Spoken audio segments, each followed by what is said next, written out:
know it's love.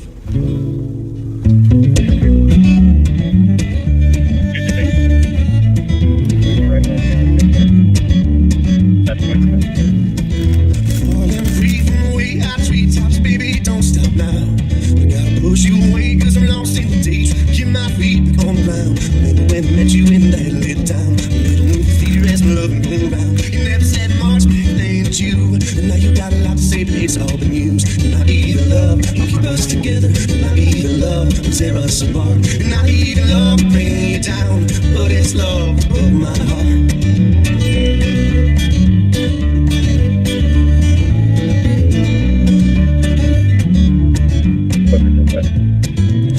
Every time that you got freedom, you didn't want this anymore.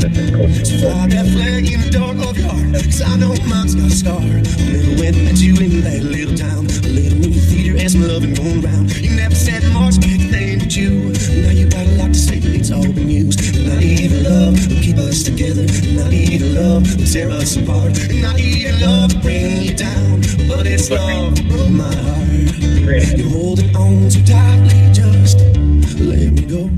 Area of the smaller block of Hudson Road on a suspicious surveillance company calling in. They can see via video there's a person on site at a construction site. Looks like they are taking items. Good.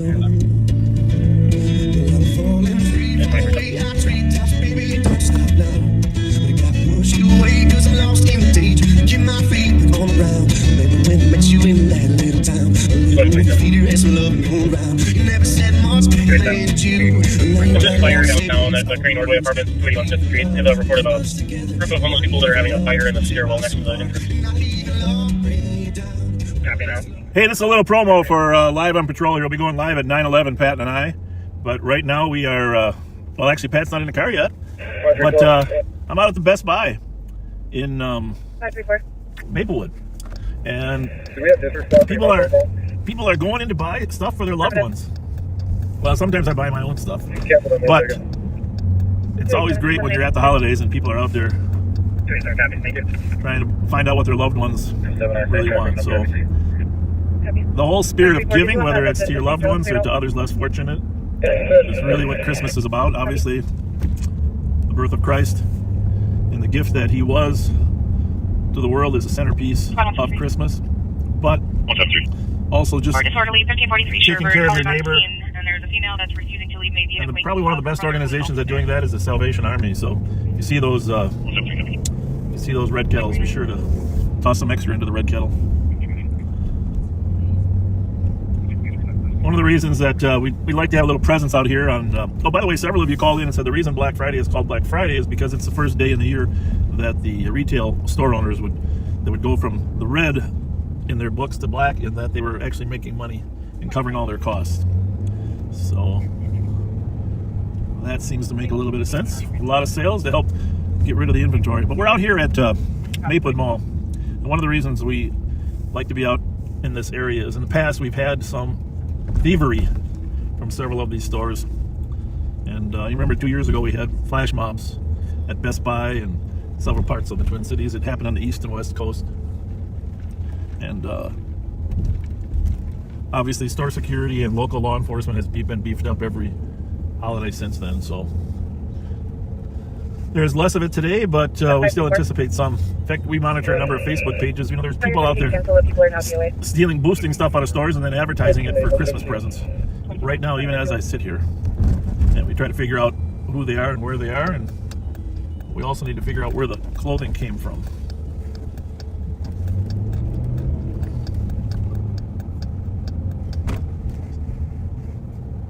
So in about 10 minutes, I'm going to log off, going to pick up Pat, and we'll start at 9/11. It has been semi-busy. I think it's going to be busy. We always have a collection of things that take place. A lot of alcohol is consumed over the weekend. Sometimes that causes domestic issues. A lot of kids are off school. We've had several auto thefts and cars that we're looking for.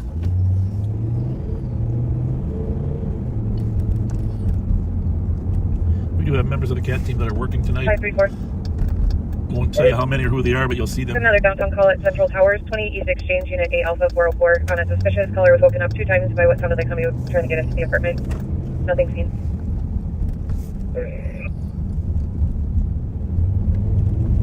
On 533, the last one to report. But out here in Maple, it's relatively quiet, actually.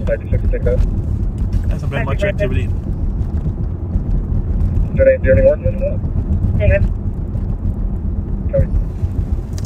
2053.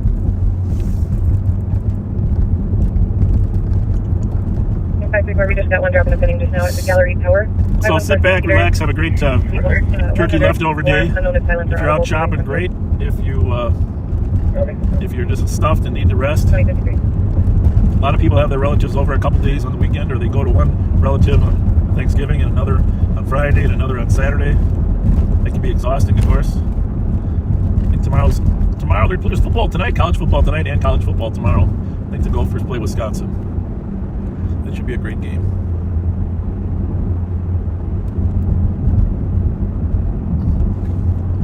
Surprised the Lions lost yesterday.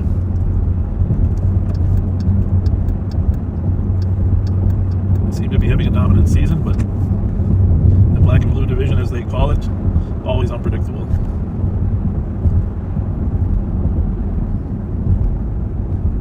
Sure hope you all had a wonderful, wonderful Thanksgiving. I did. We spent a lot of time in a close, smaller family unit, and we'll have some other relatives over here this weekend as well.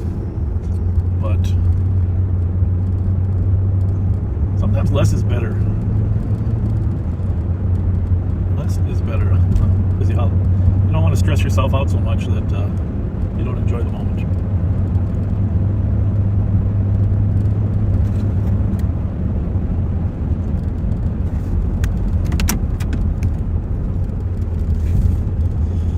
So go get your turkey leftovers. Pat and I will be on here, and we're going to try to start on time tonight. What time is it? 8:55? I think we can do it. Try to start it right at 9:11. I'm on my way down to get them. I just wanted to let you know that nights like tonight are about thinking about your loved ones. Purchasing gifts are a demonstration of that, but not the only way. Of course, a thoughtful card with some thoughtful, loving comments is as good as any gift. Handwritten cards nowadays are short in supply. People send memes and gifts on the phone, but thoughtful card is as good as any. And I think today is the official day Santa comes out. I saw there's a couple movie theaters holding anniversary showings of the movie Elf. Advising the alarm company called back saying the key holder will be responding to the ETA and over Toyota. I love that. You know, I love that line in Elf where it says, I know him, Santa. It's classic all the time. A lot of people watched It's a Wonderful Life last night. Of course, the Macy's Day Parade movie is another one. Nothing wrong with engaging in the classics.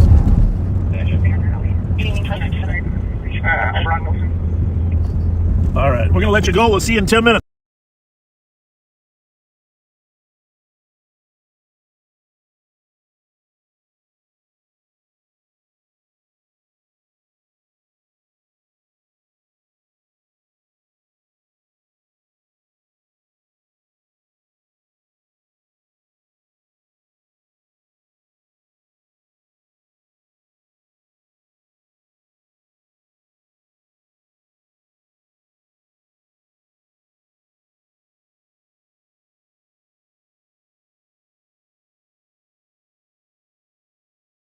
See what's happening at the Foundry tonight? Some pussy. Y'all want to see some pussy? No, Want to see some don't. pussy? Some white pussy.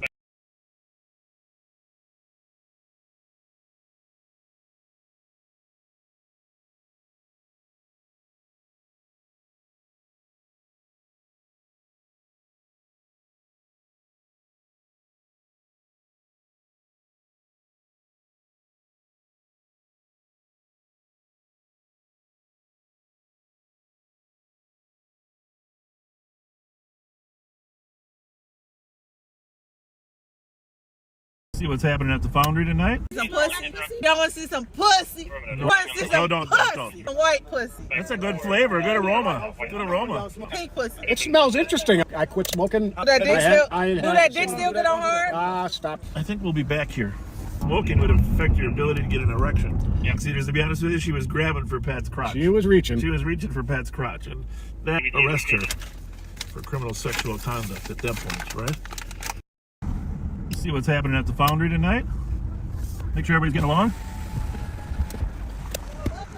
How you doing? Everybody getting along okay? It smells like August 1st out here.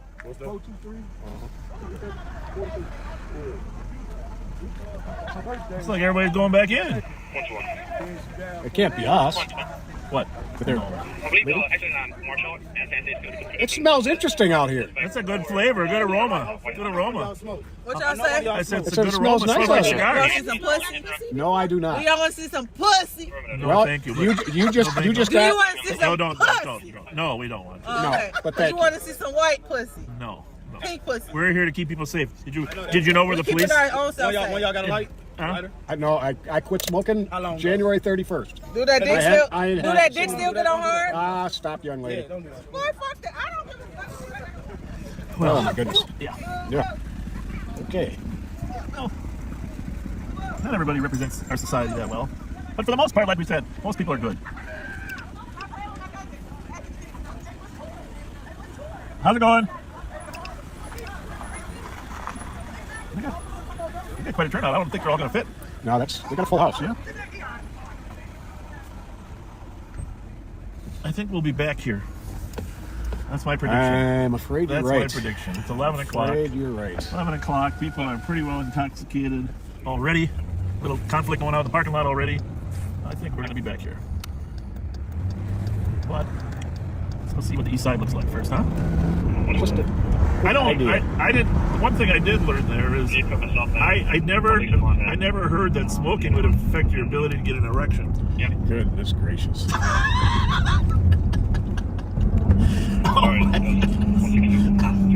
She was. if You know why I drove away backseaters? To be honest with you, she was grabbing for Pat's crotch. She was reaching. She was reaching for Pat's crotch, and that we didn't want to get to that point.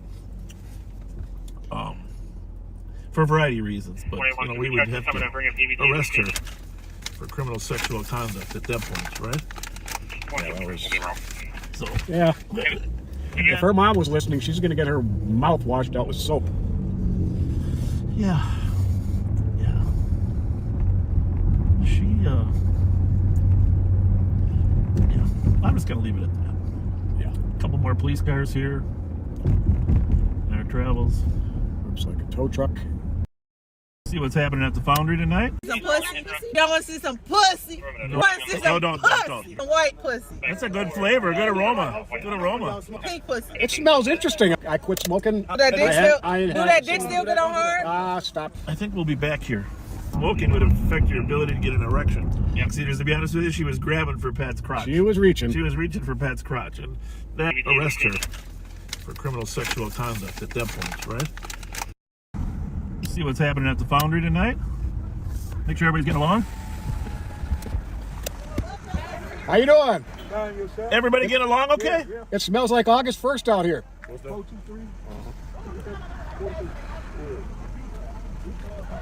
Looks like everybody's going back in. It can't be us. What? It smells interesting out here. That's a good flavor, good aroma. Good aroma. What y'all say? I said it's It a good smells aroma. It nice smells like out here. Y'all cigars. see some pussy? No, I do not. Do y'all want to see some pussy? No, Well, thank you. you just Do you got. want to see No, some don't. pussy? No, we don't want to. Okay. but Do thank you you. want to see some white pussy? No. Pink pussy? We're here to keep people safe. Did you know where the Keeping police? our own self Y'all safe. got a light? Huh? I know. I quit smoking How long ago? January 31st. Do that dick I had- still? I ain't Do had- that dick still get on hard? Ah, stop, young lady. Don't do that. Boy, fuck that. I don't give a fuck. Oh my goodness. Yeah. Yeah. Okay. Well, not everybody represents our society that well, but for the most part, like we said, most people are good. How's it going? We got quite a turnout. I don't think they're all going to fit. No, they got a full house. Yeah. I think we'll be back here. That's my prediction. I'm afraid you're That's right. my prediction. It's 11 o'clock. Afraid you're right. 11 o'clock. People are pretty well intoxicated already. Little conflict going on in the parking lot already. I think we're going to be back here. But let's see what the east side looks like first, huh? Just a I don't. idea. I did. One thing I did learn there is I never heard that smoking would affect your ability to get an erection. Goodness gracious.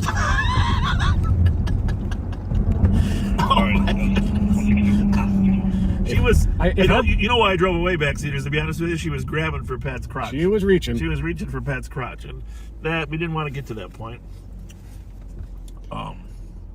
For a variety of reasons, but we would have to arrest her for criminal sexual conduct at that point, right?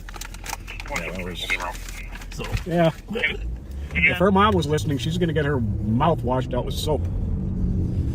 yeah. She I'm just gonna leave it at that.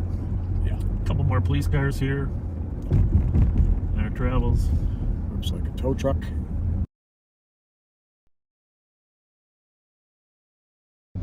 Yeah. She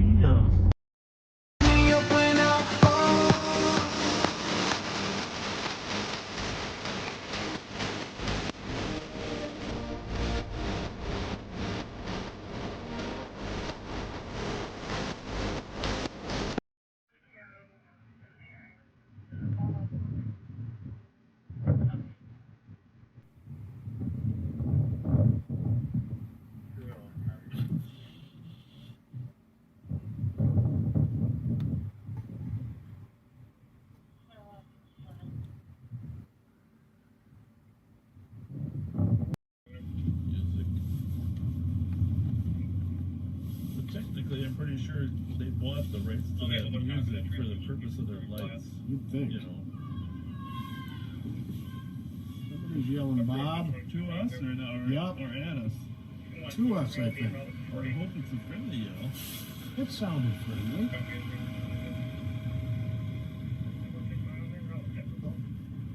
I didn't see him. Maybe it was. Did you see him? I think it was on your side, so I think it's going to be on my side now. Grand Victoria area. Now Bob behind the Chipotle, we can formulate a plan.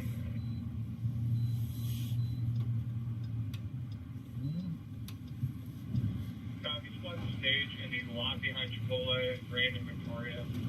That's not a car. 166, can you see if Oh, yeah, I suppose. Well, thank you for Thanks for the shout out. assuming it was a friendly shout out. Thank you.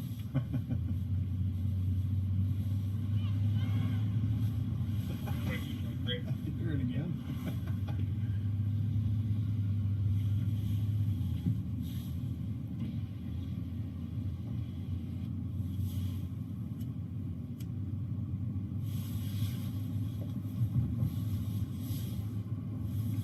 It turns out more.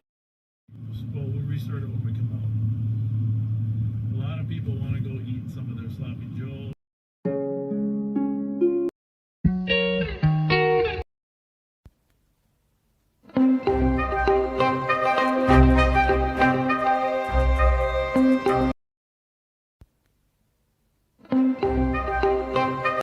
We're waiting on a tow here.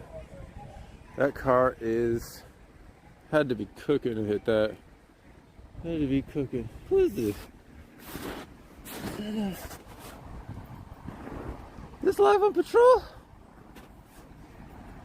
I don't know if this is live on patrol or not. Can't tell. That's it. Ramsey County, yeah, I think he's messing around with his little phone. Must be. But is that you, Pat? Oh, how's it going? Oh, you want to roll your window up again? Wonderful. Oh.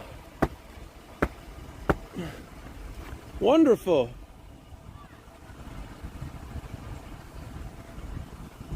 Hey, you don't want to talk about artist Graham? Want to have a conversation about artist Graham? You remember him? You feel anything about that guy? He took his life. You don't feel nothing for him? You cold. You a cold man.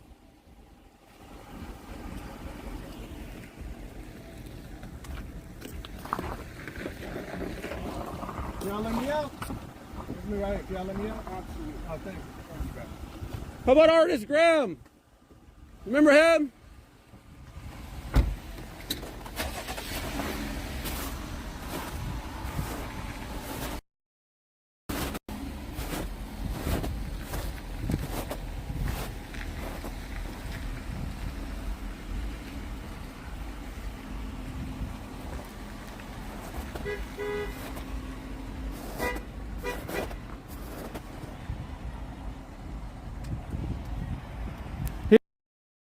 Graham, he'd rather roll his window up, probably make some claims about me.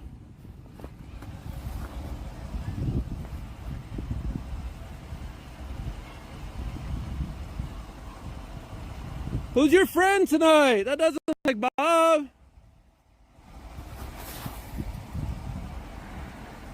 I don't know who he's got with him tonight. That's definitely not Bob though. He's got a partner.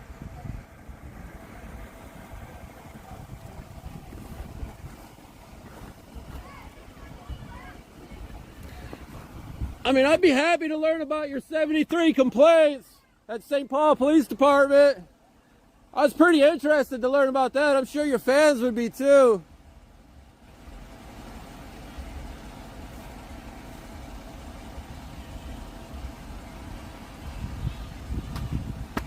Two officer-involved shootings in your career, huh? Or did you have more than that? And you beat somebody to death with a flashlight? God, I can't even imagine how you live with yourself, how you're able to sleep at night. Can't imagine.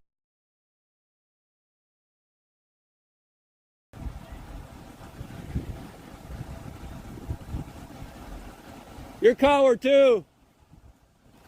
Say it to your face as well.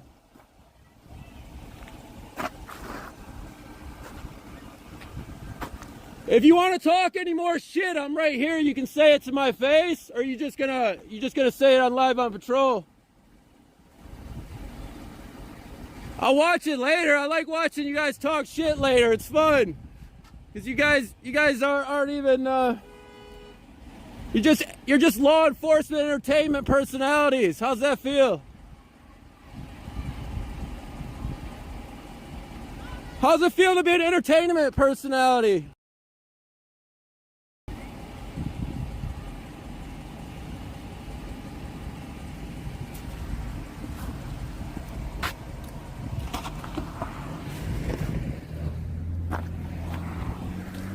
So these guys are chumps.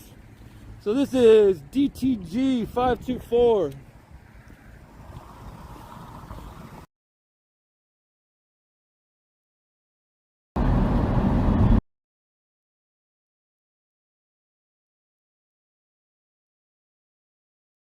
They might mute it later. That's what happens if there's some We have left legal approved on Grand Avenue.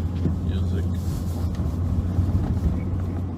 But technically, I'm pretty sure they bought the rights to that music for the purpose of their lights. You'd think. You know,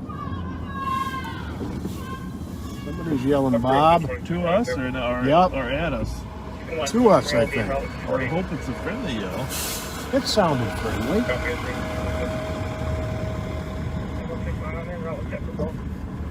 I didn't see him. 169 with Pepperball at 2223. Maybe it was. Did you see him? I think it was on your side, so I think it's going to be on my side now. Grand and Victoria area. Just have Bob behind the Chipotle and we can formulate a plan.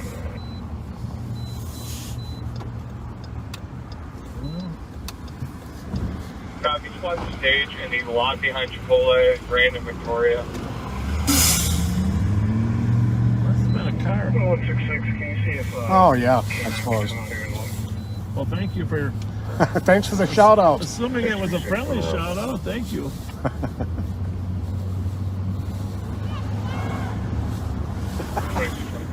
Hear it again.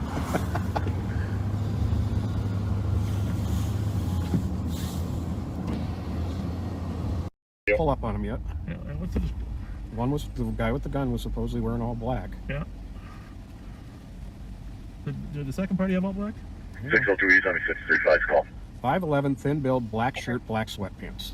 Both of them or just one of them? That's the only male description. I'm gonna... Aaron, we're down Here, here. we're down here at Auto. In Victoria, you know, Jonas? Auto 7, that's where we're shot. They're running. They're running.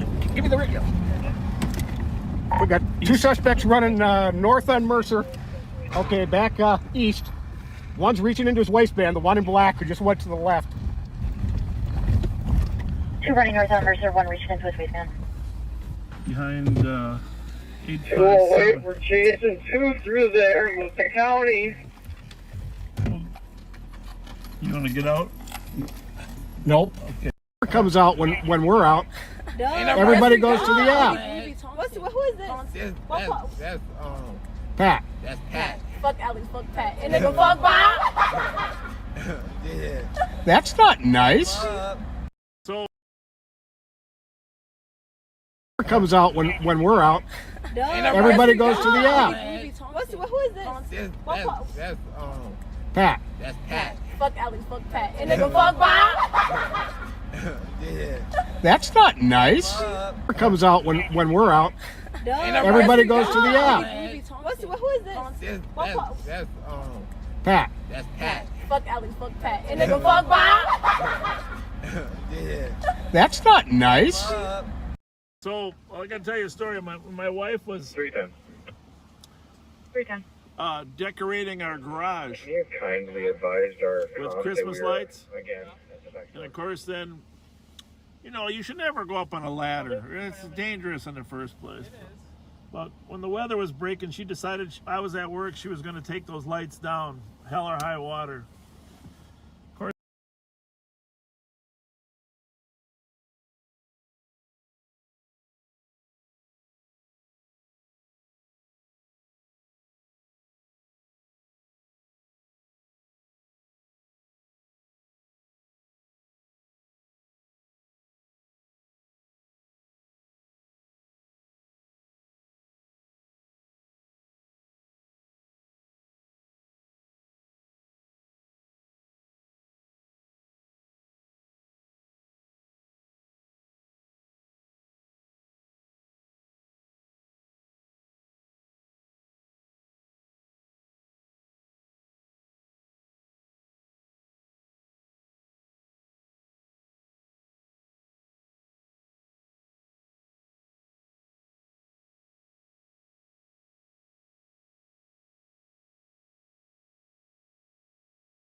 Sorry about that, there, backseaters. We forgot we were muted. You missed a lot of important stuff. Sorry about that. Yeah. 347 Metro.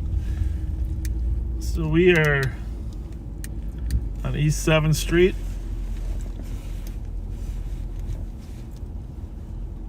At 45th and Jackson, Columbia Heights. Anyhow, Pat, how was your Thanksgiving? I'll tell you, one of the best of my life. And don't tell me it's because you were the cook. I was not the cook. My daughter Cassara was. Okay, well, that she makes all those different entrees, doesn't she? Well, no, this was just a traditional Thanksgiving dinner, but with about 20 things. It was absolutely amazing. Well, I'm glad to hear that. What were the 20 things? Give me 5 of them. The best roast turkey I've ever had. Okay. Some sausage dressing, some vegetarian, absolutely delicious dressing, mashed potatoes and gravy, corn, greens. It's amazing.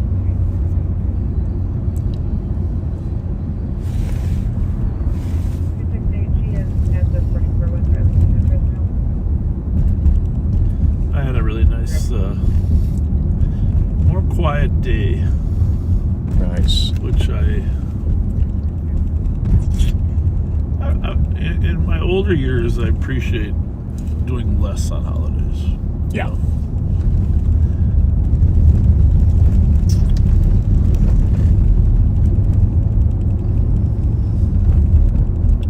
My wife is amazing, of course, when it comes to organizing stuff. Very, very fortunate that in Christmas, it's, I gotta admit, I should probably participate in wrapping more presents. But my wife is a wrapping expert. If I wrap them, they look like I wrapped them.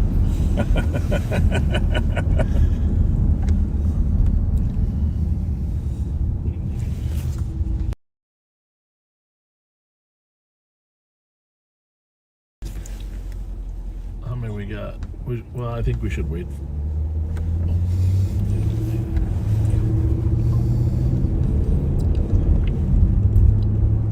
So,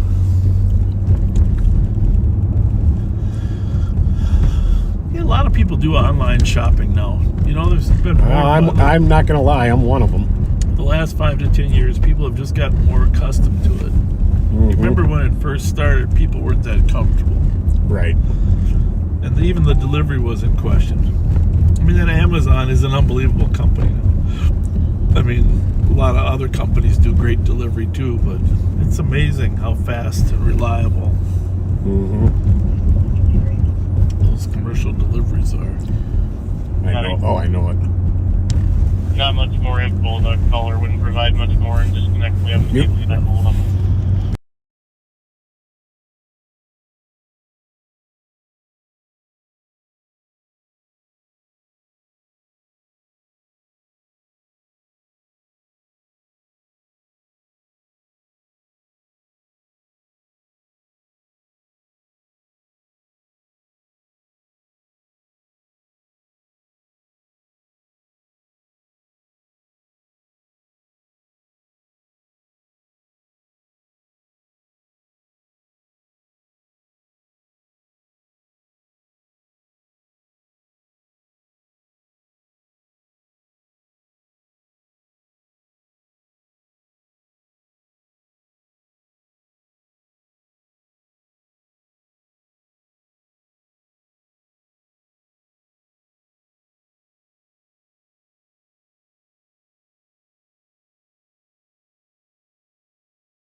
So I got to tell you a story. My wife was 310. 310. Decorating our garage You kindly advised our with Christmas lights. Again. And of course, then, you know, you should never go up on a ladder. It's dangerous in the first place. But when the weather was breaking, she decided I was at work. She was going to take those lights down, hell or high water. Of course, the ladder slipped, and she fell. She fell and she broke a couple of her bones in her both feet. Oh, both of them? Yeah, both feet. As if one's not good enough. But she in order to break her fall, she kind of landed on her hands and knees and her feet, you know. So a friend of mine in the sheriff's office rushed her to the hospital. I met him part way. And so when we got into the emergency room, we were in the emergency room. We went to Woodwinds because I like how fast you can get in there. Yeah. That's a good hospital to get into. And St. John's, sometimes it just takes too long to get in, you know. So Woodwinds, we went all the way to Woodwinds, and the doctor said, well, Mrs. Fletcher, it looks like you landed on all fours, because she had broken hand, broken feet, and there was a 1-inch bump coming out the front of her head. Yeah. I said, doctor, don't you mean all fives?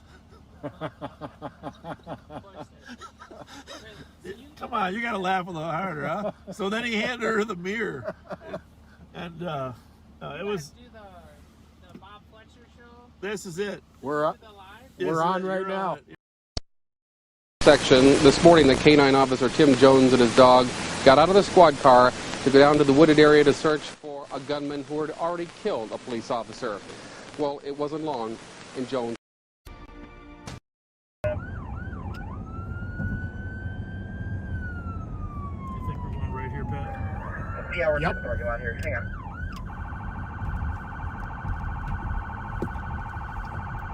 Still not 100% sure where they are. Back out on the southeast Malcolm. We get 6 southeast Malcolm and University, please. He's coming towards us. Here, I got it. There we got 6 for Malcolm and Uni. For Uni and 26.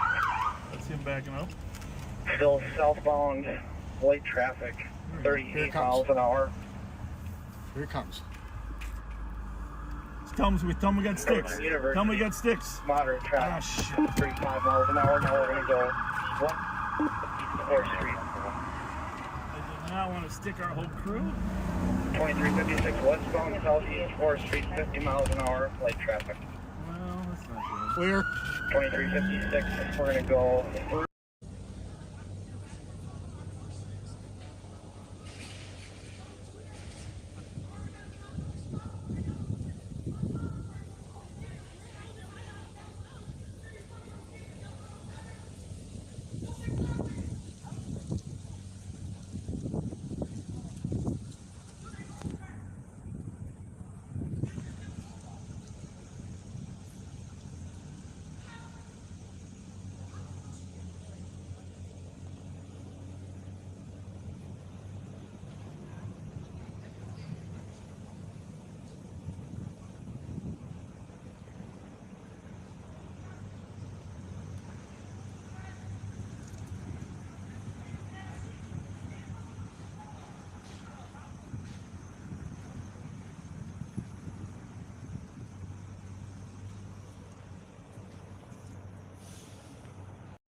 Oh, yeah. 1907 Marshall Avenue, Unit 2. Oh, brother. Caller stated he left. We got a for 2 problem. hours when they got back. Here, The huh? doors open. Didn't know if anybody's Holy inside. mackerel. The door's already damaged, so he's not sure if somebody entered. We get calls here all the time. Over. 220 Robert. Oh, there's some. Looks like a party letting out. No, looks like they got security there. Like some big guys. Look at all the cars here. Oh my goodness. Hey, any county spots, if you're not doing anything, float over here to 200 South Robert. Got that building where we always get calls later on, but there is one mega party here. Man, it is Mega packed. party. We're gonna have to. I don't know if we can get in, get out, get around. We'll let them know the police are here though, just so that they feel more comfortable. Well, here we go. Hey, Santa! Santa, come here a minute. What's the occasion here? What was it? A Halloween party? Cool. Cute outfits, huh? Yeah, we're not here to cause any trouble, but it's a lot of people, huh? Yeah, that's all we have. You guys good though? Yes, we're trying to find our Uber. All right. Good luck. See you later. Thank you. I hear yelling at the front door. That's music. Oh, like I said, look at all the cars here, Rev. Wow. Oh my goodness. What time is it? He said it's crowded. He said, I'm leaving. 12:42. I'm sure that's a fire code. It's been closed. Oh, Jason! Jason! Jason, what's going on? Are you gonna kill anybody or what? Good party or not? Good. How about you? You guys going in or just leaving? All right. Be safe. Have a good Halloween. We're talking with the victim here for this question. Check the area. We'll give you that suspect description here in a second. Well, How did they park him in here? They double parked them. They double parked them. Well, there's like 2 different parties here. How's it going, girls? Hello. How's it? Let's see if there's security here. What's going on? How's the party going? Oh, I want to see the costumes. Security? Yes, sir. Oh, good. Just checking in, just making sure you're safe.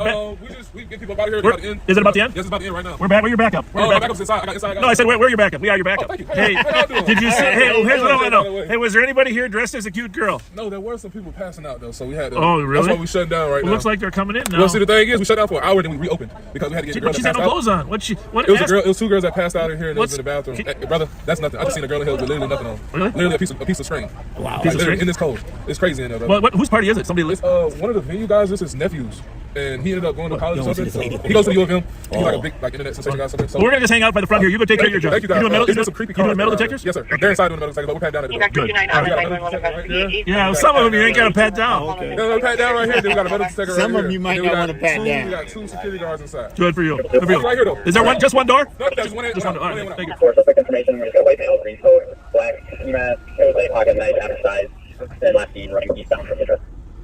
Well, this is a costume. I don't really know what these girls without any clothes on are Copy, pretending white male, to be. green coat, black What do you ski think? mask, pocket knife, What do you think? running eastbound from the address. What do you think they're pretending to be? Come on, Rev. Yeah. Let's see what the backseaters are saying. That is a common thing, though, to wear skimpy clothing. There's a lot of people want to get into this gathering. Well, that red Audi never recovered. The what? 287 second up. BKT is on. There's a couple kids next to it. Where's the close? Gas station right now. Go ahead. No, just put it pencil together and uni. Got it. Clear. The one with the picture was a SUV. Okay. I thought there was a I thought there was one with Damon and somebody else. But... Yeah, they were in the picture, but we never were able to figure out if it was stolen or not. We assumed it was. SWAT team! SWAT team! Hey, Odie, if you can run down here to 200 Robert just to hang out in the parking lot with us here as they clear them out.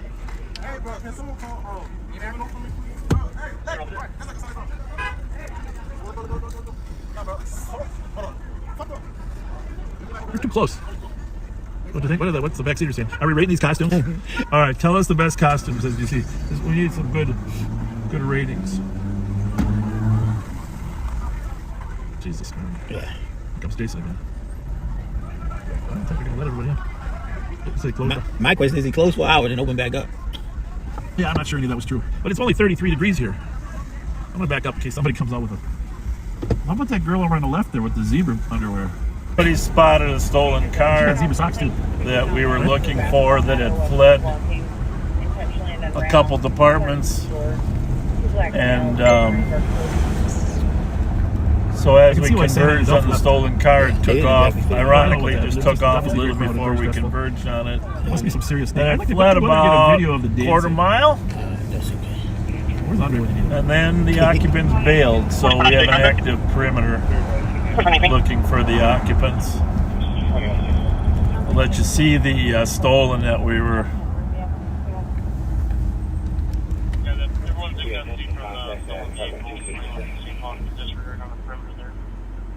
Where's background 256? Affirmative, 256. Copy.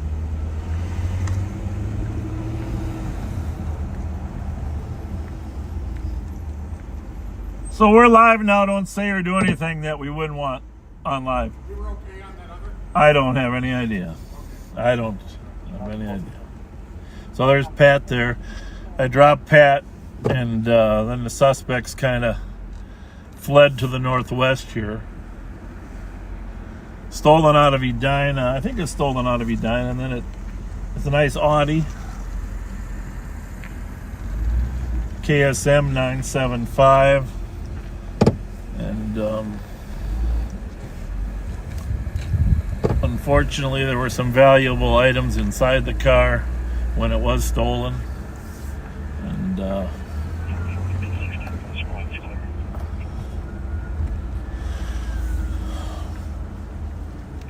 we obviously couldn't give it away that we were coming. I suppose it's even possible when we went offline that they got suspicious. But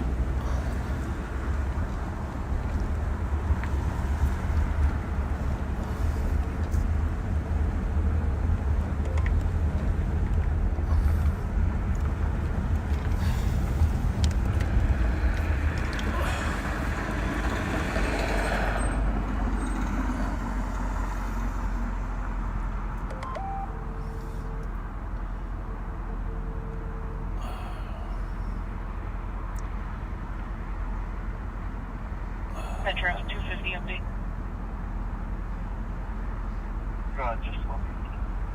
That car just got hit. call Kyle Meestead. Person outside the vehicle. Calling Kyle Meestead.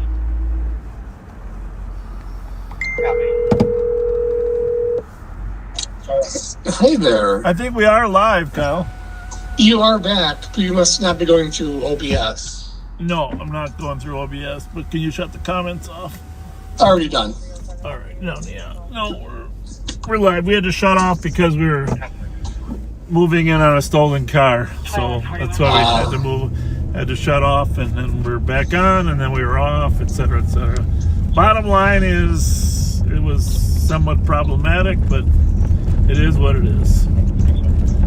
So, but if you can shut the comments off, of course, the political stuff has started. Already off. Thanks so much. I'll see you later. Got 4 small children. They're all conscious breathing, just crying. 2141.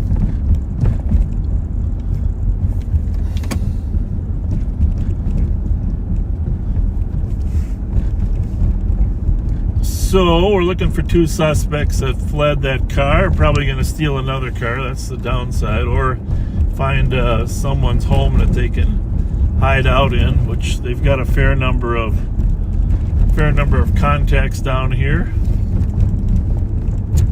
in the Wilson Street area.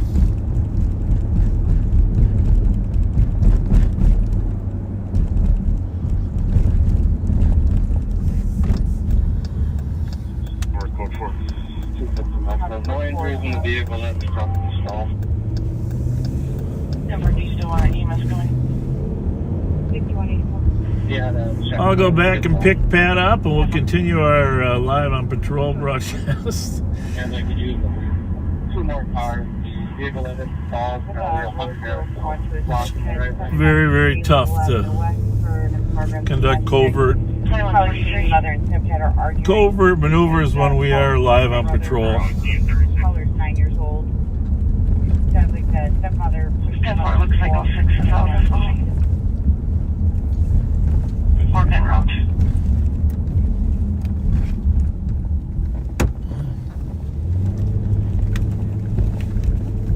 Yeah, I'm just turning at Dale. 10 seconds longer. If they'd stayed in that parking spot 10 seconds longer, even 5 seconds, we would have had all those cars to block them in.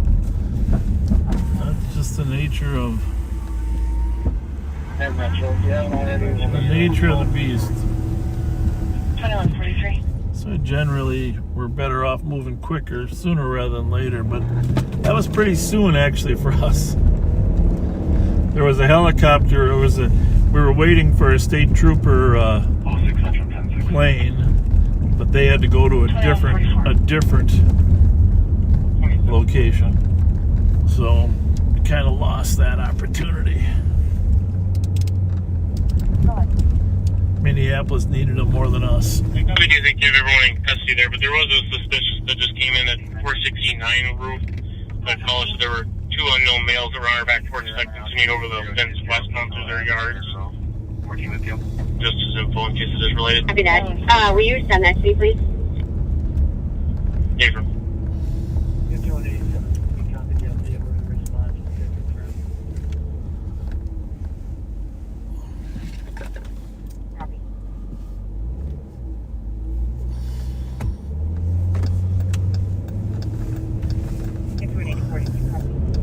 I'll go back and grab Pat here real quick.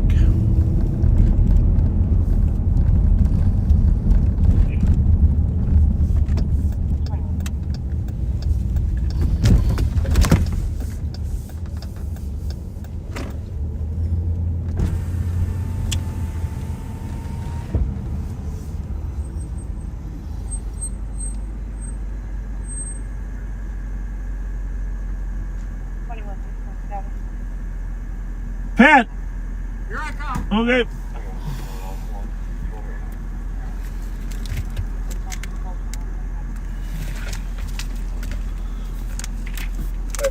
Metro 250.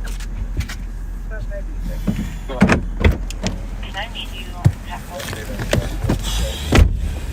Give me a couple minutes. I'm just going off. Thomas gonna tow it, or? No worries, figure it out. What's her name is coming back to swab it and tow it. She didn't have time to swab it when this call came up. Okay.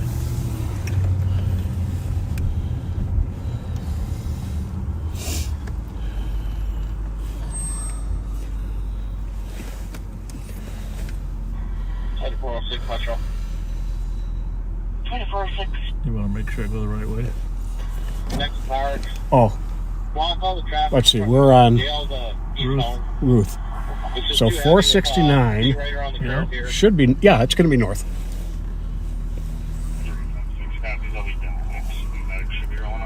And then left? 2146. Yes.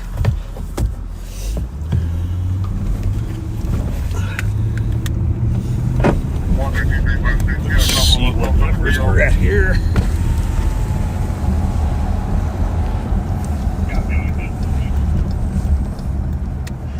Okay, 420. So about mid-block, they were running west. Let's find the right street. What do we got here? Jane.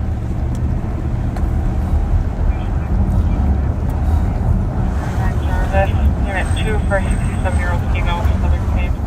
2147.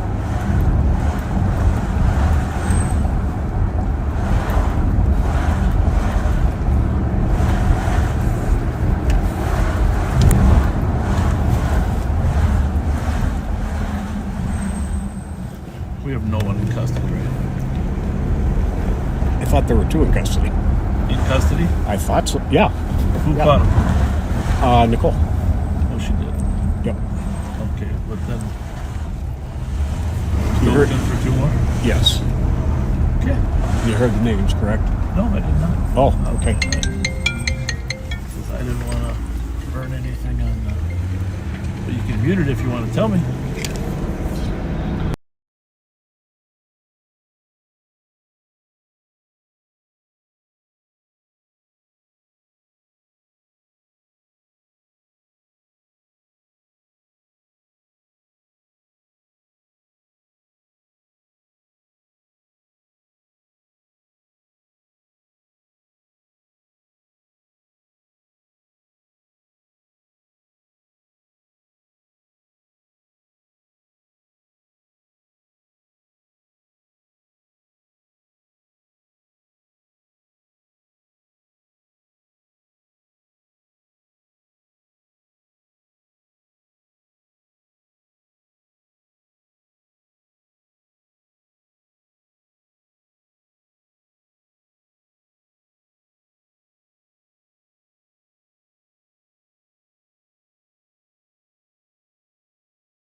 5187 Tango. We're going to attempt to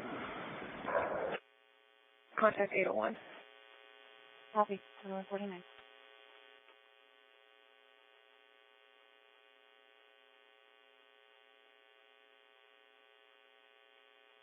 Anyone, 644.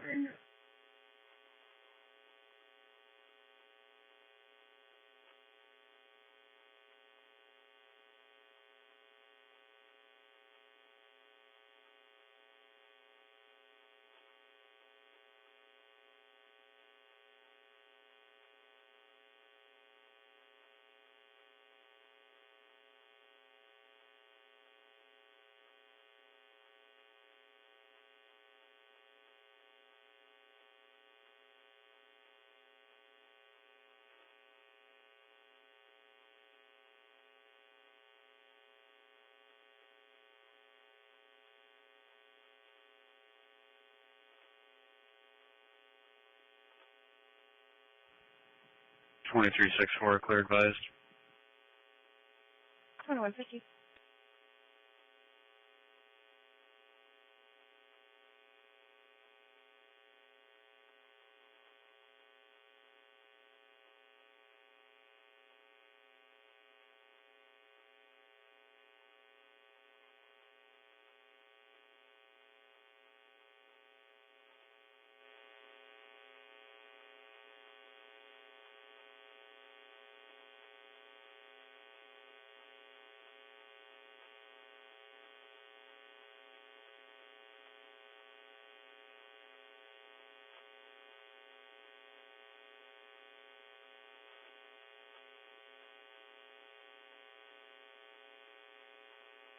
Forty-four 23, 44 55 Tango.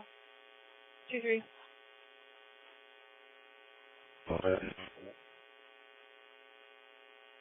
2394.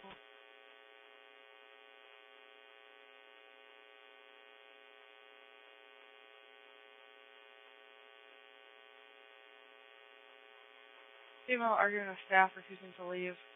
Black female in her 30s, heavy build, about 5'5". Has long braids.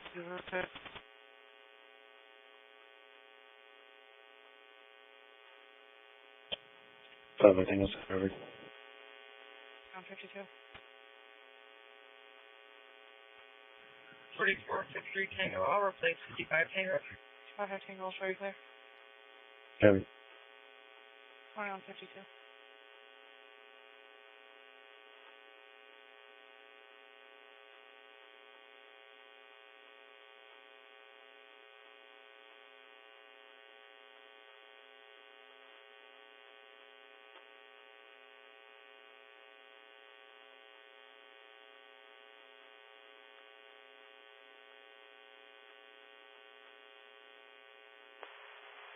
Five two six.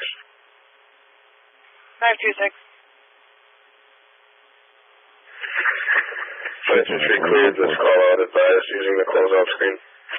2153. Copy 2153.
2747.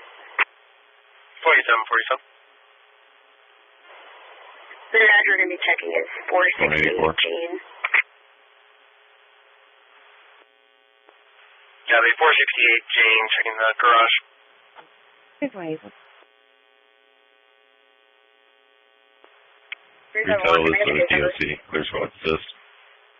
Case number is 215-985 and 215-985.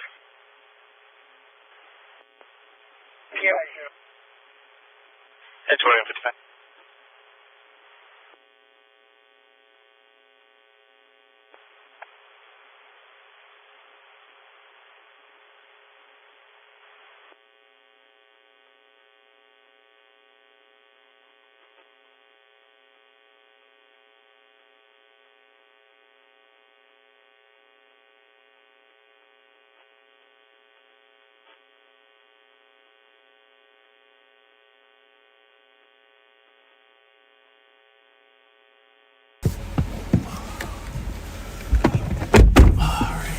All right, we're live. 2007.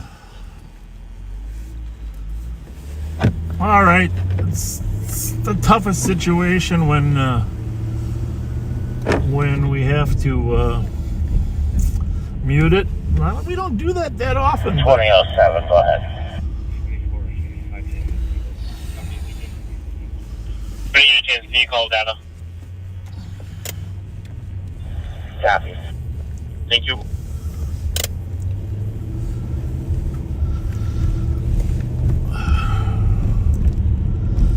So we have two suspects in custody. 2181, code 4. That's what we were doing there, and we know there's two other suspects. I guess that's fair to say, right? That's fair to say. We have the car, two suspects in custody. Ashley, are you headed over this way, the toes? Tell her just to go and process the car. She's on St. Paul 3 right now. She's waiting for St. Paul squad to get there to help her clear a garage, make sure they're not sitting in there, then she's going to process that vehicle. Copy that.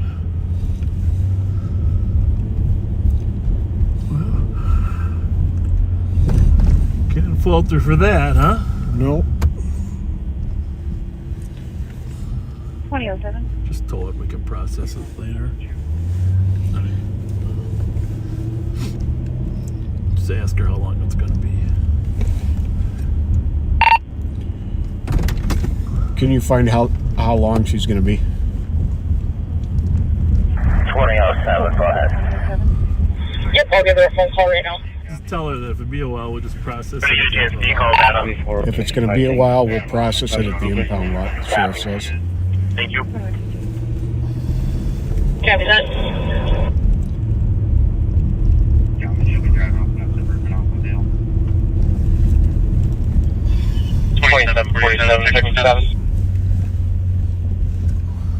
We're still checking.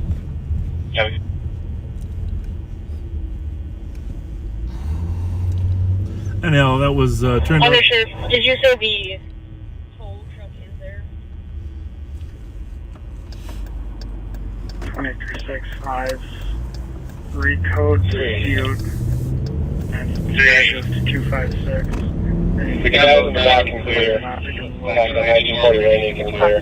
Look Purple Drive for domestic. Color and father were arguing. Yeah, And he walked forward. While you were out of the car because I didn't have a 3 on. No. Affirmative, but he said he could wait. A lot of moving parts here to this situation. Pat, why don't you tell them, the backseaters, a little more about this car?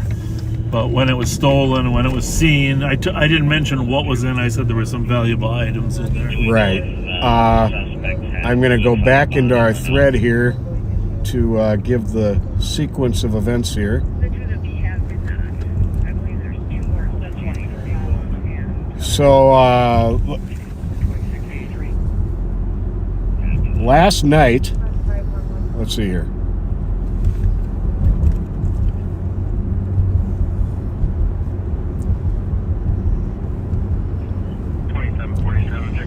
last night, this white Audi S5 fled from the Edina police.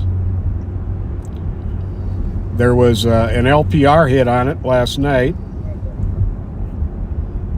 in the area of Franklin and Nicollet, headed westbound. And then it fled from Minneapolis officers this afternoon at Lyndale and 24th Avenue South. And then it was spotted down off of Shepherd Road and Lower Hidden Falls Drive. And then it got spotted up at the bowling alley here. And we attempted to move in to take it, but we were about 3 seconds a little too late. And it took off, and they hopped right over a big curb, blocking off the end of the lot leading down to Hudson Road. How they got over it, I have no idea. But sounded like they did a lot of damage to the bottom of the car. And they took off west on Hudson Road and bailed out behind the laundromat at Ruth and Hudson. And at least 2 suspects are in custody. 2 are outstanding.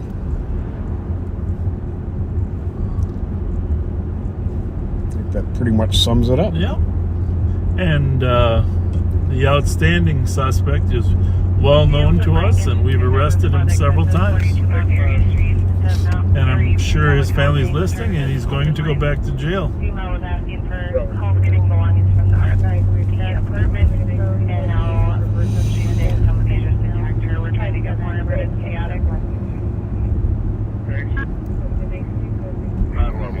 You'd think after a certain number of times in jail, it would start sinking in that maybe this isn't the lifestyle you should lead. Really sorry for how jumbled this created, what a jumble this created for Live on Patrol. The only other option for us would be to not participate, and then at this point we need every car possible in the mix, and if we didn't participate, that really wouldn't give you the full flavor of what we're into, right? Yeah, very true. Very true. Female, 35 years old, 5'5", 120 pounds, wearing a gray sweatshirt and glasses. You have picky friends. That caller's requesting medics.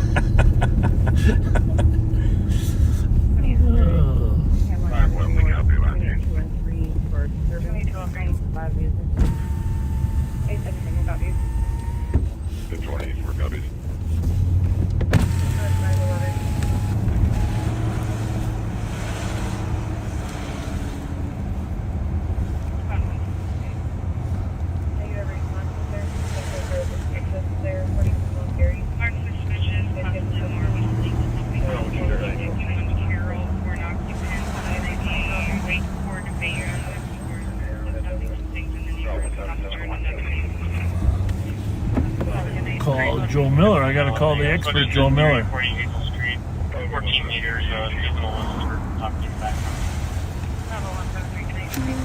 Call Joe Miller. Calling Joe Miller, home. When he answers, go on mute for a minute. Our analyst, Joe Miller.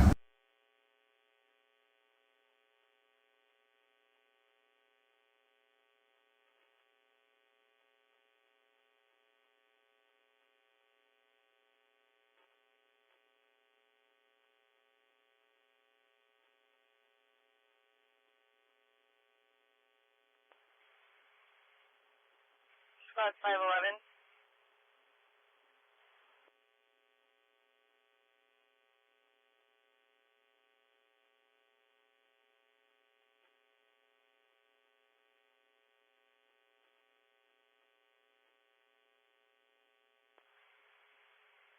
Squad 511.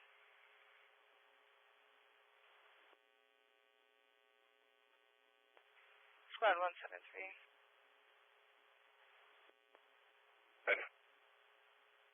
suspicious, possibly more of an illegal dumping call. 1651 Carroll for an occupant of a white Ford van was dumping some things in the neighbor's dumpster, and another vehicle just pulled up with a few. It's 184 area. 2205.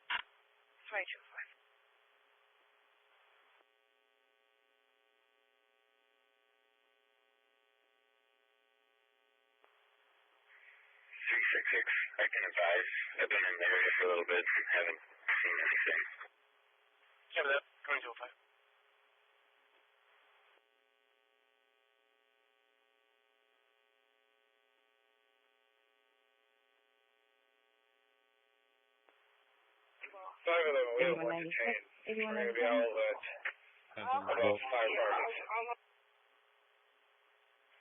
Copy, and did you copy them weapons information? Negative. Upgrade our turn down. Yeah, definitely. Maybe I'll get one too. Pat and I are just talking about maybe getting some earbuds for our confidential channels. Not the most comfortable things in the world, but it's very practical, I think. At times. The problem is sometimes you can't hear other channels. So. This is an important arrest for us, by the way, because this car has been seen and chased so many times. But also we know the offenders in there are repeat offenders, and we're always very, very into getting the repeat offenders off the street. That's how you reduce crime, with the repeat offenders. The repeat offenders are out there. It's very, very busy. They stay busy all the time. They don't stop stealing. And it's important to get them off the street for stretches of time. I'm going to let Pat sit with you. I'm going to run in for just a couple of minutes. And you know what I'm going to do while you're in there? Oh, shit. I'm going to go through 2 weeks worth of shout-outs. Okay, well, because we weren't able to do shout-outs last week. You're a good person. You're a good person. But we got shots fired off of Wayzata and Rice Street. It's been happening with some regularity lately, in that right around there.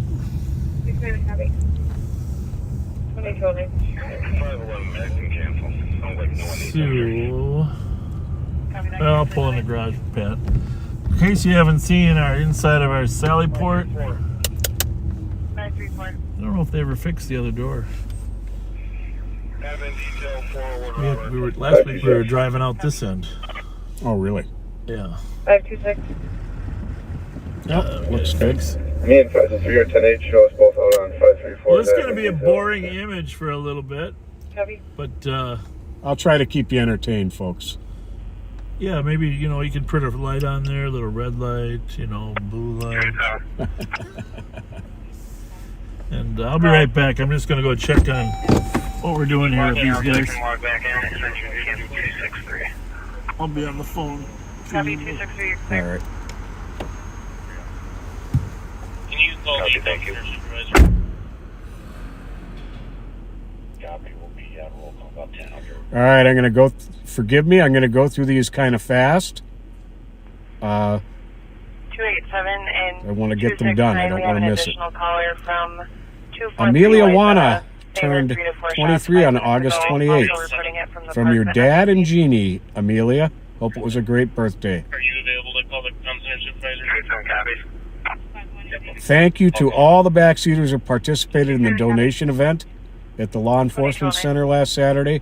Jackets, snow pants, hats, gloves, mittens, boots, blankets, sleeping bags are all especially appreciated for our homeless residents. Reverend Spence reports our next donation event will be for toys and will be held after Thanksgiving. He'll provide more event information when it's available. I think that actually was set for next Saturday, but I'm not sure. Don't hold me to that. Copy.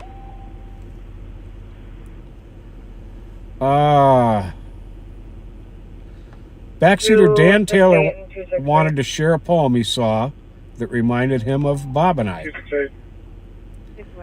Today you could be standing next to someone who's trying their best not to fall apart. So whatever you do today, do it with kindness in your heart. Thank you for that, Dan. Very nice. Happy 25th wedding anniversary to Tina and Rob Harris. And Rob, congratulations on 26 years as a reserve police officer for Redford Township, Michigan. Thank you for your service. Copy. 307. Happy birthday to Graham Clark, November 27th. Love from Roz. I'll call. Thank you.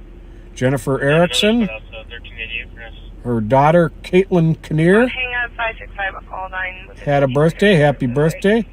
Happy golden birthday, November 24th, to granddaughter Gabrielle Armstrong. Turned 4 on the 18th of...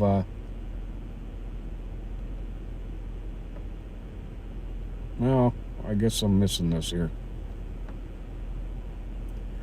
I guess Caitlin had her golden birthday November 24th. Granddaughter Gabrielle turned 4 on November 18th. Rosie Olander turned 35 on November 6th. And I've been seeing your posts, Lee Trainer, from Westport, Ontario, turned 46 on November 16th. Hope it was a great birthday. Assault at Hatch Avenue and Arundel Street. Zach Peterson male that's and his mom are both inside of a white backseaters. pickup She's truck having assaulting cataract a surgery soon. white Best Ford wishes from the F-150. Barclay Street backseaters. Happy birthday. Jeff Jenkins had birthday on the 18th. From your wife Sarah and from us. 263. Thanks, Jeff Peterson, watching from New Zealand. 2212. And I got a couple others here. Can I get another squad out here, please? Go for it. 268. Yeah, another squad out, 1388 for us. And my goodness, next week, 371. just about everybody's Caller's going to have video favorite, footage, and the caller my will not dear be able to friend plate and numbers, that the vehicle left boss, going westbound and then turn and northbound. sometimes live on patrol partner, Under Sheriff Mike Martin, The male approached the vehicle, and his got into beautiful the wife driver's seat, Ann started assaulting the are having their 25th wedding anniversary. Happy anniversary, you guys. You guys are a beautiful, beautiful couple. It's an honor to call you my friends. Ford F-150. No license plate info. They were westbound and then northbound was how this July 2172. Leanne Olson is having her birthday coming up on November 30th. Happy birthday to you, Leanne.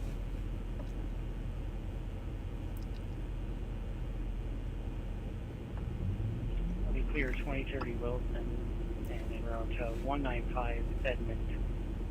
Bus 280. Second address in the event. I think Do you want a second call or remain on this one? I covered everybody. Evac 269 on that shot fire call in the area of 19 North here. 268.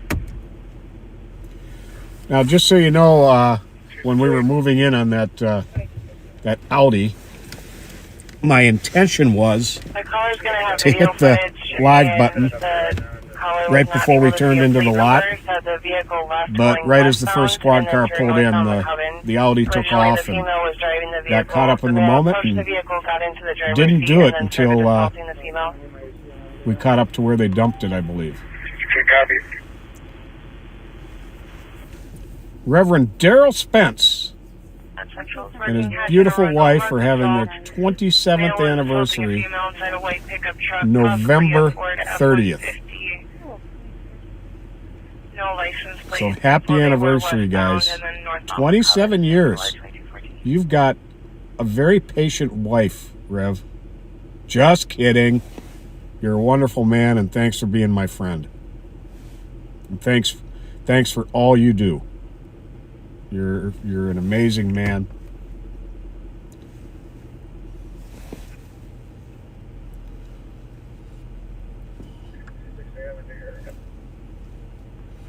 280. 268, copy.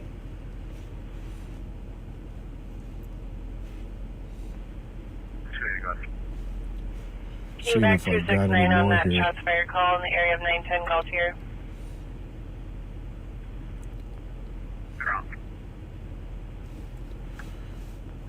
But yeah, Rev, you and your wife Beverly are two amazing, amazing I'm headed up there right people. now. I'm just having some computer problems. Copy. 280, you can clear. 280, copy, thank you. So yeah, I hope you guys are enjoying this view of the Sallyport door.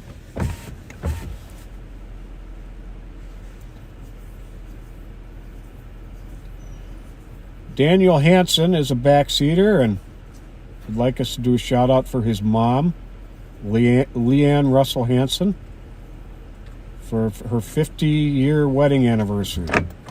You did put the lights on for interest, huh? The red lights. Oh, you didn't know they're on. No, I sure didn't. I'll be right back. I gotta take All it right. in. Okay.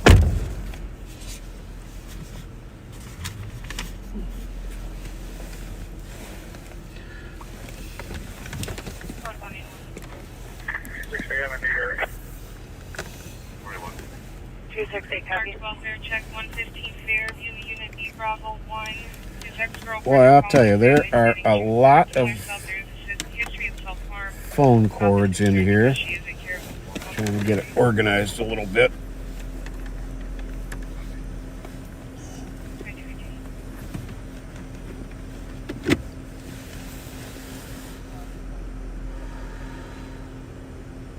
You know, that's a good question. I'm not exactly sure why they call it a Sallyport. But I think the Sally is in reference to sally forth, like gather together or move forward. Not exactly sure.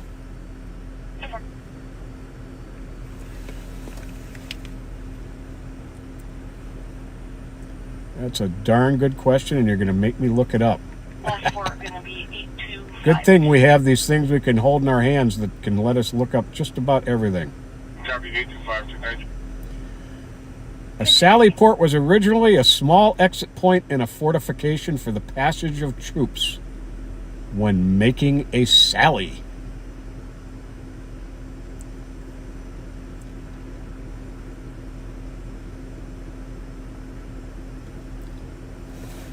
Why do jails call it a Sallyport? The purpose of a Sallyport is to deter, defend, and delay against unwanted entry or exit. The name Sallyport comes from two words: port from the Latin word portus, meaning door, and sally from the Latin satire, or Latin.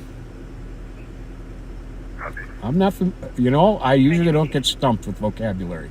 From the Latin salire, S-A-L-I-R-E, in parentheses, to jump, or sortie. A military maneuver designed to delay and harass an opposing force. So as to keep people we don't want in, out, and to keep people we don't want to get out, in. There you go.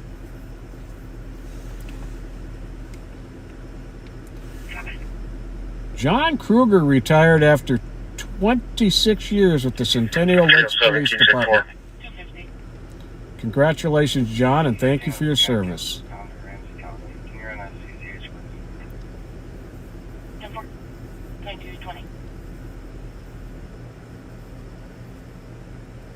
And 2406 Metro, lanes are clear, cars going to be 10-8. 2220. Well, Christine Griffin, you have birthday coming up tomorrow. Hope you have a great one.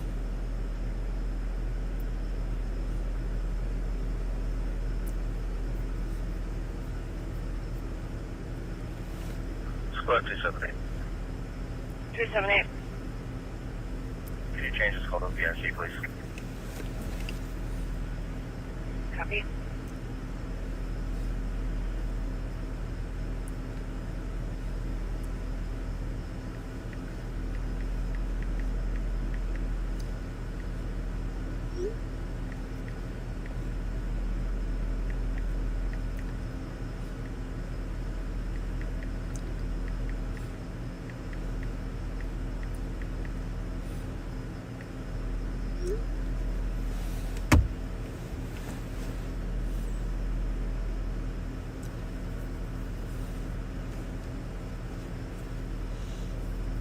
Yeah, after that Audi was spotted by a citizen up at the bowling alley, we had to go mute quite a bit to formulate a plan to move in on it and have enough resources there to move in on it.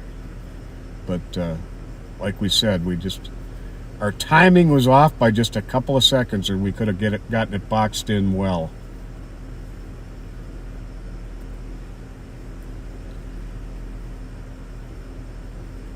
And from when it got called in till when we got there was actually an unusually large amount of time for a stolen car to be sitting stationary.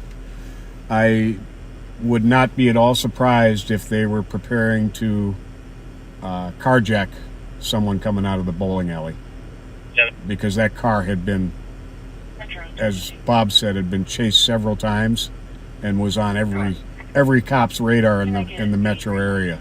So they were probably anxious to get in a new car. Change plans. I'll be going to regions 5 minutes out.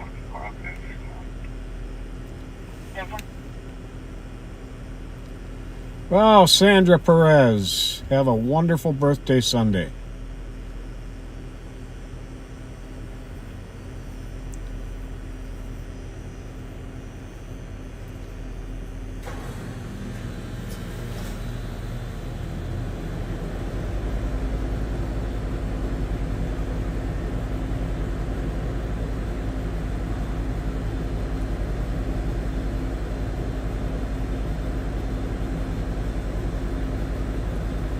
Yeah, that Audi had been stolen for 2 days.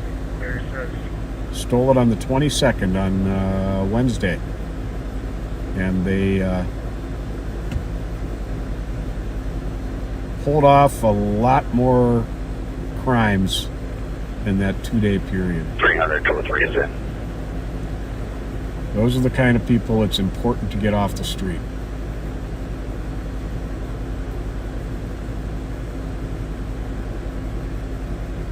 Yep.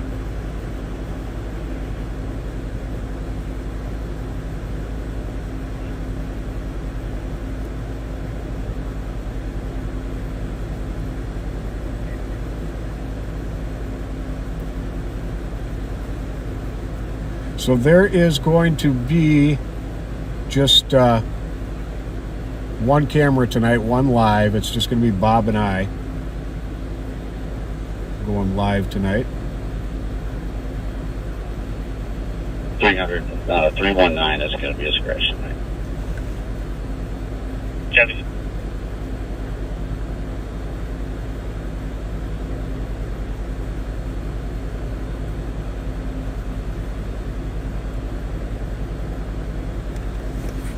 So on Monday, I got to, while other CAT team members were tied up on a detail, I was able to assist Minneapolis PD and St. Paul PD's Special Investigations Unit on following and taking into custody a Minneapolis homicide suspect, which was rather adrenaline pumping few moments.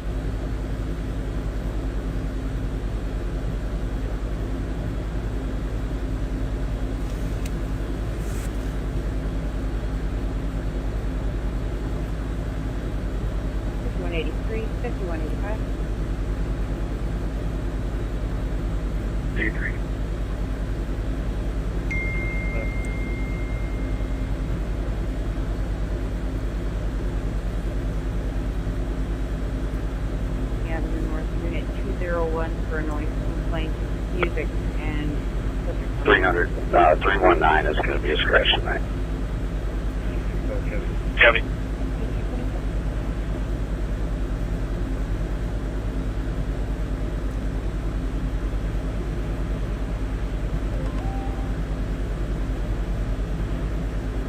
Zero 6 Tango, we can start for pending.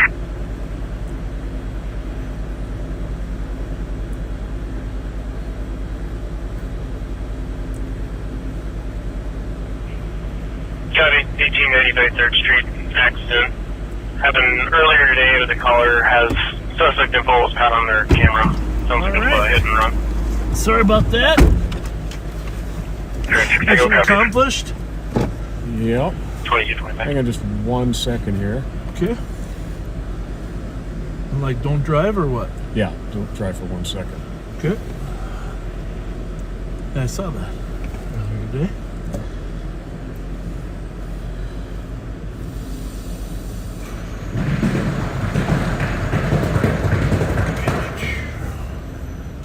All right, we're back in the field. Whatever happened with that Wyzetta call? Anything new up there with the shots fired? No. Not that I heard. What was but going I on? was busy giving What was shout going outs on again. with South St. Paul? Were they in town? You know, when we were on the other deal, someone was saying, hey, South St. Paul got something going. Do you have any idea where? It was on the east side somewhere. I think that's what those squads were. Remember those squads with lights and siren? Not siren, but lights.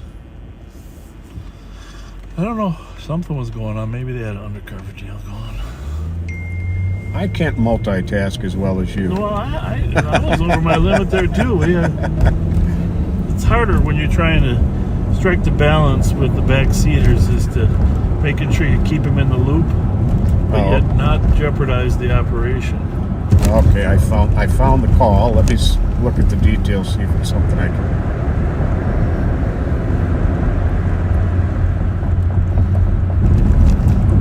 We are back. And I got I got 2 weeks worth, plus some personal ones that came in, shout outs. All done. You did good. And I don't think you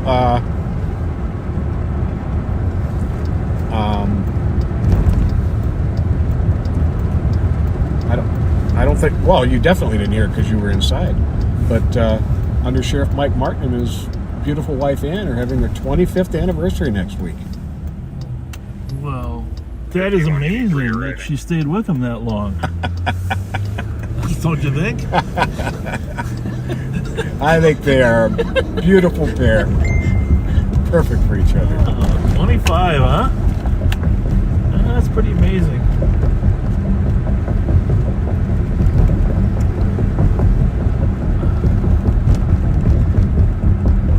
My wife and I aren't quite there.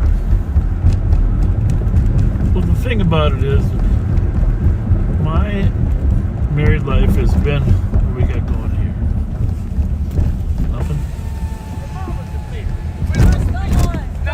Oh, he's calling that officer's mother's names. Well, they know who we are, I'm sure, so maybe they can, maybe we can take a little of the attention away.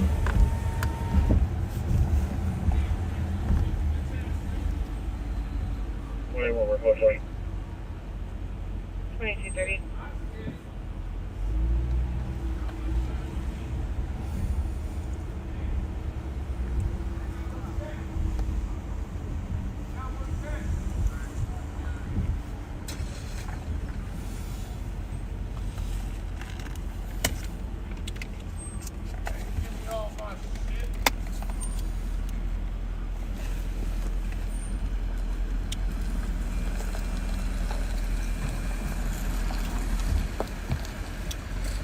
Another happy customer.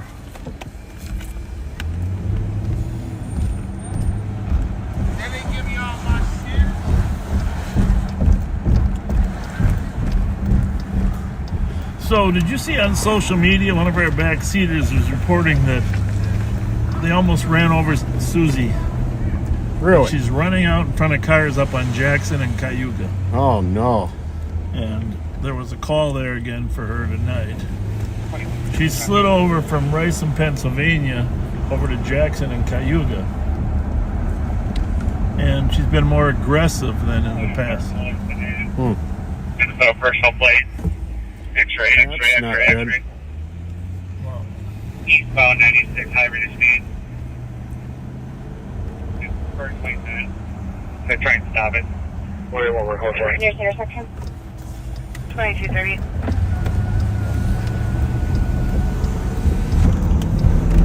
Kenny Simonson's mother, Julie Oliver, has her birthday coming up this Tuesday. Happy birthday to you, Julie. From Kenny and from us. Copy.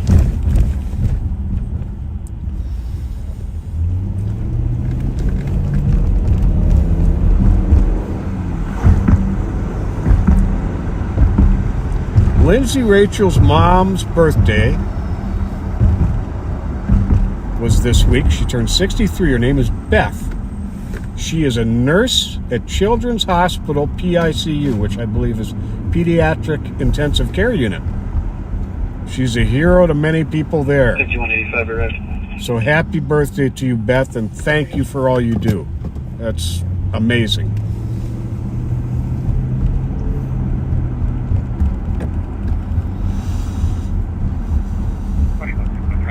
There's spot they can start for 2161. So it's code 4. Lotus home. 2363, I'm in route. Thank you. 2230. Well, it's only 10:33. Seems like we've been here a long time, doesn't it? And I feel bad because it seems like we were muted for a long time, but it's early. Well, It's early. I explained that to people that, you know, when that person called in on that car being up there, that we had to, you know, we had to coordinate some stuff, and there's no way we could do that being live.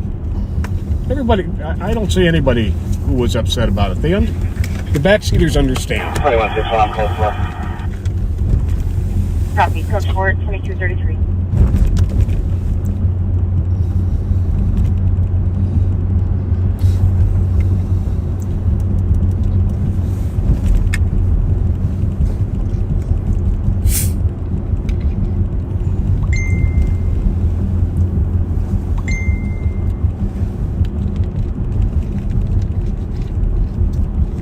Valentine's Day, Pat, or what? Bravo.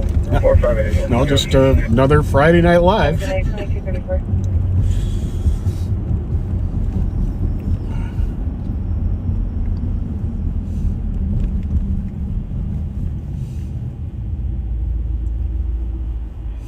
They're responding. Code 4. Lotus home. 5 more 2263, seconds. I'm in route. 5 more seconds. 5183 status. Yep, exactly. Still checking. Well, our friend Chris Pashuk Juliet Tango 0122 door call. is laid up with COVID. Sorry, Chris. Hope you get better quick. I haven't gotten the latest COVID update, I'll just be honest, and I've been agonizing over whether to get the latest one. But they said on the news only 15% of people have got the current one. So I don't know whether that means we're settling into the normal system of minimal participation, or I don't know.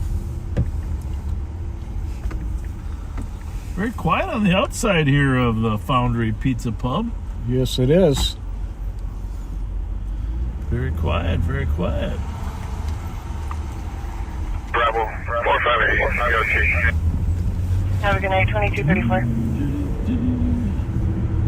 Turn 4 Tango 8 takes out the board, please. Heavy. So, just in general, the latest trend is our St. Paul auto thieves are going to southwest suburbs to steal cars. Yep. I mean, it's happened before, but now it's completely the case. Edina, Minnetonka, Spruce Park, Hopkins, Lakeville, Eden Prairie. On a regular basis, our kids are over there stealing cars. For a couple reasons. Number one is, if they steal them here, we got a greater likelihood of catching them because we pursue them. But two, obviously, the western suburbs have some nicer cars. Very true. And unfortunately, as the weather gets colder, a lot of these high-end cars will be targets while they're running. So please lock your car, take your keys with you. If you leave your car running, as some people do in your driveway, at least lock it, take your fob with you. Make sure, you know, here's what you do. Start your car running, take your fob, put it in the house, go back out to your car and get in it, and see if you are able to put it in drive and drive it away without the fob. If you are, you need a different system.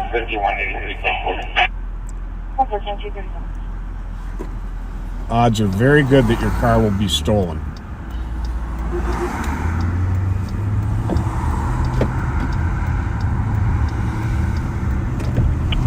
Sure, 16, we're going to give a case number. Case number is 216020 and 216020. Thanks. You're welcome.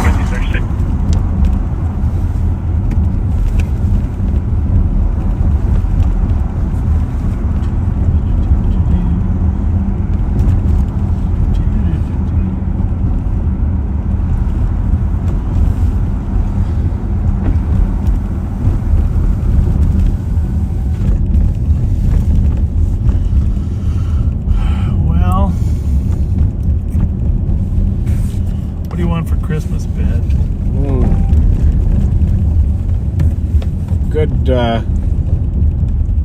Good question.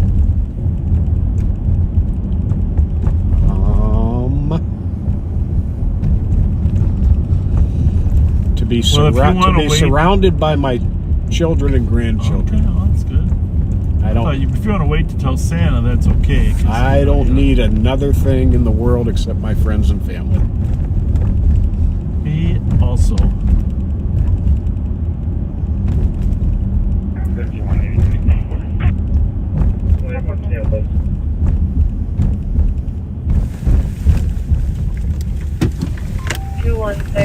216016.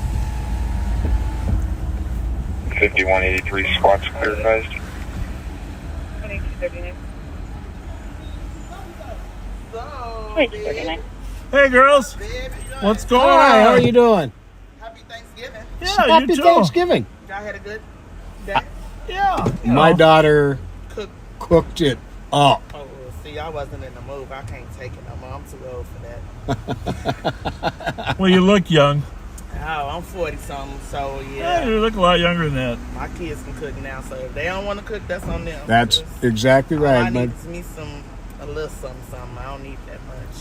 Yeah, I'm the same way, but I like a little bit of everything. Everything, see, I ain't been in that move in a long time, so I don't be wanting everything. What is your favorite thing, though, what your favorite food?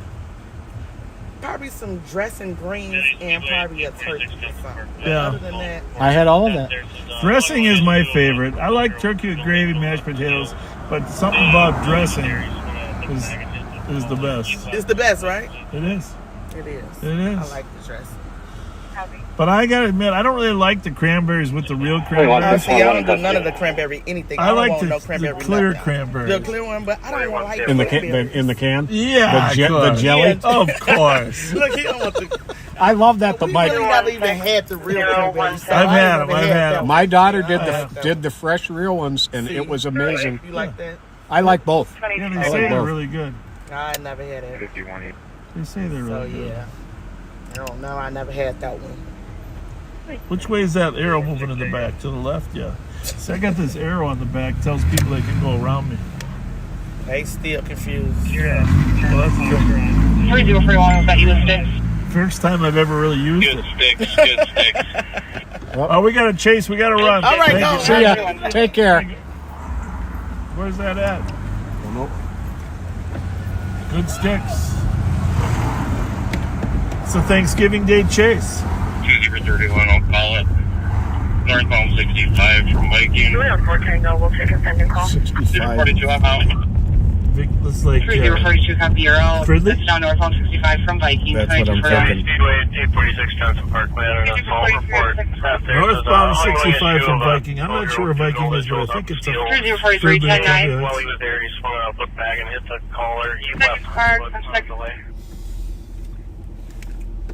Copy. 2241. 2031. Still northbound. Speeds 93. Approaching Klondike. Wow. Approaching Northbound 65, approaching Klondike. Klondike. 3043, advise Ham Lake. Ham Lake. Thanks, Timothy. 3043, Or East Bethel. Thanks, Ryan.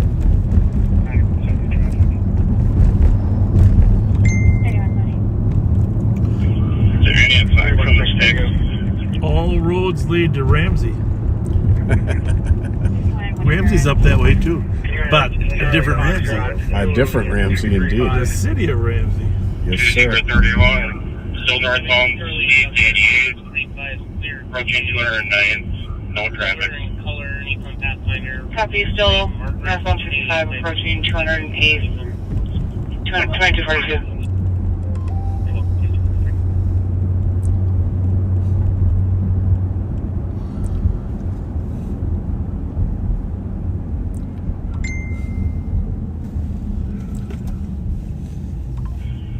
Northbound from Sims. Light traffic. Says they're heading towards Isanti. Front driver's side tire. Toward what? Isanti. Okay. Copy, northbound 65 from Sims, light traffic, lost front driver's side tire.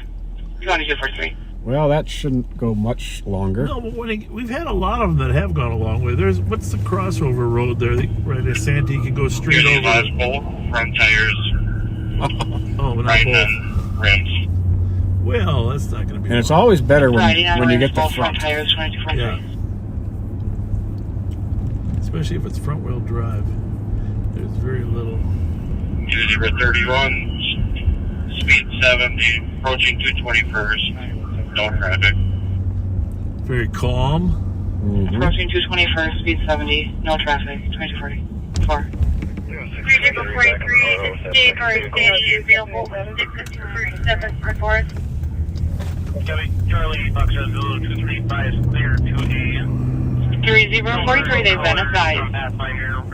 It's good you spotted those people running, pal. Yeah, I kind of figured that's the direction they had to have gone. 5, you're 2.5 minutes out, 2244. Bravo 443 EOT. Northbound approaching 229. Speed to 90. No traffic. Northbound approaching 229, speeds 80, no traffic, 2244. We have our radios on as well, but we're letting you listen in to that chase up there near Ham Lake. They stuck 2 of the tires.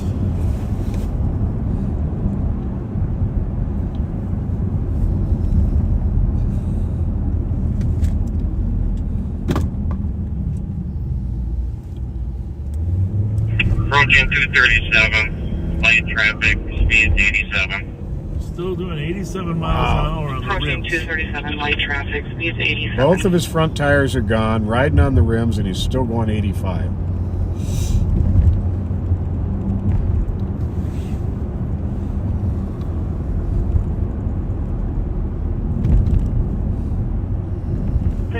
Checking your status.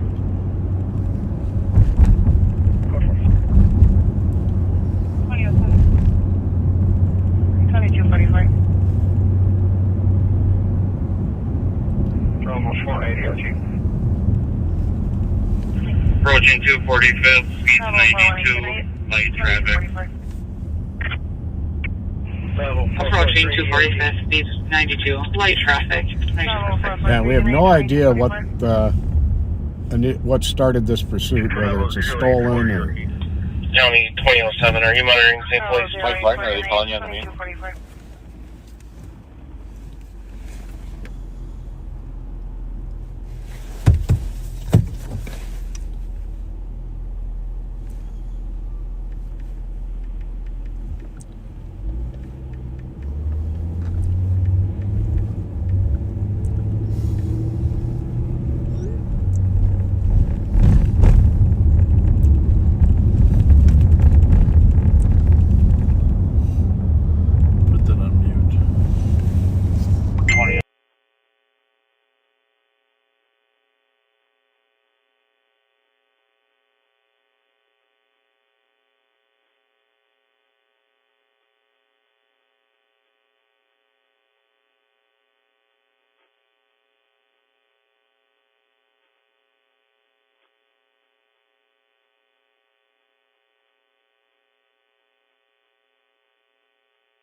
2007.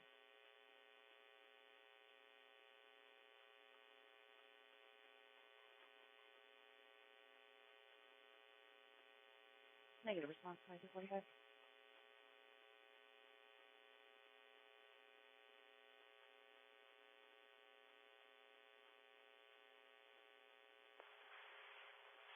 County 2007, are you monitoring St. Police?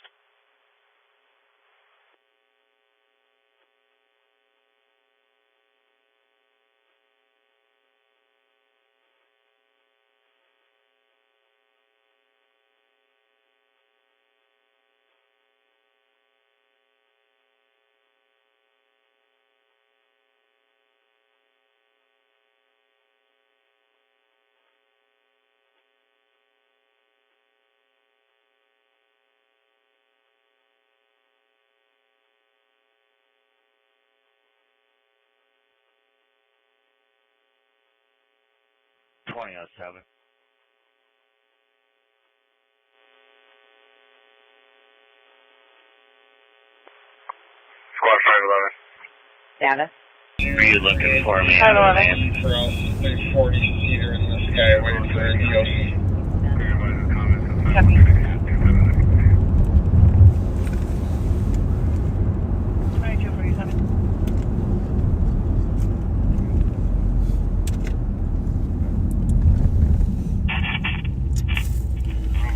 So apparently this this vehicle they're pursuing, Approaching Townsend Road.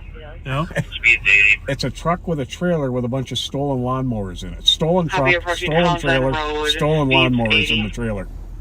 It's probably Demetrius. Maybe he'll call us. Maybe he'll call us again. Hey, Bob, is that you behind me? Oh my goodness. Stolen lawnmowers. Sandy County is 2407. Number 4 in the pursuit. Sandy 4407, you're number 4 in the pursuit. Takes a little talent to drive on rims too. The turning is a little problematic. Matthew 5, speed 86, no traffic. Holy mackerel. Maybe he's got rear wheel drive. 5, speeds 86, Must have no rear- traffic. Towards that AWI. Copy on an AWI. Southbound 280 to westbound 94. Sticks it up 65 in the channel, just going up. Here in the sky waiting for an Left lane. Now to the right. Slide down there. Apparently there's an accident with injuries, Pat, down on 280 and 94. Copy, there's going to be 6 up at 65 inch drama. Hit. Front tires are steel. Trooper 5 is overhead and tracking pursuit. Copy, and 6 hit. Front tires are steel. And the average northbound 55. Past the average. Southbound 280 to westbound 94. Yeah, I don't know if we're going to be able to get at it from this angle or not, but I think there's the St. Paul car coming down 280, so or another car will come at it from this way. If it made the turn to westbound, we'll be able to help out. Got an accident with injuries. I don't know, maybe a rollover too, but fire is on the way. Apparently some kind of automated message from an in-car system saying someone was in an accident. When the occupants started to talk, the line disconnected. So why that happened, don't know. Passing Davenport Street, still northbound. Good to know. Passing Davenport, still northbound 2251. A lot of traffic out here today. Yeah. I think I'll just shut these reds Not off. a bad and idea. Maneuver around them. About 1602, checking your status.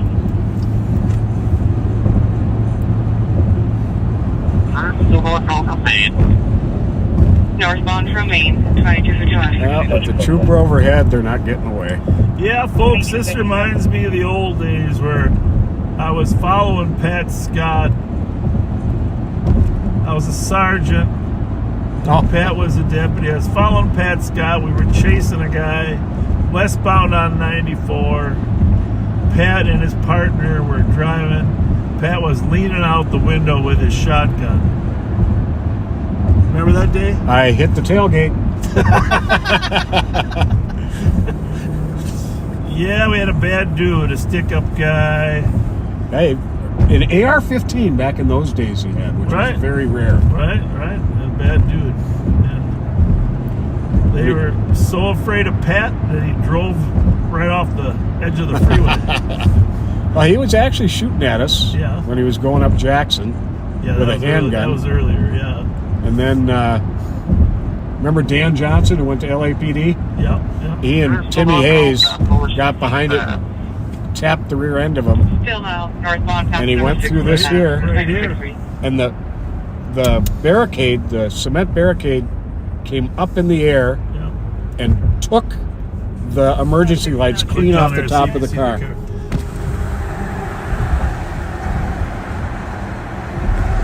I do not. We are looking for the car that registered the accident.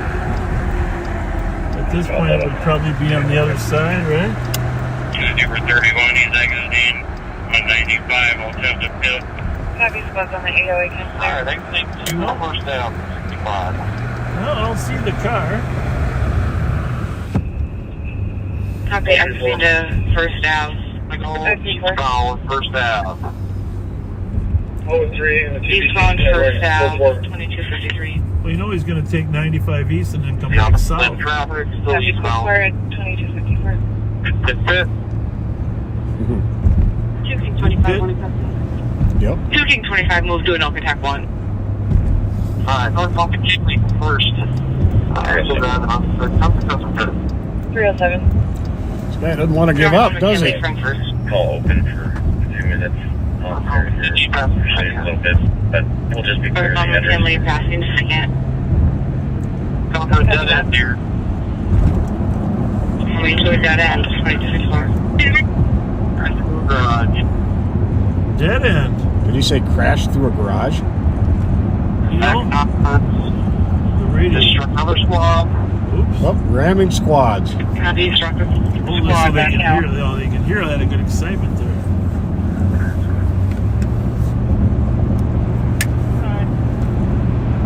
Vehicle stopped. Vehicle stopped. 3046 felony stop. A little bit of a blind spot there. 3046 felony stop, 2255. And the best address I got is near 225 McKinley Street. Looks like we got plenty of help on scene at this point. Go ahead. Copy, 225 McKinley, 2255. We checked southbound 280 and then took the 94 eastbound exit off 280, which runs under all the ramps. And we didn't see anything. So I don't know if State Patrol is going to check west of St. Paul, but in St. Paul it's clear. 307. Copy, we'll let them know. Southbound 280 and eastbound 94 exit under the ramps. Not seeing anything. One little section we could have not seen there. Otherwise, I'd get on there and clear it, but there's a little section right underneath there. It goes westbound. 373, I'll take a St. Paul said they checked eastbound. Right. Copy, 373 and a squad to assist welfare check at 310 Lawson, apartment 4. Second-hand info caller is property management request. All right. We've got one climbing out the Check of vehicle. a child that's been heard screaming for over an One hour climbing out of the vehicle. with no response at the door. Well, it's good that other departments are still chasing, right, Pat? Oh, yeah. Mostly it's outstate ones. But 361 on your back. Copy, 2256. Bravo 070. Copy, after taking to the drone. 2256. We checked southbound 280 and then took the 94 eastbound exit off 280, which runs under all the ramps. And we didn't see anything. So I don't know if State Patrol is going to check Up here, west of St. Paul, but 2257. in St. Paul it's clear. Okay, they got him in custody. Good job. Morning, Marshal. Chase. South on 280 and eastbound 94. We're clear advised. Put us on It's a long way. DMC at Holiday Hamlin Marshall. Gentleman refusing to leave the bathroom. One thing's for sure, you don't want to turn on a dead-end street. Right? I'll take a picture. You see something? Copy 373 and it's going to assist welfare check at 310 Second-hand phone caller is property management requesting welfare check of a child that's been heard screaming for over an hour with no response at the door. Okay, copy.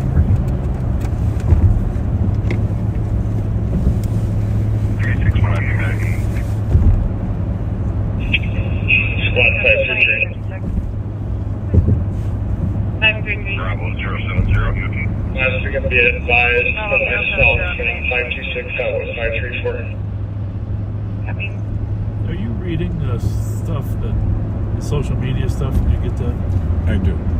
I haven't been looking at it tonight. Well, it's hard. If you don't mind, just see if there's anything that I asked her to come up with anything that might be going on tonight. Okay.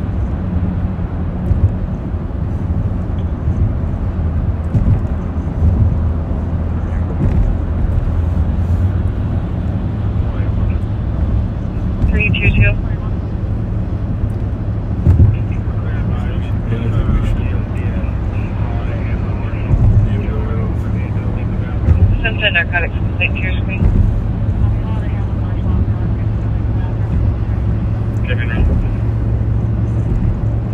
I'm going to mute real quick. 20. 1 Tango will swing by that as well. We're just a block away. Copy.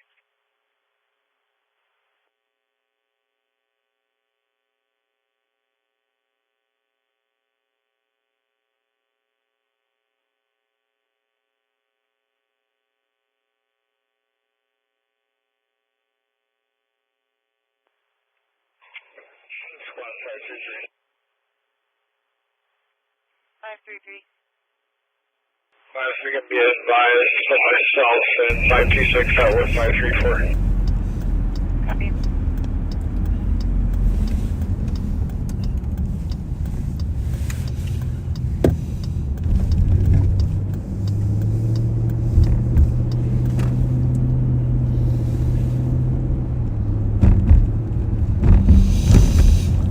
Hey, backseaters, you know when new viewers jump on and watch, Just want to ensure the seat is code 4. please let us know, let them know who we are, because sometimes they say, who is this, where is this, what's going on. Take a minute to let them know, because people jump on all the time. They're on for like 2031, can you advise status? Sometimes they don't know who we are, but our backseaters do. And they will fill you in. You see the Kagan Case place went bankrupt? Yep. 3019, can you advise status? I was thinking we should get a backseater bar in there. Maybe that's our future. Copy, do you still need to pass the Call Tech 1? Backseater bar. Negative.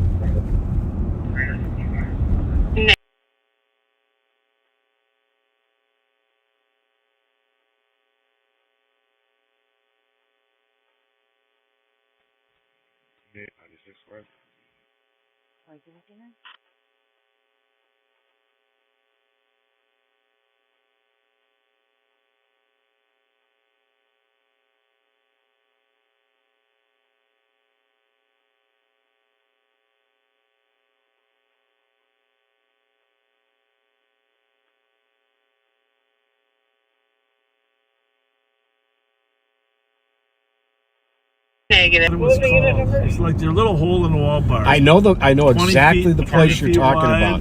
You know, and all the old timers would go in there, you know? Yeah.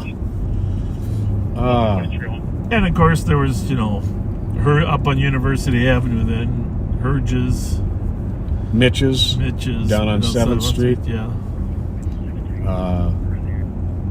Mancini's always. Yeah. The little niches were the... And people used to hang out in bars a lot more than they do now, right? I mean, it's a little different now. Yeah. People don't have the time but also obviously, well, it's just a different time. Yeah, Joan Stands. That was always a big Steve Husbeck place. Oh yeah, that's right. Scarta's. That guy's trying to catch his dog. Did he catch it? Couldn't tell. Gotta go back and ask him. No, seriously, he ran across the street to catch his dog, and the dog ran toward him and then ran away.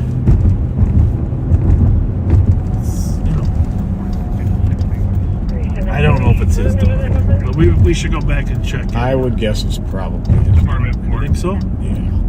He had a car parked to the right. He had obviously run over to the west side of Snellingham. He was out looking for his dog. But the dog doesn't like him, apparently. No, he just wants to be naughty. Oh, I wouldn't be naughty in Snelling Avenue. If you're gonna, that's the busiest street in Minnesota.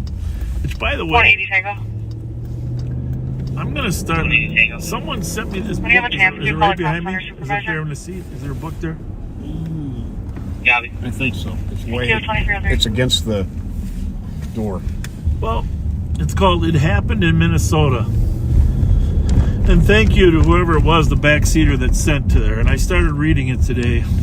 I decided to turn the TV off. There's too many damn commercials. It's the same news every hour anyhow. I just started reading this book. It was fascinating. Copy on channel 2. It happened in Minnesota, all the things that happened in Minnesota. Right. And you know I'm a history buff anyhow. Right. We're going to see if this guy got his little dog. Is that his car? Where? Up on the right car there? was, well, originally it was over here. Parked right there. And he ran over this way, and then the dog ran over this way. I bet he's down the street. He's either down the street. The dog ran away from him, right? His dog was running right here. Yeah. So the dog either got away from him, or he's got the dog in the car. That could be his car there. Small black dog. 16 Kilo Golf Echo 643 to recall. He had some white letters on the back that said "Help me."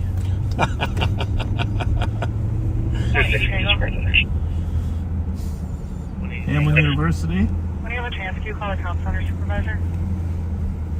Spent many years here. Thank you, 2303. Had a great experience here in Hamlin. Was very lucky. Great instructors, great friends, great football experience. 181 checking status. That's a good question. What was that dog's name again that I made instant friends with? And Chris Thayer did that. No, I don't remember. Oh, why can't I remember?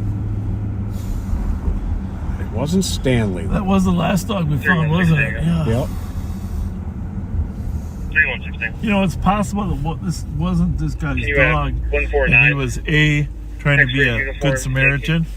All right, we're gonna go down with our lights. Always possible. Or B, he was trying to steal it. And through 16 of Peniel, 7 Nebraska Plate, Juliet, or Yankee Juliet Kilo 040. Copy.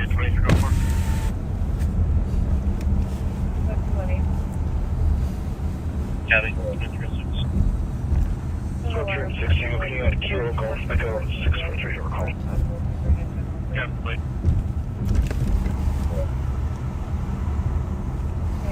There's 16 disregard action. Well, 373.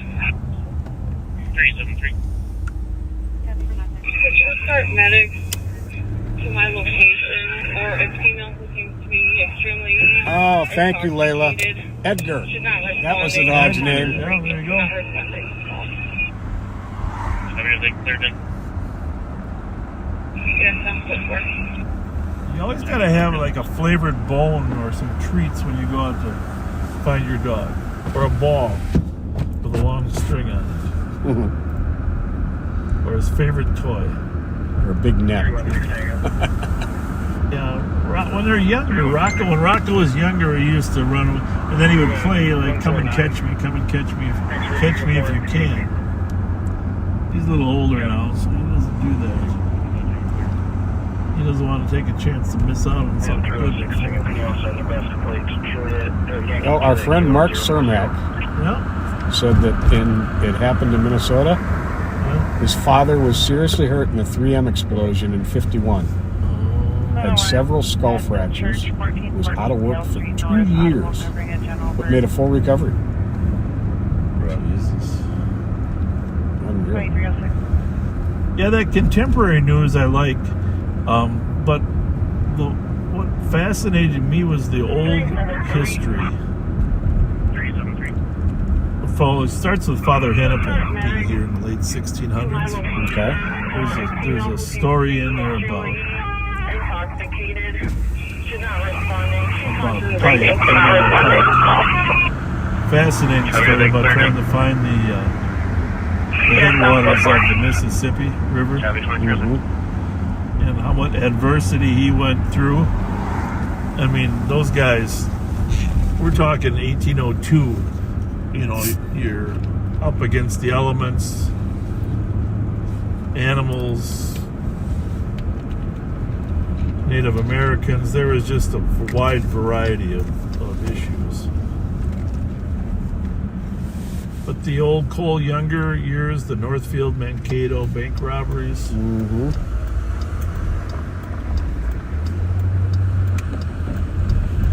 did not know. Jesse and Frank James. I did not know this, but the Cole Younger group apparently became constructive citizens while in prison. Really? Spots on a driving complaint, white bear and Ivy southbound on a vehicle swerving. It's going to be a silver Acura. Very interesting. And actually, people were protesting and they wanted them released. So there's just a lot of interesting history. In fact, it inspired me. I'm going to go to Barnes & Noble tomorrow and get a couple books on Minnesota history. And we'll have some little. I don't know where it is. It's against the passenger door. Okay. Here. Put that light back on. I can reach it. Just got to shift around a little bit. Passenger door? Like behind me, you mean? Or? Yes. I can maybe reach it right through here. Yeah, I forget who sent me that book. But, it's easy reading, it was great reading.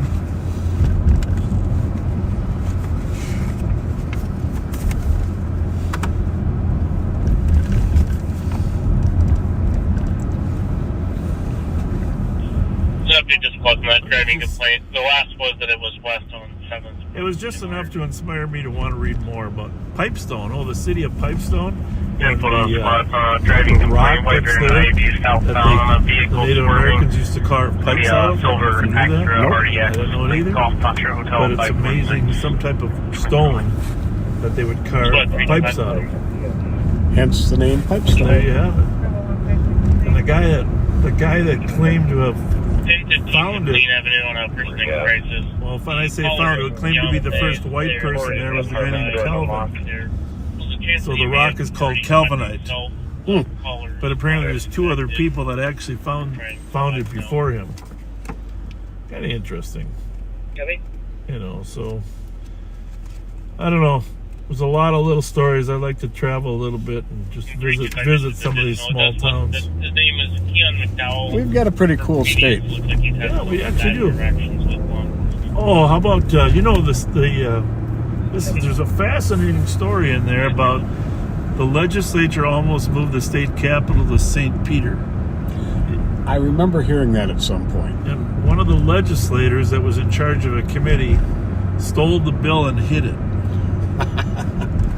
till the legislature adjourned by the mandatory 2-month adjournment. The last was that it was west on 7th from Kennard. They tried to basically they tried to call it out of committee. They couldn't get enough votes to call it out of committee officially because they had rules they had to. But the bottom line is Rollet was the guy's name. He stopped the Capitol from being moved from St. Paul to St. Peter. Well, I'd like to say thank you, Tim. Interesting, though, there were some businesses in St. Peter that were behind this move, and they bought land, etc. Apparently, the land they bought to put the capital on is now the Nicollet County Courthouse. Really? Yeah, if you're from St. Peter down there by Gustavus, you're familiar with the Nicollet County Courthouse. Beautiful building. Additional. It does list that his name is Keon McDowell for previous. Looks like actually, there was a lawsuit. Then they passed a law after that. They went to the governor. There was a lawsuit, and one of the Supreme Court judge here threw it out. Said they hadn't had the official bill to vote on, so they didn't move it. And, they had a parade. Something funny about that guy that just turned right. Okay. They had a parade in honor of the legislator. Right here? Yeah. They had a parade in honor of the legislator that hid the bill.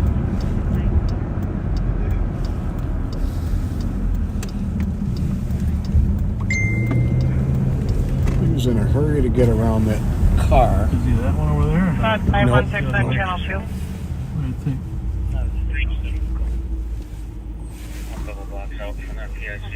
Oh, 516, and if there's athletic business at the Montreal High Rise, 1085 Montreal. A lot of interesting history. 1303. The neighbor, anonymous, our callers anonymous. Otherwise, the we'd be working in slamming doors, cussing and swearing. we wouldn't be able to pull out in front of our state capitol. Mental health. But we still could have been SPPD. Name is Nick, white male, 50 years old, 5'5". You know, the Capitol burned down once. No, I didn't know that. Yeah, the Minnesota Capitol burned down. Like completely? Oh, 670. You know, I don't have that much information. But it did burn down pretty much. Someone's going to tell you because there's a lot of people that know these stories better than me. 216, you can stay clear. Thanks, guys. Yeah, be wanting custody. 2313.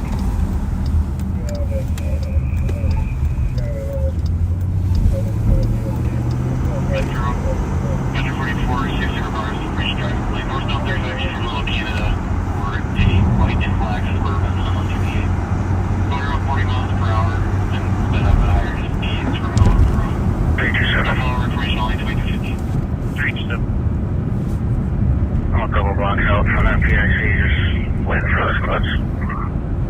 Copy that. The info, the caller is not on scene there. Copy. 2313.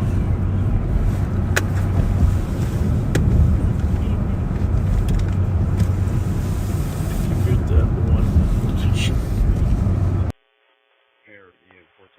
Squad 223, investigate Maryville Park. 223, copy.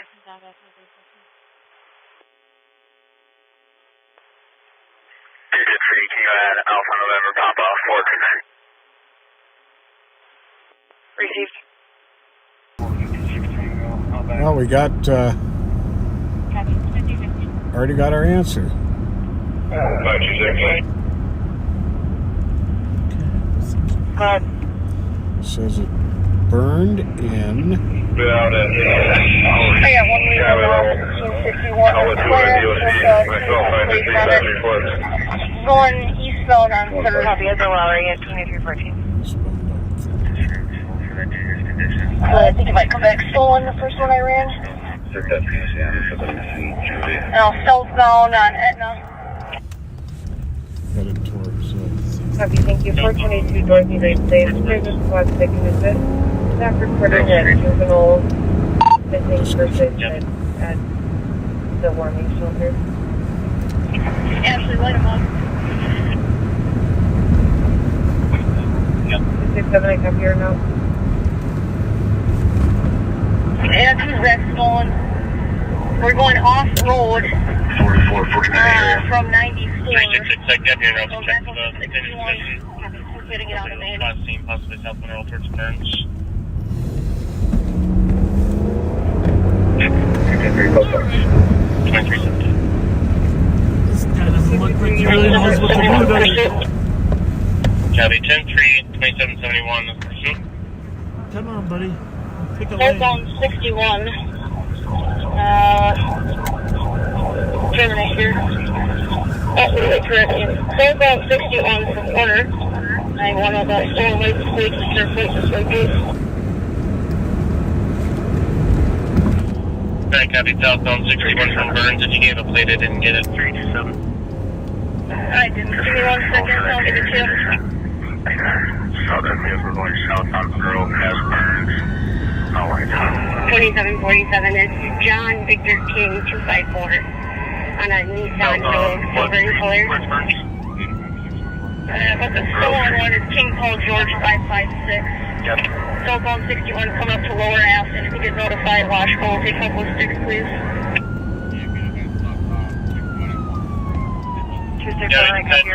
Juliet Victor King 254 is a stolen license plate.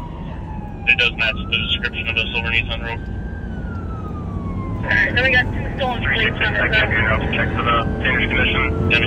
Sounds like it was last seen possibly south on Alfred's Burns. By the airport, you can head that way. Get a hold of them. State Patrol as I get the radios behind you. They're already Going wrong way on 61, but there's only one car. So we're going to keep going in the right lane of traffic. And I'll get right then whenever they get a chance. Southbound 61. Terminate here. Southbound 61 from the corner. 9-1 about 12 license plate. This is a familiar feel to it. You know what I'm saying? Yeah. Alright, give me 1 second. I'll give it to you. Slow down a little bit while they're coming up into traffic. 2747. John Victor King 254 on a Nissan Rogue, silver in color. I think they're going to be trying to correct for that. The stolen one is King Paul George 556. Looks like male driver had last is notified while female passenger.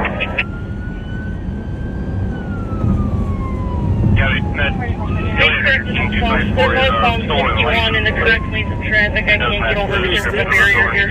Northbound. You got your sticks? Alright, then we got 2 stolen plates on this side. 61. By the airport, if you can head that way. We're going to be on 2 different channels. Just make sure you can Going wrong way on 61, but there's only one car. We're going to keep going in the right lane of traffic. I'll take it right then whenever they get a chance. Should be here any second.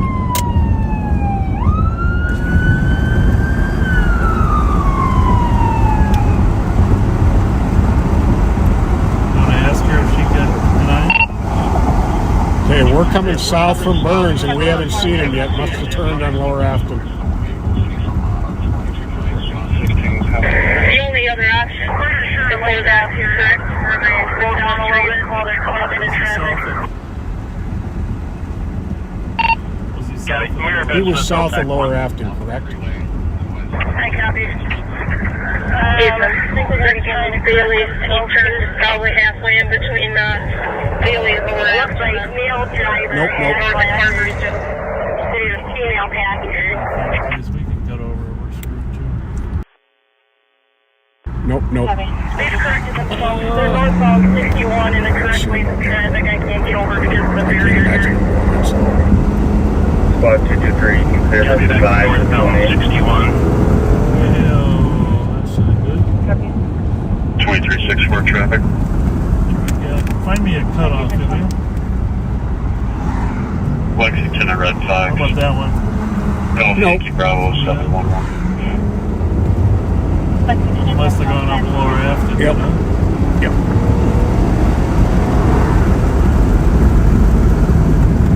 Nope.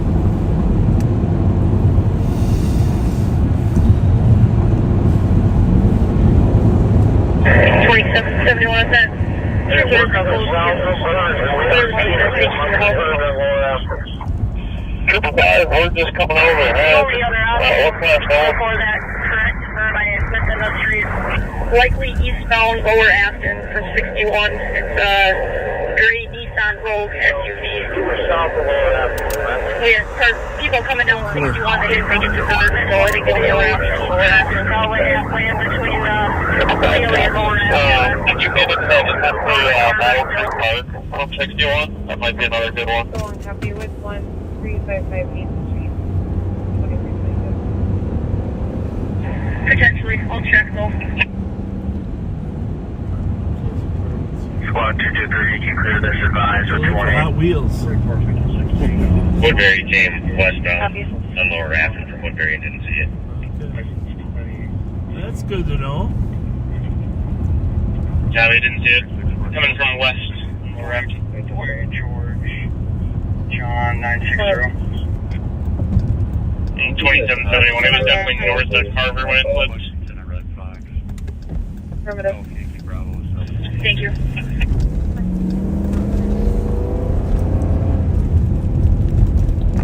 Yeah, he was asking, was it definitely north of Carver when it turned around? Clear the bay and thank you for the help. 2172, arriving. One's just coming overhead. One class home. Affirm, that's what he said. Likely eastbound Lower Afton for 61. It's dirty east on road SUV.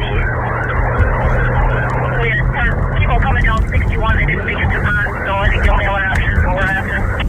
Heck. Well, here's the good news. They're making snow out here in Battle Creek. Battle Creek. And Battle Creek 61. Clear. Another good one. The snow machines are working. Potentially, I'll check though.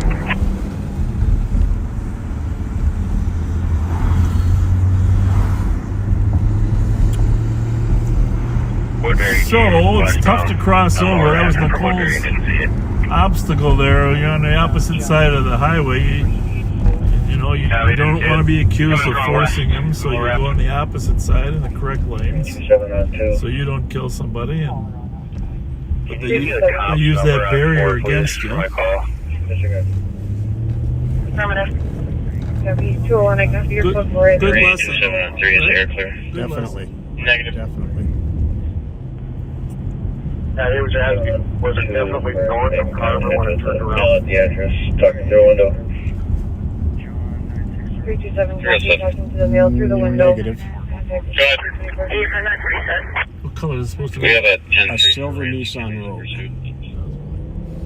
Affirm. More past the Doltec 1, flight superhead. We're just checking for the vehicle right now since we don't have eyes.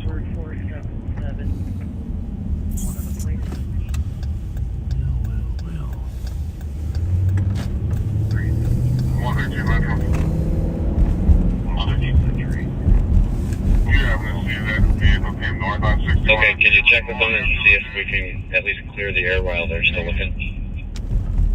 27 from clear to the air.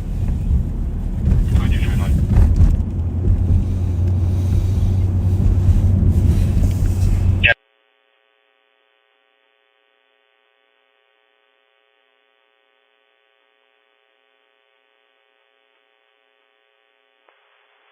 Three two seven on 2. 327. Disregard. Copy 201, I copy your code for it, 2324. John 384. Third plate. 327 on 2. We're making contact with the mail at the address. Talking through a window.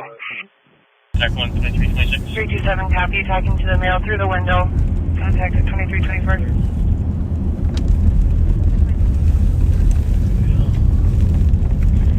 Affirm. More past the Doltec 1, flight overhead. We're just checking for the vehicle right now since we don't have eyes. And 555 for post monitoring. I got one that's got hot wheels on it, hotter than normal. It's at 2191 Glen Ridge Ave. Bingo. That's going to be it. Okay, can you check with them and see if we can at least clear the air while they're still looking? The road goes by the apartments. 2775 to the air. Everybody copy that? 2191 Glen Ridge, Hot Wheels. It's just hotter than the surrounding vehicles. Signifying that it would have been running a little hotter than most. Possible at 2191 Glen Copy that, Ridge. full 3 minutes out for checking on that vehicle. Yeah, I've been followed up there.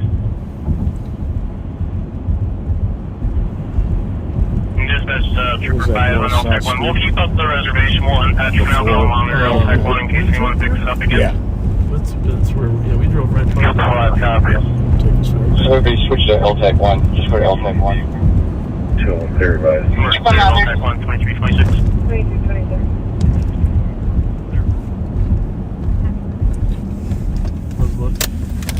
Clear. If this isn't it, we're gonna take a little drive over to my buddy's house, see if he'll let me know who was in that car.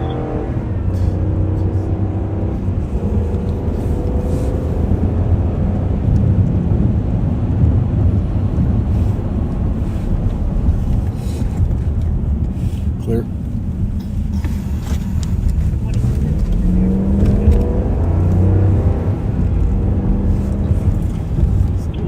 County Squad, if you want to just flip over to LTAC 1, Trooper 5 just put out info. He's got one with Hot Wheels still at 2191 Glenridge Ave. If I copy, thank you. 2770 copy, but just go to LTAC 1. We are just about there. Yeah, thank you. Trooper, is it in front or in back? That's that same car. Should be in front.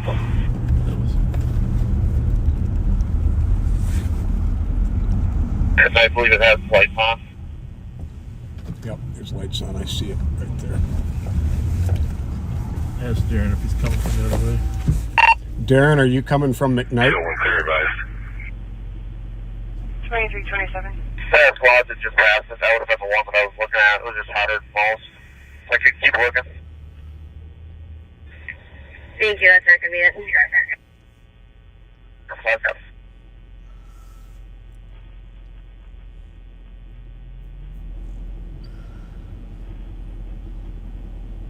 Get a parade going. Get a parade. Woodbury's over helping out. I'm just assuming that wasn't the right car, so we'll just keep driving. Yep. It smells like it has Hot Wheels.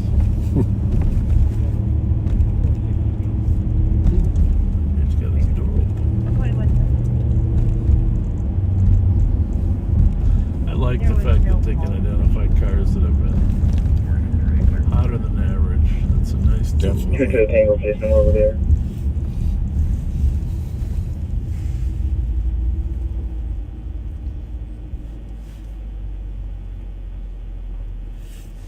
Tango case number is 216031. Copy. 215.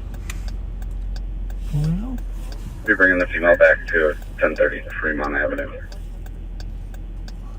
Copy.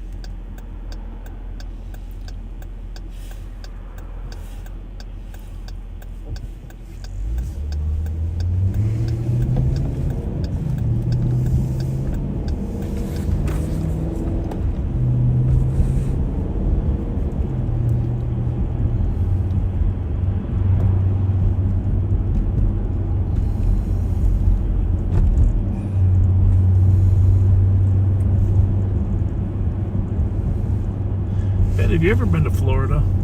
I have. Do you want to go back? Maybe.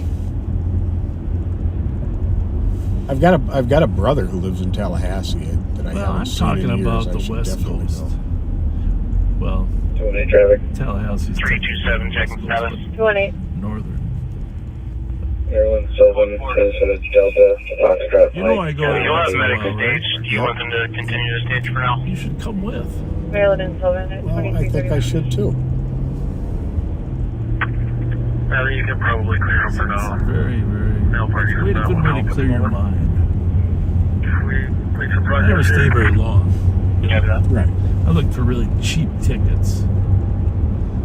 But did you notice my tan? Did you notice my tan at all? No, I didn't really. Well, it's been dark since we got together. But with you turning the light on, Yeah, yes, I yeah. can see it. You got some healthy-looking sun. No, when I was a kid, we went down there every time that the Twins were in spring training. Yeah, that's right. I know. I never traveled out of the state You guys of hear Minnesota. about the homicide suspect? Cell phone White Bear. Help us out. From where on North South Lake.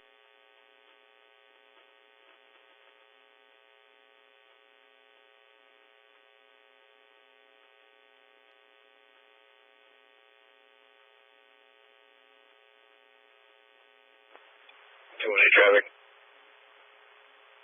218. Maryland Sylvan, citizen at Delta, on Scott Lake, 980. Maryland and Sylvan at 2331.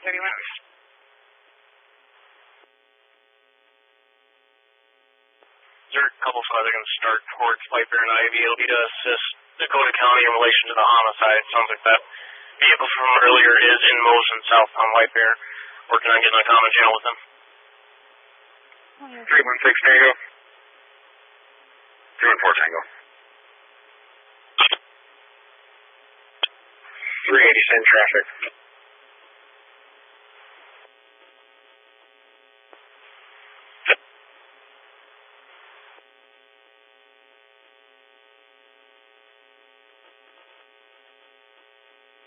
Checking for 2007.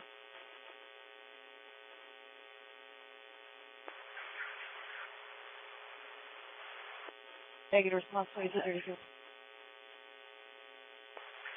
Squad's going to assist Dakota County. It's going to be on LTAC 2. You want more copy? 300. Copy the call. That's something we do. 5183, 5185. That's showing anything for both. Are you finish LTAC 2 with channel 3 or squad seat switch off? Negative, it's Dakota. We're just switch over to headed over to run in. We're just running in to back up a traffic stop, high risk traffic stop. But others will probably get there before we do. That's Clear right. 223, you can send me that noise report. 9174, 9174, West 223 and the graduate assist at 312 West 7th Street. Color lives in Unit 1 with the residents in Unit 2 items to fall off. 3300 Rice Street at Cardigan Ridge. Unit 332 medics with a 72-year-old female conscious breathing. Clear. What did you just say? There's a St. Paul squad there. Copy with 201 at 2335. Well, we're just going to let that one go then, as long as there's other cars there to back up that stop.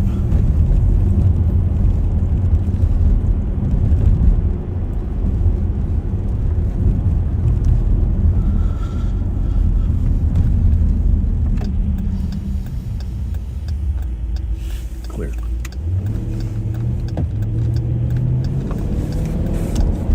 Yeah, I was going to say, I never left the state of Minnesota. 2771, this is not the suspect. Anyone else is not here. Clear. Copy. Ramsey County's advising not the suspect. Other cars incoming. I might have told you. We only went 1 week a year. We went up to Farm Island Lake, just north of Aiken. Your family? Your mom and dad? My mom and dad was 1 week a year. That's all we did. 223, you can send me that noise report. Small cabin, probably. 223 and a graduate Heard assist at at 312 12 by 12 Color feet. lives in Unit 1 said the My dad had a flat residents in Unit 3 are being loud. Johnson motor. Causing items to fall off his shelf. Johnson motor that he would take up and then rent a fishing boat. Go fishing. But, I don't know, back then parents didn't have a lot of money to go on lengthy vacations. 2335. Right. We drove up there in my father's 10-year-old cars. Usually, most years we made it. A couple of years we didn't. Cars would break down on the way. Thanks for a copy. 1 year the tire flew off, literally flew off the car. Wow. Yeah, and when your car flies off and the one tire goes on the rim or the hub, it slows your car. It was girlfriend of potential. Yeah, you probably know what the tire keeps rolling at the same speed while the car is slowing down, and you can watch the tire roll. I have that fun. But back then, people were so kind that everybody wanted to help you. It didn't matter who it was. Right. Neighbors, help repair your car. They let you stay with them. We stayed, twice we stayed with people while the cars were getting repaired. Well, I only mention that it was a different time back then. Your dad traveled because of his job. Mm-hmm. My dad was, didn't have the finances to travel. So I appreciate, basically, I appreciate the ability to do a little bit of travel. Yeah, anyone not out on White Bear can stay clear. 2336. It refreshes you mentally.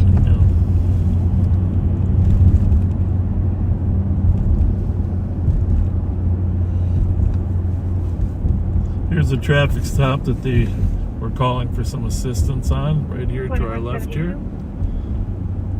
On White Bear and Hyacinth.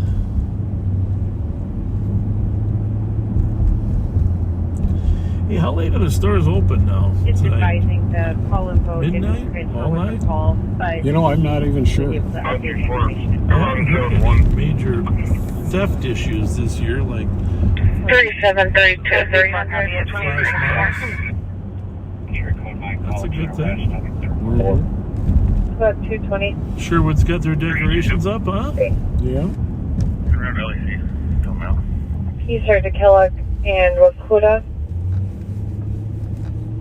For a DOC colors of lift driver, female refusing to exit the vehicle is a black Dodge Durango. Shots fired here last night on Orange, huh? 2339. Shot up a house. Yep, again. Oh, it's like the third or fourth time that house has been shot up. Same house. Do we know why? I haven't gotten into the details of it yet.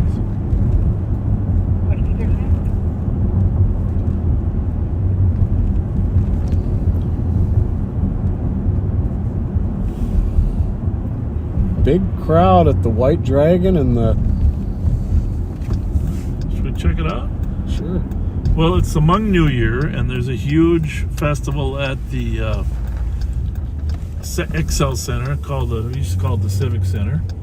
It's the Hmong New Year, and thousands of people are in town from Wisconsin and all over the country to celebrate the Hmong New Year. I've been there most years. I haven't been there yet. I don't know if I'll get there tomorrow. But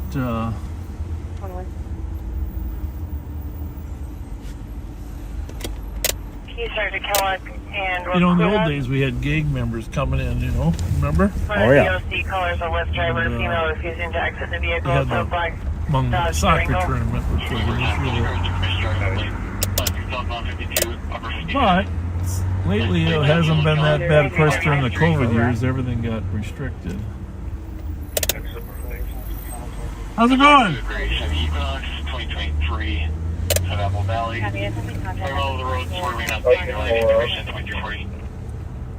2340. Unisom has a big gathering tonight too. Cup and cheers. Happy to assist medics. Holiday 1770 Old Hudson Road. Medics are on scene with a patient, and they're requesting police. Chris Thayer already sent us video of the Nissan going the wrong way down 61. Oh. 620. Don't see any drunk participants out here at all. 15-minute delay of mail party. It's a good sign. Checking vehicle door handle. Although it's still early. Yeah, true that.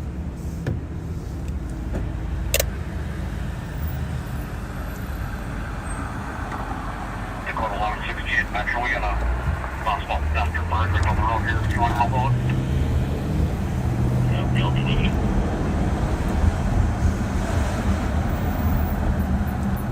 About 516, checking status. Another person got killed yesterday, in Minneapolis. 2342. Or actually, today. was today. Yep, This I morning? saw sometime this afternoon, I believe. I saw Lisa Clemens posted about it. Oh, 2320. I didn't see that one. It's like every 2 days now. 70 Old Hudson Road. Medics are on scene with a patient, and they are requesting it's been bad. the patient with a transport to a shelter. One of our deputies is working off duty here. I saw on the board today. 325 deputies. Suspicious area check 1657 to the clinic. 15-minute delay of a male target was in the alley, checking vehicle door handles in the garages. 2341. That's the security guard there.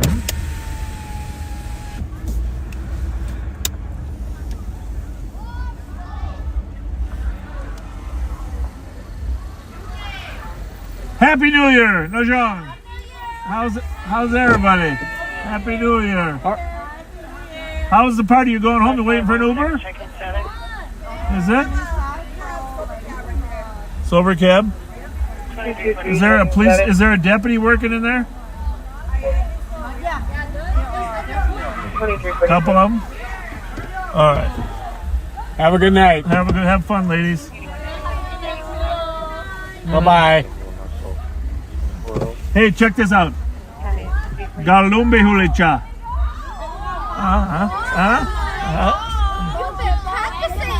Yeah, I've been practicing. Why? For 30 years. She's doing.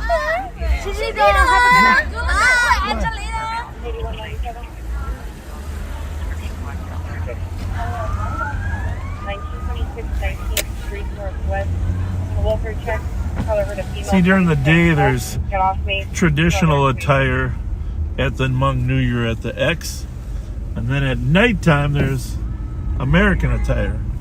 Nightclub attire. Well, yeah, I guess you could say that. Nightclub attire.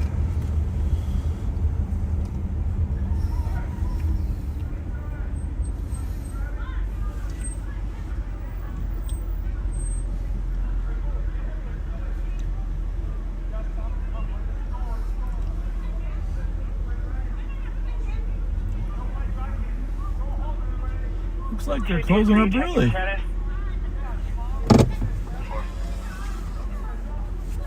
Najong.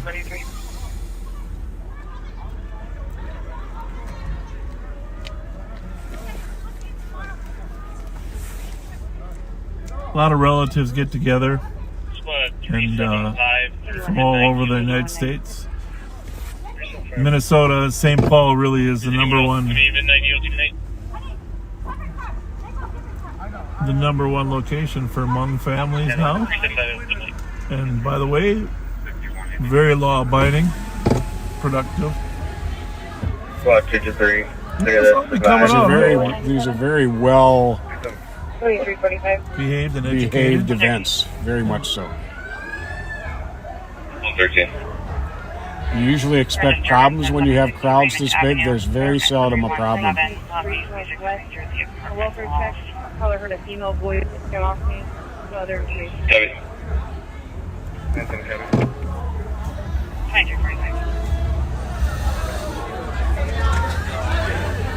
And 1602 Trader Center. 164. Cleared and funded with 182. I was watching a special on the Vietnam War the other day. Copy, 23. You know, a little different angle. So, you know, I like history. 160212. In fact, yesterday I was watching a story about 2346.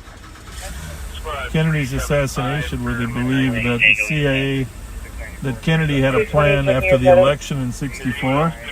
Have a good night, everybody. 2346. Good night. That supposedly Kennedy had a plan to get out of Vietnam.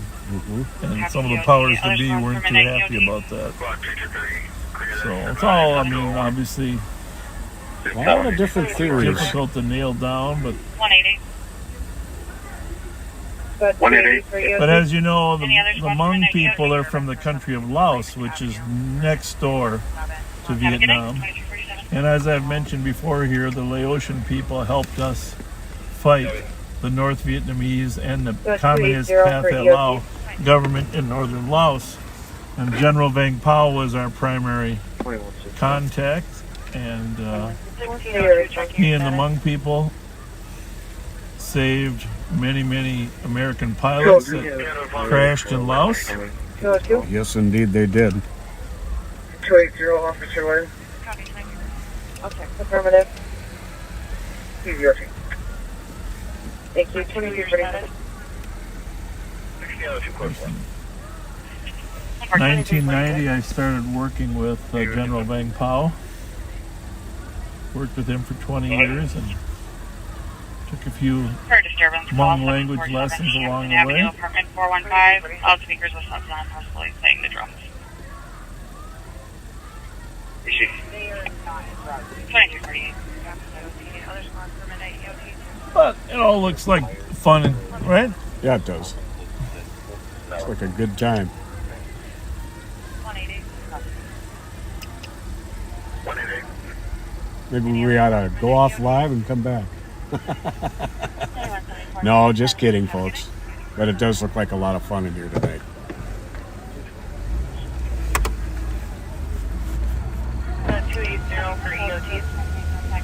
I want to go. I want to see how late Best Buy's open tonight.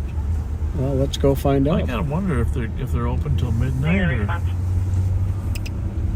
what their plan is. Oh, that guy's parking on the front lawn.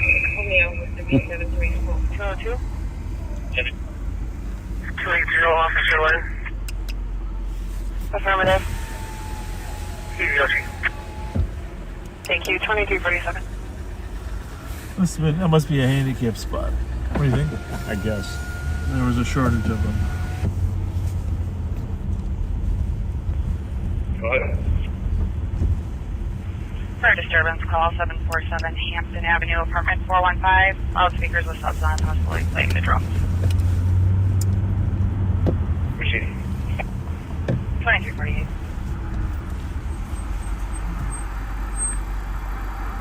Hmong New Year's celebration. I gotta find the exact year, but I want to say like 1980. Oh, it was in the 80s that they started. It was before Harrington was chief. I believe it was while McCutcheon was chief. Yeah.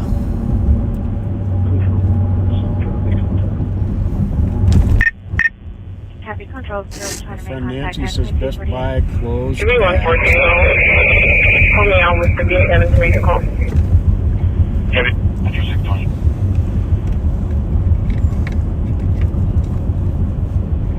10 o'clock. Really? Yep.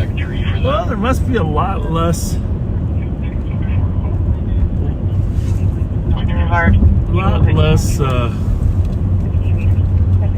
Herd mentality now, huh? For shopping. Yeah. Because they weren't open on Thanksgiving and they're closing at 10 on the day after. Which is the biggest shopping day of the year traditionally. Yeah. 327. 327. En route to Dorothy Day. One adult female. Charlie 2351. Well, our backseater Charlie Zeilinger, his grandpa Ken Zeilinger, lives on the end right next to the boat landing on Farm Island Lake. Really? Yeah. Yeah, those are good times. Small world. Well, greetings.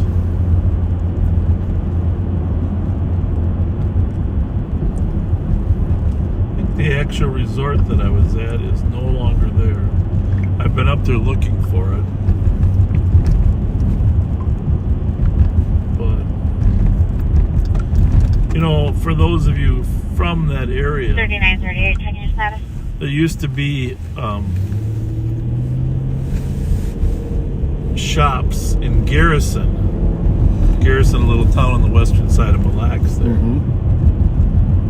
Back then they called them trading posts, and I don't know if they were on the portion that's part of the tribe reservation or not, tribal lands. But there would be a lot of cool stuff at those little trading posts, especially when you're young. Oh yeah. Belt buckles, necklaces, turquoise. You could just stare at the selection for hours. That was a lot of fun things to look at. Garrison, Minnesota.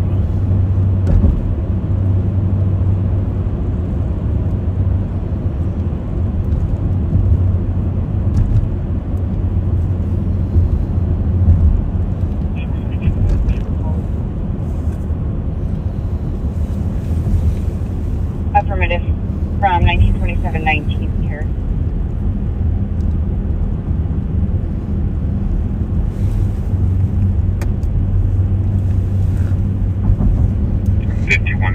Squad's clear assist. So we're up by Maplewood Mall here, looking for stores still open to sell their wares. Panera Bread's getting to delivery. Probably soup. 327. 327. En route to Regis. Well, it looks like the Doghouse Bar has a decent crowd. Yeah, there's a reason. Good spot. Titan's Bar had a big makeover and is now more restaurant themed, it seems. Titans, is that? It's not the old T-Birds, is it? No. It's over by Duke's. Okay. Over on Geneva or Century.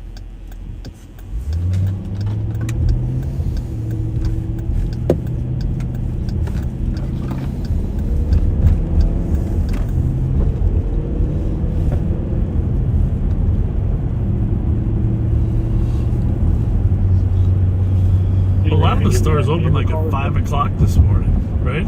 Oh yeah. Crazy as that was. Affirmative. From 1924. I got talked into one time going to Black Friday sales. Me too. Never, ever again. Actually, I was right here. McLean Avenue. It's It was right here at the Best Buy Maplewood. This time it looks like she's en route to the address. For a big TV. Yeah. Mine Mine was at a Walmart. En route to Regis now. It's chaos. Same with Golfing now. What's that? Chaos. Total chaos. I mean, you could do it once just for the experience, right? Yeah. To see how chaos horribly some people can behave when they want to. Yeah. Yeah, my way to 325. And little do they, most of them know, they only put so many on the floor. There's usually more in the back room. So people are fighting over the last one on the floor. You go to the manager, do you got any more of those? Oh yeah, we got a few more. We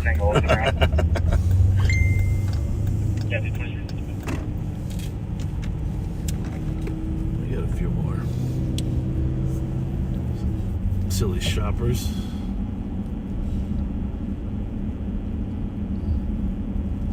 Well, for the most part, I'd say the Twin Cities survived Black Friday pretty well. Certainly looks like it. Really, I'm proud of you, citizens. Back out to That's great. 1015 McLean Avenue. It's coded up. Suicide in progress. Caller is the fiance again. This time it looks like she's en route to the address. She's almost out of the address. Says her fiance is harming himself again. Said he sent her a video of him cutting himself. Now it's to the point that you might as well just put it on. Yep. I confess that I do most of my shopping online. Uncooperative.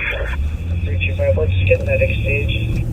327. Want to clear this in a second. I'll be on my way to 325. Copy. There's a few others that can clear up this as well. BLS history of being uncooperative with law enforcement as well. 327, I got the 40. SAP? Yeah. Copy. 6 Tango also now. We don't usually take it as potential suicides or person in crisis, so you might hear some stuff in the background, but 533 DOT, good night. Good night. 23.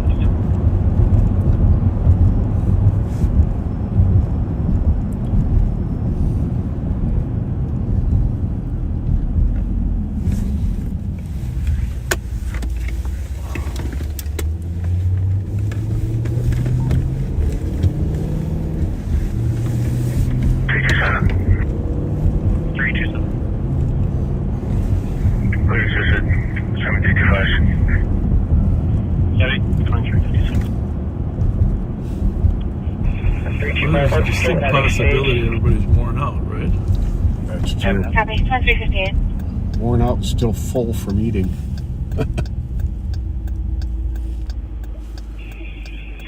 So this week the Chiefs lost. Okay? Okay. Alright. And I'm not saying it's... I'm not saying it's anybody's fault. Okay? Yeah, first watch who weren't out there last time, this male is in the house by himself. But you know, her boyfriend did drop 2 passes. We won't say whose boyfriend. 533 EOT, good night. You caught a couple, granted. But sometimes crazy love doesn't go with football. I'm not saying I talked to Andy Reid and Andy Reid told me to say this. I'm just saying that if I did talk to Andy Reid, this is probably what he'd say. Just got to have your head in the game.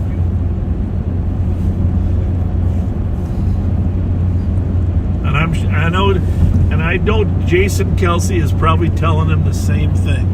His brother, Travis.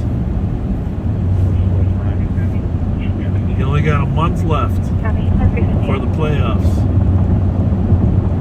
He's got to focus. It's okay if you don't focus because we want to beat you in the Super Bowl anyhow. You know. I think Philadelphia does have a good chance of making it to the Super Bowl. Maybe more so than the Chiefs. You know, there is... She wasn't around to the address. I don't know all the details on it, but going back to our last game, the Vikings' last game, yes, there was a disputed, controversial call that kept us from getting 3 points that wasn't called during the game, but a player on the opposing team was sanctioned later in the week for like a bad hit, I want to say. Oh, interesting. But it was too late to reverse it. Oh, he was sanctioned. We would have won by 2 had that call been made. You're probably right, but we should have gone. We should have gone for the touchdown instead of the field goal anyhow. But that's a whole other. That's yeah. Well, the Vikings like to keep things close. Clearly. Yeah, 2 years straight.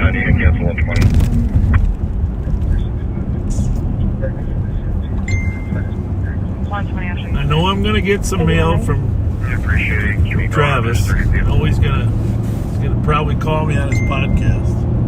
Oh, but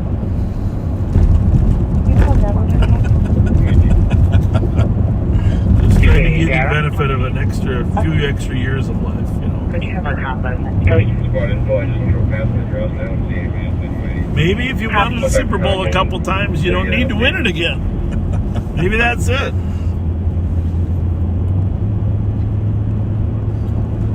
Comes a time where, you know, his brother's got a couple little children. Who's that? Undersheriff. His brother's got a couple kids. Boy, and there's that one. Maybe it's 2 with. one little daughter of his is. Sure, one, you can send me that flight west. Maybe Travis is thinking about having children. 327. Maybe that's what's on his mind. Coming to this. It's going to be the house directly to the east. 5185 with the multicolored light. I mean, can you imagine though if they have a boy, the arguments they're going to have about whether he's going to play football or be a country western singer? Last time speaking with us. You got to think ahead.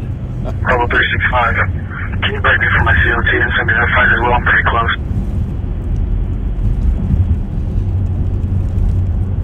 Copy, 1 minute. Well, we could start a rumor. Yeah, well, Maybe his mind was somewhere else, but because he found out he's gonna be a dad. could be. He did say that when he was down in Argentina, she Just report info. I just drove past the address. I don't see anybody else fighting. one of her concerts. Can you call back to Conley? No, It was 114 degrees. The heat index was 138 degrees. Jesus. And people couldn't. Copy, They didn't have enough water for everybody. So her security guards were handing out the water at the concert, and she see people that are passing out. She would say, "Get the water over there." She gave her own water away, but there wasn't enough water. So somebody actually did die of heat Bravo stroke. 365. So the next day she canceled her There's a concert. bunch of people, but no one's fighting. Well, I don't know why I know all this stuff. It's probably because of my wife. But Travis did say that they decided to, rather than go out in the town and celebrate, it'd be a little inappropriate. Well, that they just had a quiet time in the hotel. So maybe you're right, Pat. Never Maybe know. you're right. Quiet time.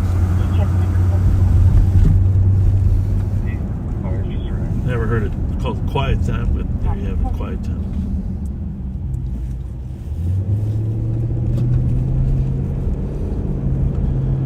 Speaking of Andy Reid, he was not happy in that game. He was yelling at everybody, and he doesn't normally get that emotional. It's a fun game to watch, though. And you know, you got to root for brother Jason once in a while. But by the way, is a hell of an athlete. So fiance says the patient agreed to go to the hospital. And one of the, she's talking with him on the phone now. We're just agreeing to be a center and be a pulling center is an amazing talent. To be able to pull and lead sweeps or screens. Just a very, very talented athlete. 7126 traffic.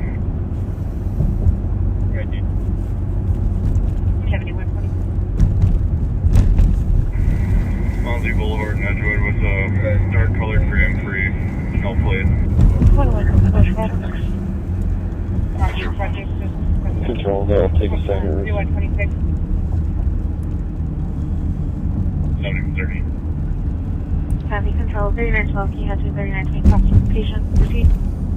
2164. Did you ever, you watch that TMZ? 2164. No, man. Yeah. Bravo 788 DOT. That Harvey's fun. We've talked about that before. 7126, the plate's going to be Lincoln King Adam 624. 325. 325. So fiance says the patient agreed to go to the hospital. She's talking with him on the phone now. We're just creating a safe plan for him to come outside safely so we can have medics move up. So let's keep him standing by for now. Copy. 2362 status. Nobody's ever paid attention to Travis Kelce. 6-4, we're close for. Before this, of course. Well, they sure are now. 7126 traffic on scene. It's code 4 out here. 7120. Copy, code 4, any squad not on. I'm glad to see you're watching Nick Mueller. Hope you're keeping things calm and peaceful up there. Yeah, you sent me you posted another guy, Fridays with Frank. There's a new officer that has a video. Oh, he's been doing that for a while. He's Fridays with Frank. I don't know if I've heard that term before. He's with the Pinal County Sheriff's Office in Arizona. Okay. and he works the traffic unit. And is it pre-recorded? Or is it live? It's pre-recorded. Okay. But it's every Friday. Yeah. And the sheriff actually goes out sometimes and has his recordings done of his being on patrol. Yeah, what's his call? I've seen his before. His last name is Lamb. Sheriff Lamb. Oh, that's Sheriff Lamb. Okay. Well, good for Sheriff Lamb. But, yeah, Frank Slope is the deputy's name, and he's a no-nonsense, but very professional, takes no grief deputy. It's very entertaining.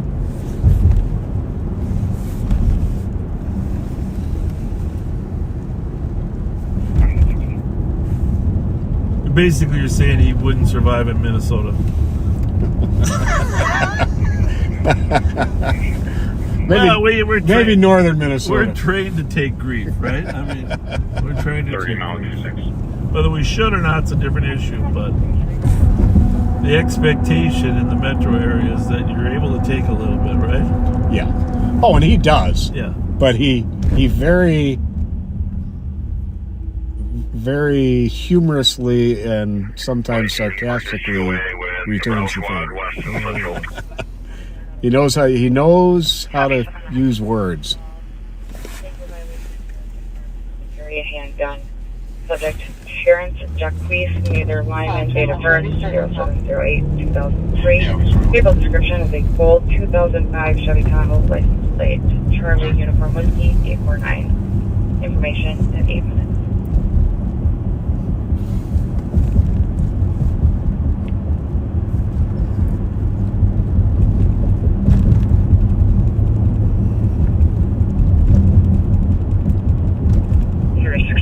Came out. 29. Well, we are coming into downtown St. Paul. You saw the skyline ahead of us there. And we haven't been in here tonight, so let's see what's taking place in the saintly city.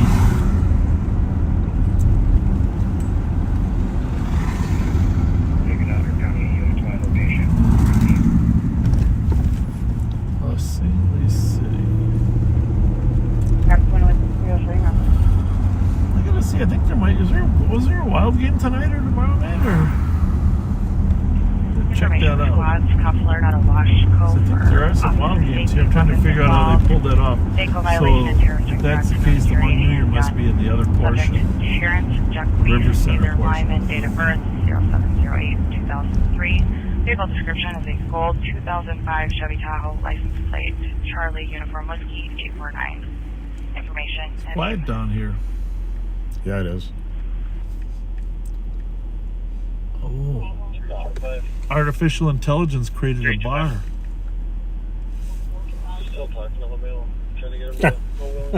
Right there ahead of us. AI bar. AI. The AI bar. See?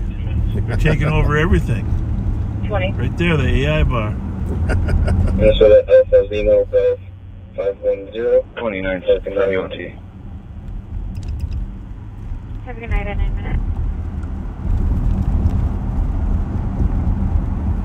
Copy. Traffic at Park Street and Maryland Avenue, 11 minutes.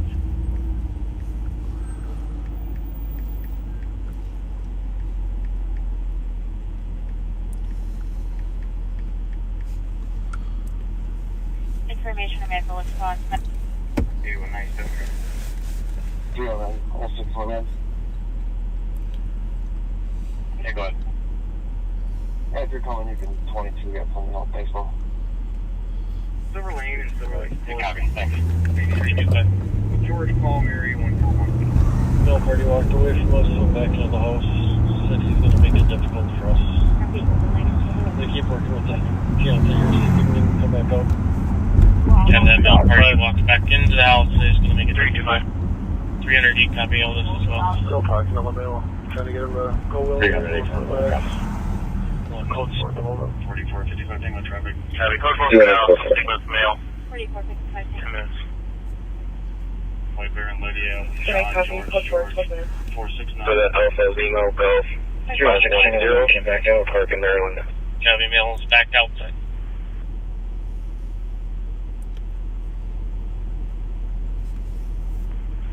Copy. Traffic Quieter than we thought, right, Pat? Definitely. 11 minutes. 2970. 2970. Call me Yoshi, have a good night. Thank you, too. At 12 minutes.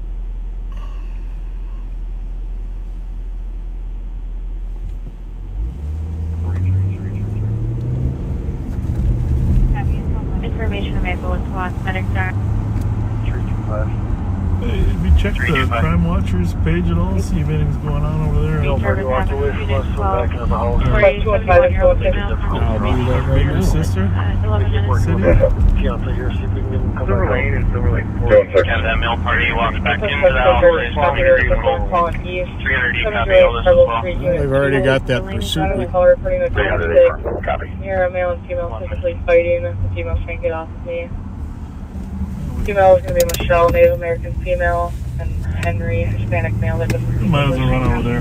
700 block of Preble, there's a domestic, but they're sending central cars because the east cars are all tied up. 216 copies. And so Hi, Brandon Lady at 12 minutes. we're not that far from the 700 block of Preble. No. And somebody's screaming. Clear. So we might as well just slide over there. As long as you don't get hit by a train. Clear.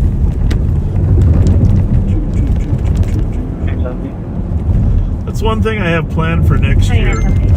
We are going to have Call me Yoshi, have a good night. a third party ride with us 228 Tango. that can bring the camera.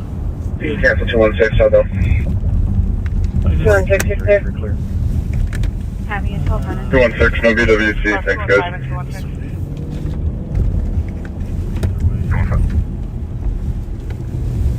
216. We need to start taking the camera out of the car. Expand the educational aspect. It's no fun to sit in the car for the whole time we're in on the call. Female is going to be Michelle, the American female, and Henry, Hispanic male that doesn't speak English.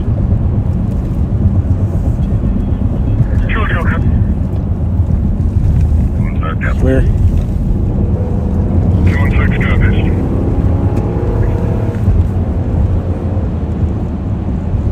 Now let's make sure my nose doesn't get broken this time.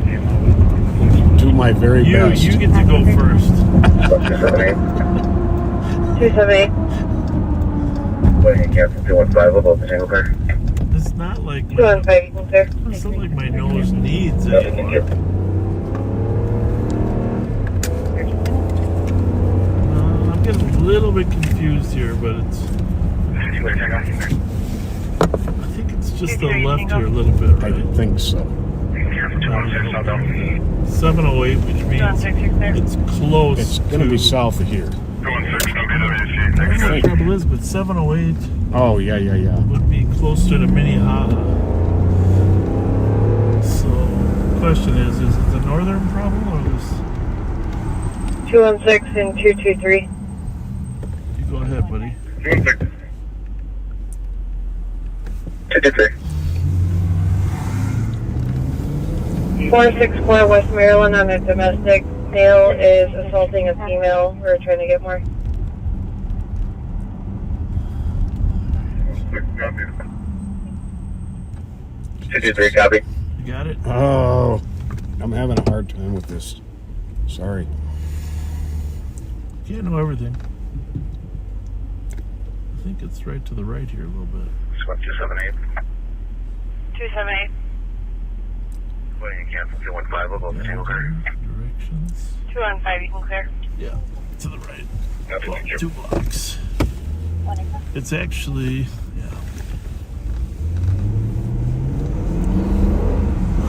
stand by for impact.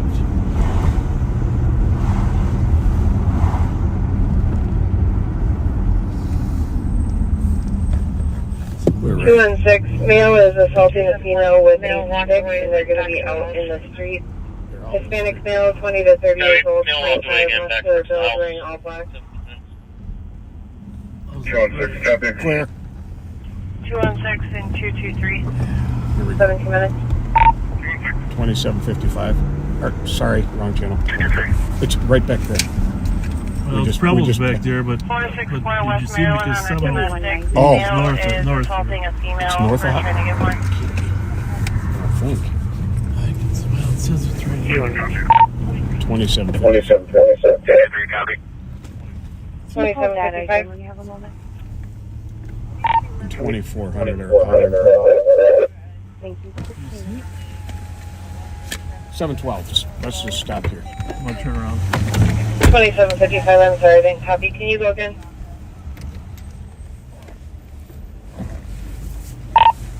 $2,400 Nair out on Preble. Copy that. How many radios we need? Well, we needed to be on there with the pack set. This is 712. That one or that one?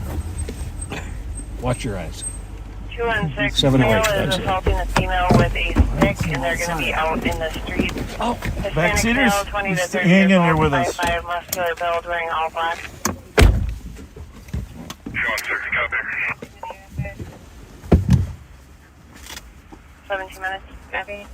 Contact back, 2982 Whitebear Avenue to assist fire for a male that set a fire outside of the dumpster that's in the back. It'll be an unknown male wearing a dark coat, hoodie, and tan pants. 4493 to back. 2-1, MPV, Large Channel Road.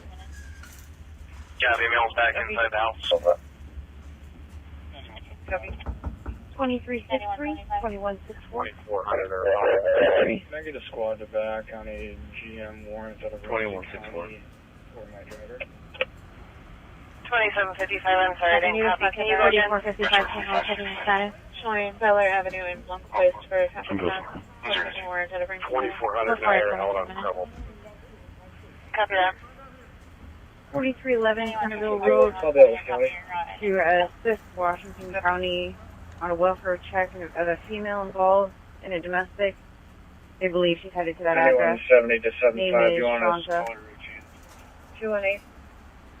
4448 traffic. 60 copy. 4448. For an accident with injuries, front and Dale Street on a language barrier, 2 vehicles involved. Parties are fighting. Lima Alpha Sierra 687. 36 plus 135 units, 2 minutes. 4423, you can submit the AFA. Copy.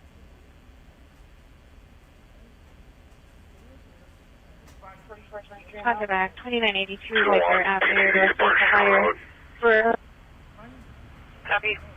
outside of the dumpster that's in the back. It'll be a male wearing a dark coat, hoodie, and tan pants. 4493 to back. Alright, it's 18 minutes. 9175.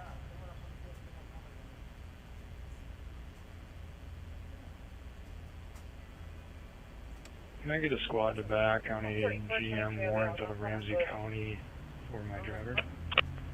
You need a contact back. One of the drivers of one of the Showing Beller Avenue in Blanc Place for a traffic stop. Post-mission warrant out of Ramsey County. 9174, 71, a copy your route in 18 minutes. What? For an accident with injuries, front and Dale 7170 to Street, 75, you want language us to barrier, color 2 routine? vehicles involved. Parties are fighting. Routine is fine. 19 minutes.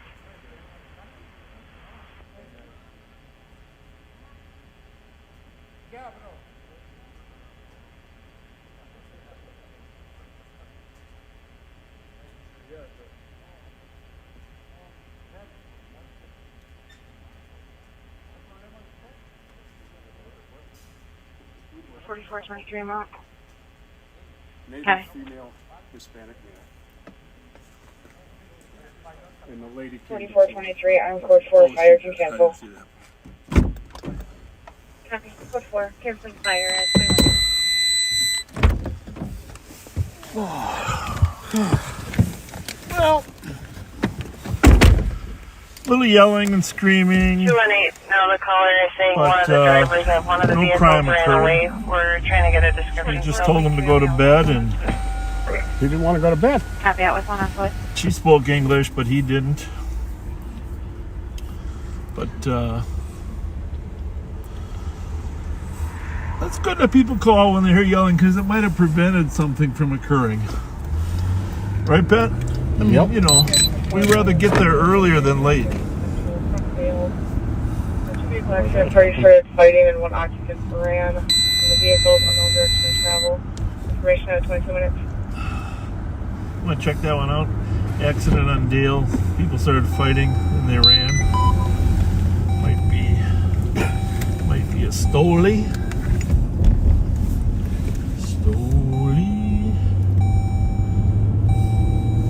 Is that you or me? That's me. It's you. Oh, that could be. 231 code 4. Copy, code 5, 23 minutes. Is there a door? Is my door open? No, it's me, but I don't know where my... Which taker went? Bravo 4. Huh. Probably threw it out the door. 4423, I'm code 4, fire can cancel. Where is that? Was that Bravo 431? Fire at 21 We minutes. didn't lose anything else.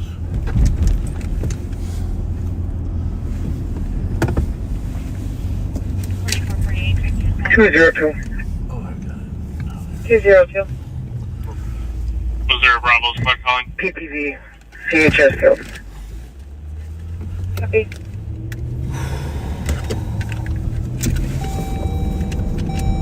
Information for squads on an accident with injuries dropped in Central Frontdale.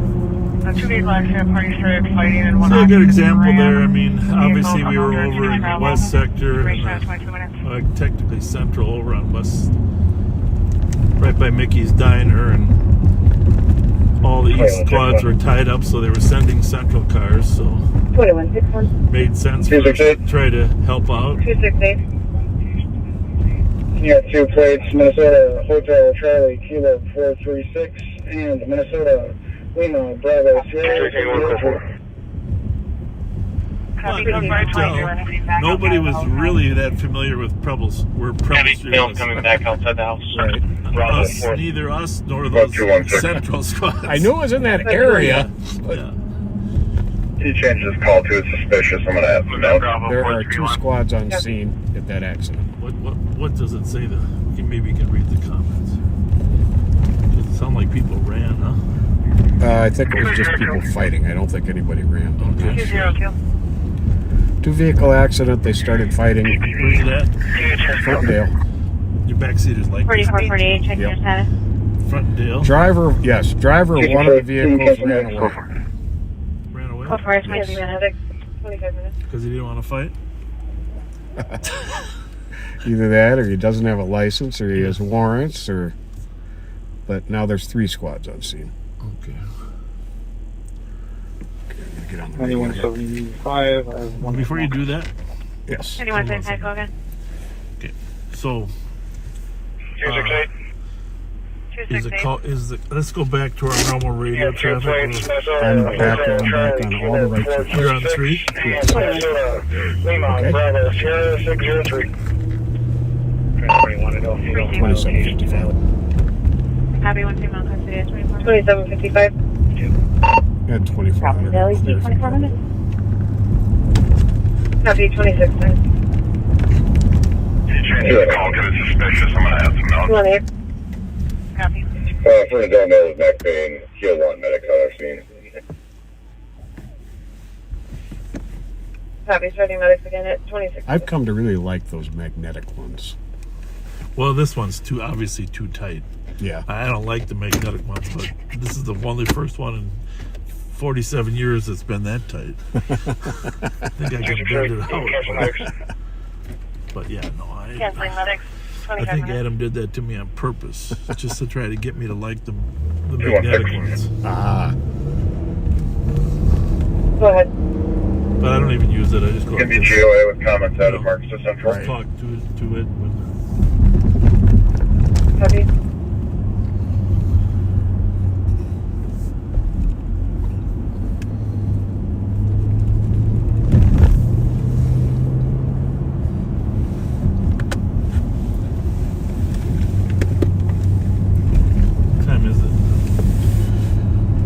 is 12:27. 2755. And 2400 are clear from trouble. Copy, 26 minutes. 218. 218. For don't know the back pain, you'll want medics on their scene. Copy, starting medics again at That was 26 funny, minutes. that whole Audi thing was a little funny. And backseaters, you wouldn't know this, but so we had a plan to go encircle. The car was parked up against the building, which you did probably hear. And Nicole was going to be the lead because her car could take the damage more than the rest of the cars. And 216. so as she pulls in, I'm not sure if you saw her car or saw our car. She was first, but it's possible he recognized the Durangos, you know. But either way, he had already pulled out and was leaving. He was leaving, and Nicole says, "Let him go so he doesn't see us." Okay, you heard that, right? And what does he do? He drives over an 8-inch curb down a hill. I think he actually ended up tearing the transmission out, didn't he? Yes. That's why he pulled over and stopped. I don't know how he got over that. Oh, I thought we were going to have him hung up there. Right? Oh, me too. But it's like, okay. Don't let him see us. It was pretty funny. I think he saw us shortly thereafter. What up? 371 status update. 327, we're still talking with the mail. Just give us a 5-minute check, please. Give it up. I'm going to take this off scan, okay? Oh, yeah, I put it on there when we go in. Right. That's why I was trying to make sure we got this, because I had mine on 2, and then you were going to transmit. I knew it was going to come over something. How's the Wild do? Hi, civilians.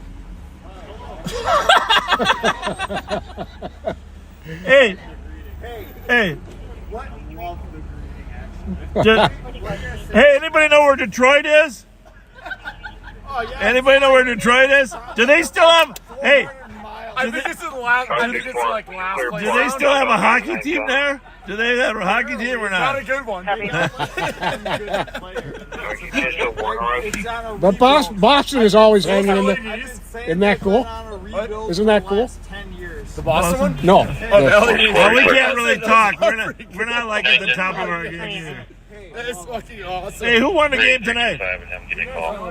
Intercontinental Hotel is. Yeah, straight down there. It is.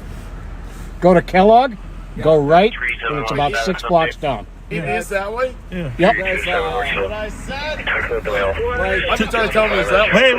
Hey, when you get to the Excel Energy Center, take a right in front of it, and then you'll go down Kellogg. Are you guys going to drive that way? We got too much crap in our backseat. I've been saying that about myself all night. If you were smaller, we might be able to squeeze you in. What about this way? Go a little slower now. Yeah, we only Uber to one place. You guys are great. Have a good one, guys. Awesome. See you guys later. Yeah. No, he was talking. See ya. I had to do that after they said hi, cops. Yeah. I had hi, civilians. That's right. That's good. That was great. No, we got too much gear in the back seat. We can't give 3 people a ride. No way. Well, they don't need a ride. The weather's nice. It's only 6 It blocks. would probably do them some good to walk in the 6 blocks. cool air. It's a safe neighborhood down here. We'd be giving rides everybody. Plus, we'd be taking business away from the Uber, There you Uber go. business in America. We don't want to do that. We don't being a strong supporter of the private sector.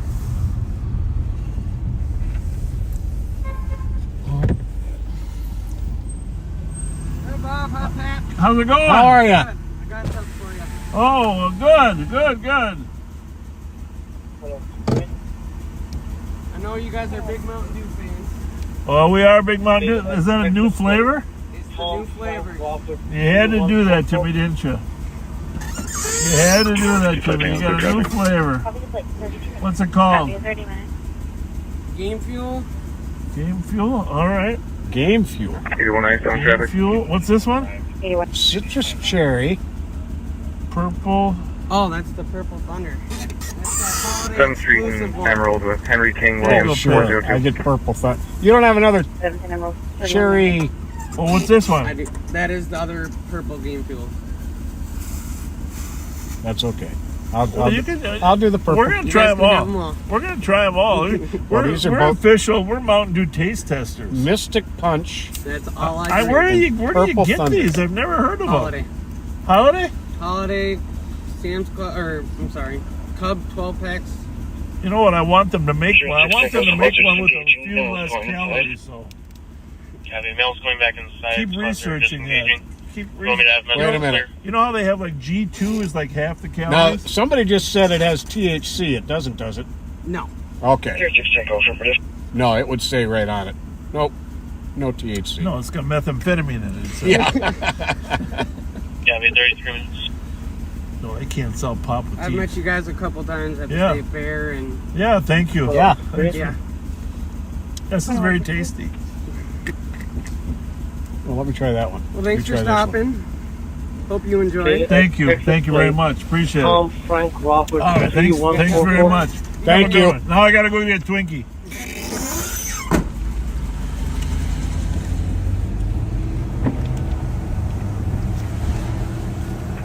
Which did you like better? Toss up. Toss up? 300. It did taste a little less sugary. I kind of like that part. Yeah. Can you get a chance? Can you get that call to confirm missing? Copy. Thanks. Thank you. 34 minutes. Everybody's having fun, Pat. Yep. That's our job. 9174. Assist. We're fun assisters. We're fun assisters. Copy. Mail's going back inside. Had lunch there the other day with Steve Leiden and Intel and Cat and some Minneapolis officers. 30 miles. 32.9.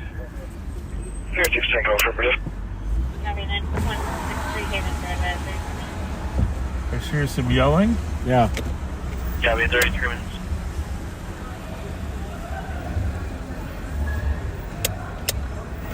Hello. How was your night? Yeah, no problem. Do you work here? I can't hear anything. Do you work here? Do I work here? Yeah. No. Hi. Hey, where you going? Waiting for an Uber? Ramsey County Jail? We only go to one place in this Uber. I can see this is probably not my Uber. Hey. Have a good one. Intoxication outside that place right now. Yeah, that's okay. Hello. As long as they take an Uber. Copy. Thanks. 218, you can just go ahead and run. No injuries. Copy. 316 Tango, clear 0 Alpha, going to 1110 Woodridge. 380. Copy. 34 minutes. 9174. 380. Stand by. 325. Now that tail party is calling up here, threatening self-harm. 5187 Tango. TC3 sound very upset. Courtesy transport to 916 Greenhaven Drive. One adult female, one adult male. Trying the third one? 30 miles. 32.9. Fourth one. Back to the original. He's trying the fourth one. Thanks for giving us all three. Wait a minute. Where'd that go? There it is. Yeah, that was the male caller. That may be my favorite.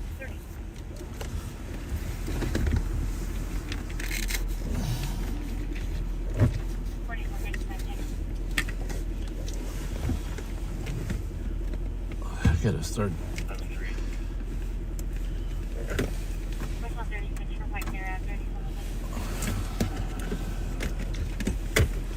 Yep, I gotta give Citrus Cherry Game Fuel the winning score.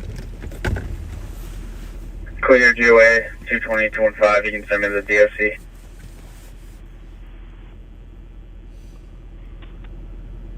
Copy 223 with a schedule assist at 508 Humboldt Avenue for disorderly Now that male party is calling up here, threatening self-harm. You know, I'm always trying to look at the positive side of things, you know? Mm-hmm. You definitely do. My daughter lives in Grand Forks. She played hockey.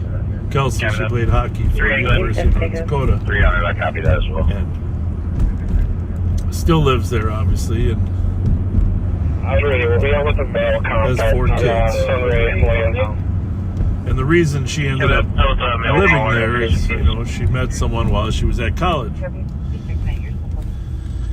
And thankfully, it's only a 4.5 hour drive up there, but I don't get to see the grandkids as much as I would like. Right. But, you know, her first year, she went to school in Clarkson, at Clarkson University in New York, in Potsdam. But she was too far away from home. She transferred to North Dakota. She played hockey at Clarkson. But here's my point. Even though it's a long ways to Grand Forks, be grateful that you're not going to Potsdam, New York to visit the kids. No kidding. There is no easy way to get to Potsdam. What part of the state is that in? In the northern part of New York. Have you ever been to the northern part of New York? I have not. Would that be like where the Catskills are? A little further west of that, but yes. But the northern part of New York is like, except for the towns that are there. 270, copy.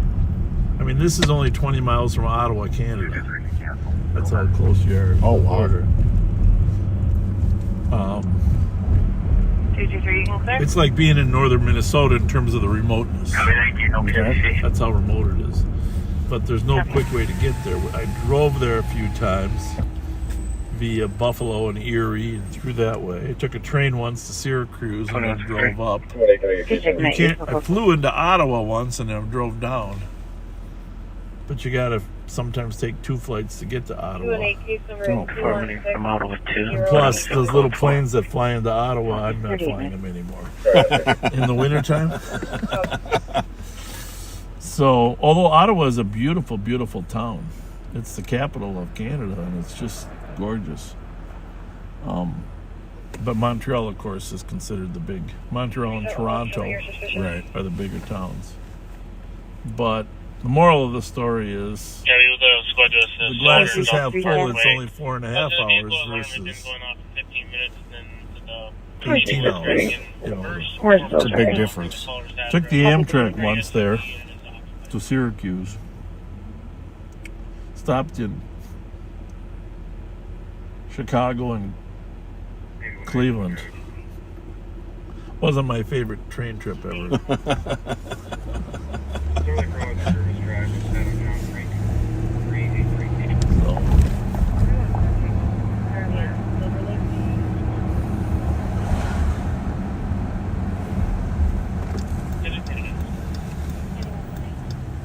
Anyhow, top priority this holiday season, getting some time with those grandkids.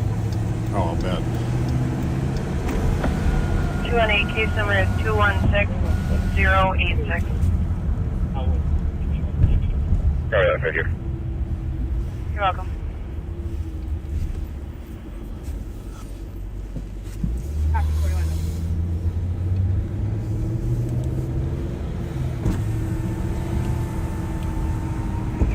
We do keep it pretty safe down here. Proud of that. Gentlemen, what's up, guys? Parkway. Close to the vehicle alarm has been going off for 15 minutes, then the vehicle is driving in reverse before parking down for the caller's address. So it's gray SUV and it is occupied still. When we get over that way, I could use an M&H stop. Sure. Please. Gladly pay you Tuesday for a hamburger today. Hey, by the way, did you see on the news? They're selling all the retro games at the children's game stores. It was an occupied stolen.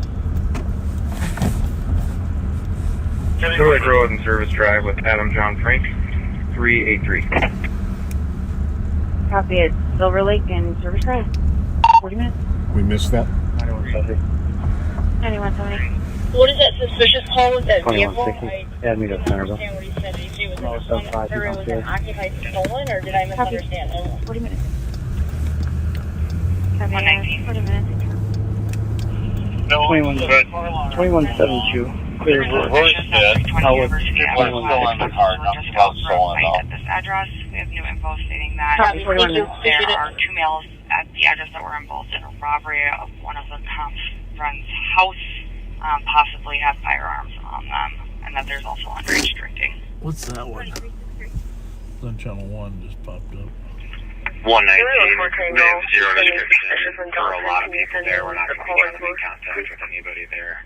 There's no such thing as a registered firearm, so we'll do a drive-by. We don't need any other help. They can go with 371 to the suspicious then. Oops.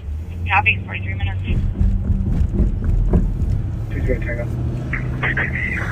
Yeah, I saw that party up there at 320 University. There's a big party taking place, sort of part of the Hmong New Year.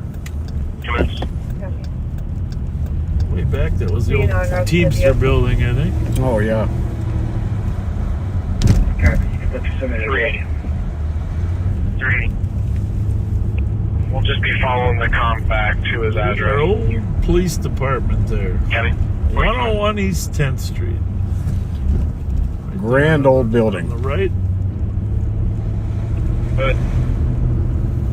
For suspicious at 320 University Avenue West, officers were just out for a fight at this address. We have new info stating that I'll go for it. there are 2 males at the address that were involved in a robbery of one of the comp's friend's house, possibly have firearms on them, and that there's also underage drinking. One of the interesting things about studying history is a lot of the 119. old explorers used to keep journals. There are a lot of people there. We're not going to be trying to make Lewis and contact with Clark, anybody Zimmerman there. and Pike. There's So you can kind of registered can firearms, read so through their journals we'll do a drive-by. We don't need any other help. along the way. And Copy, 43 minutes. The request to cancel. Washington County made contact with the subject. we're going to run up to that call up here about a man with a gun. Of course, the officers advised, and rightfully so, that there's so many people there. We're not going to. Are you now en route to the DOT? We're not going to try to figure out which one of them has a gun. Copy. You can put your subject as well. I copy it.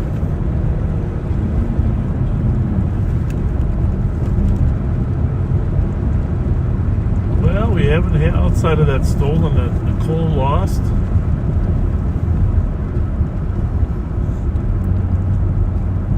Fled south.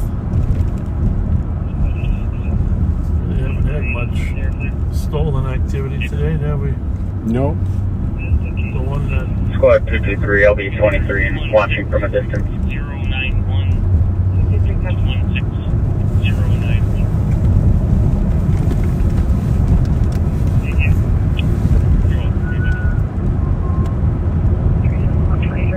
Anyhow, next year we are going to find a way to get the camera to come out of the car with us on calls that are appropriate to do that.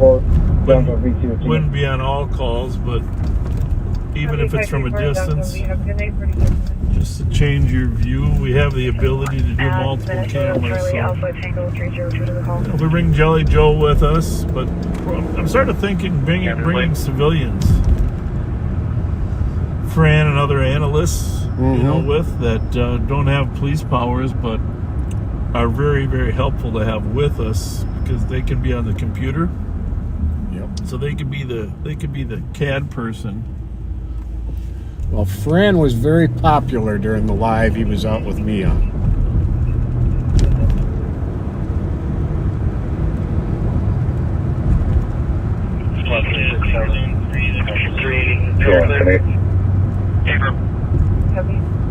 Good location number, please. Security number is 216091 and 216091. Thank you. It might be red. You're welcome. Not yet. Are there any Spanish speakers on to the just in east?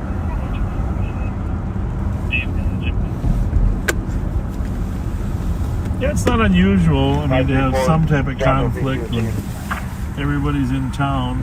Copy 534 in downtown. Be have a But good to day. the 46. Hmong community's credit, the gang problem has Checking channel 1 really for Spanish speaker to dissipated, right?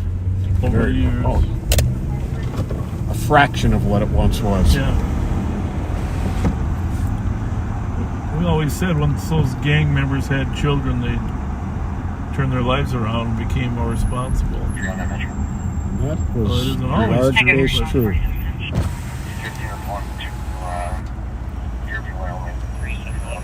Want any Spanish speakers working that can come to assist?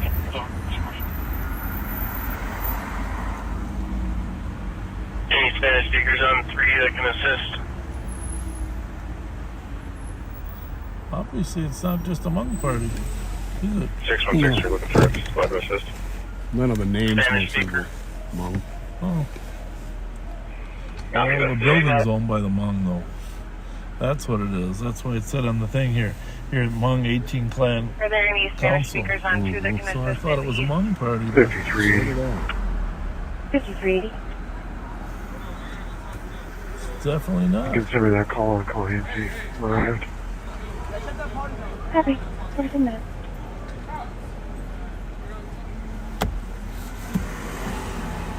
Checking channel Good, how's it going? speaker to assistant east. Staying peaceful? Oh,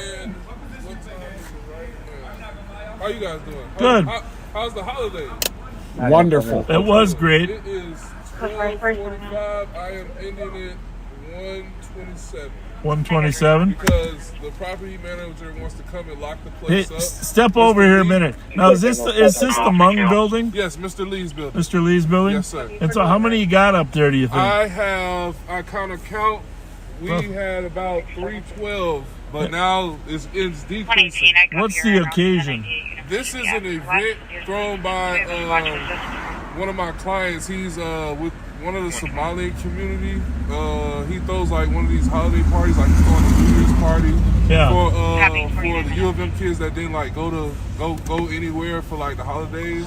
Smart. Like, he throws like these parties sometimes, like for the holidays. Well, like, it's not just Somali kids though, obviously. No, right? no. Yeah. But he's with the because it's like a group of them. It's like 15 of them. Like they all group up and they get their money and they all throw this one party. Like so, step over a little closer. What's your first name? My name is Devarius Clark. Devarius.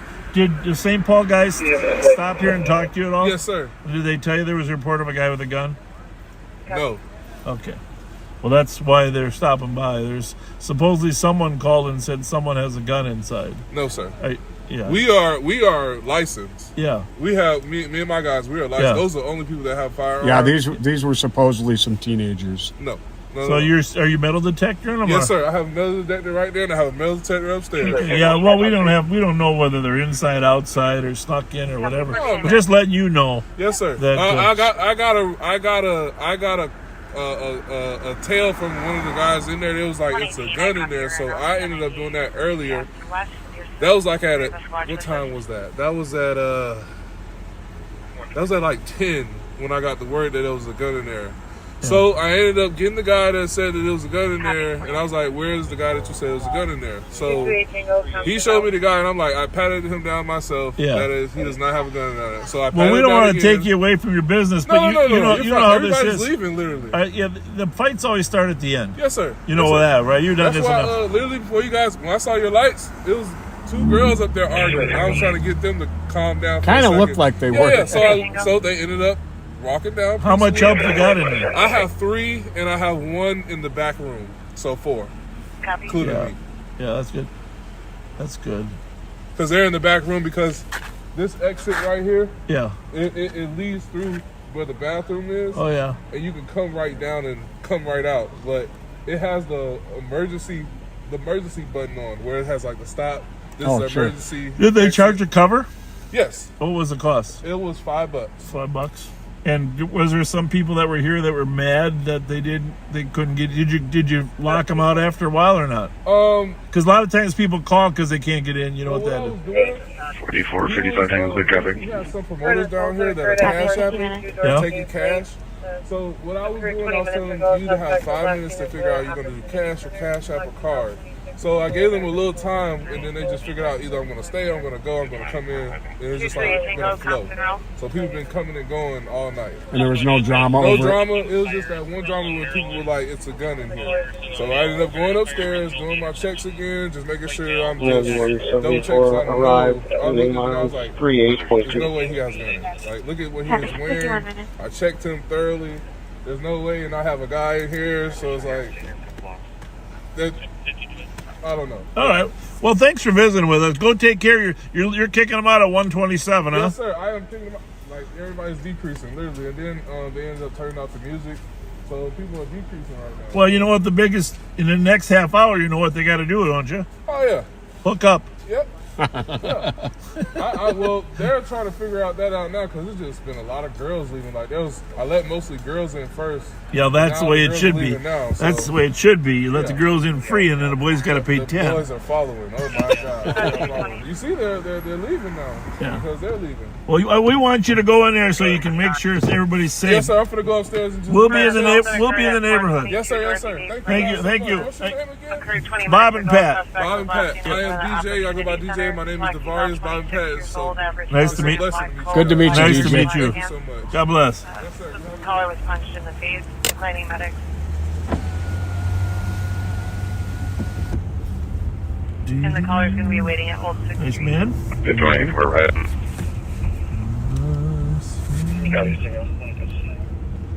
Copy, 52 minutes. 52 minutes.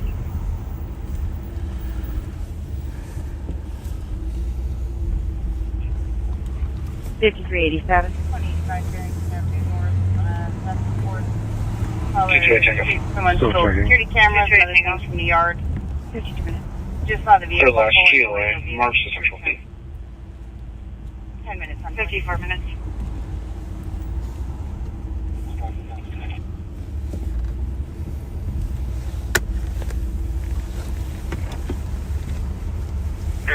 Okay, I want to hear from the story. Sure. Yeah, I was bound 53 minutes. So, the guy calls me. All right, gonna remain anonymous. The guy calls me and he says, "Bob, somebody stole all of our Christmas decorations from the front of our yard." 694. You got a bottle right in front of you. Snowman, Silver gray. Santa Claus. Oh, it's not good. What time do you think? I don't know. I said, well, Copy, one in custody. there been cameras? No. There's quad 2. So they took the extension cords too, and the blowers to blow them up. You know, they were inflatables. 5183, 5181. I said, bastards, right? I said, well, have you made a report yet?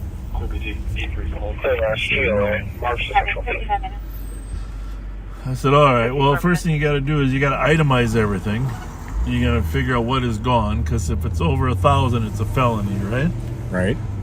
And there could be a gross misdemeanor. 185 Barrington Avenue North on a theft See what report. you can come up with for calls. Caller states someone stole security cameras and other things in the I'll yard. check to see if we've had anybody else. Just saw the vehicle pulling Christmas away, no vehicle decorations description. stolen. 10 minutes, I'm Right. So I hang up and I'm researching, whether the other things are stolen. Copy, 54 minutes. 15 minutes. Call me back. code 4 the homeowner. I said, yeah. I'm figuring he's got some new information. Copy. Code 4 at the holiday. He said, well, you're not going to believe this. We are code 4. 2172. I said, well, I pretty much heard it all. He said, well, probably not this one. My dad just came over and he said, I brought in all that Halloween decorations that you had out there last night. 694. Just before Highway 61. Oh, no. Silver gray. Some kind of modified Chrysler. Unbeknownst to him, the family had already swapped it, put out the Christmas decorations. Oh, Copy. no. There's quad 2 assist. Case solved. 2172. Yeah. 2160, I'll be en route. That's hilarious. I brought in all those Halloween decorations. Oh, His father is a very, very helpful person. He just is always helping him, but just gets Santa and goblins confused with each well, other. you know, it's probably dark, and they're all when they're deflated. Yeah, you that's don't know true. what they are. Oh yeah, yeah. Unless you inflate them. I brought in all those Halloween decorations for you.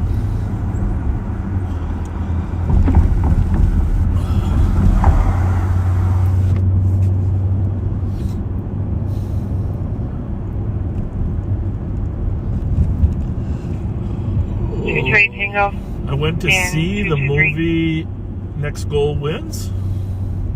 Okay. Semi-true story. Hockey, I take it? No, soccer. Soccer, okay.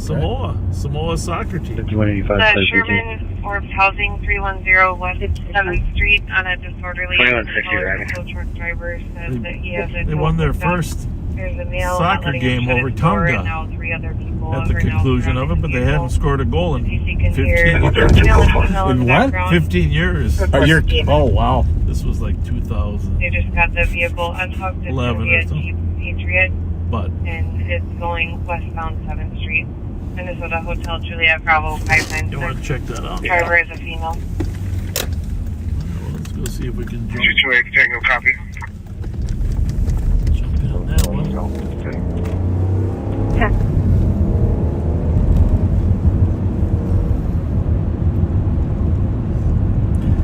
Tow truck driver was getting ready to tow a red Jeep Patriot. And Tango, sound like the red Jeep just crashed into another Jeep Cherokee and continued westbound. 4453 Tango, now northbound Smith. 223. northbound Smith. Happy 59 minutes. I'm going to go over this way.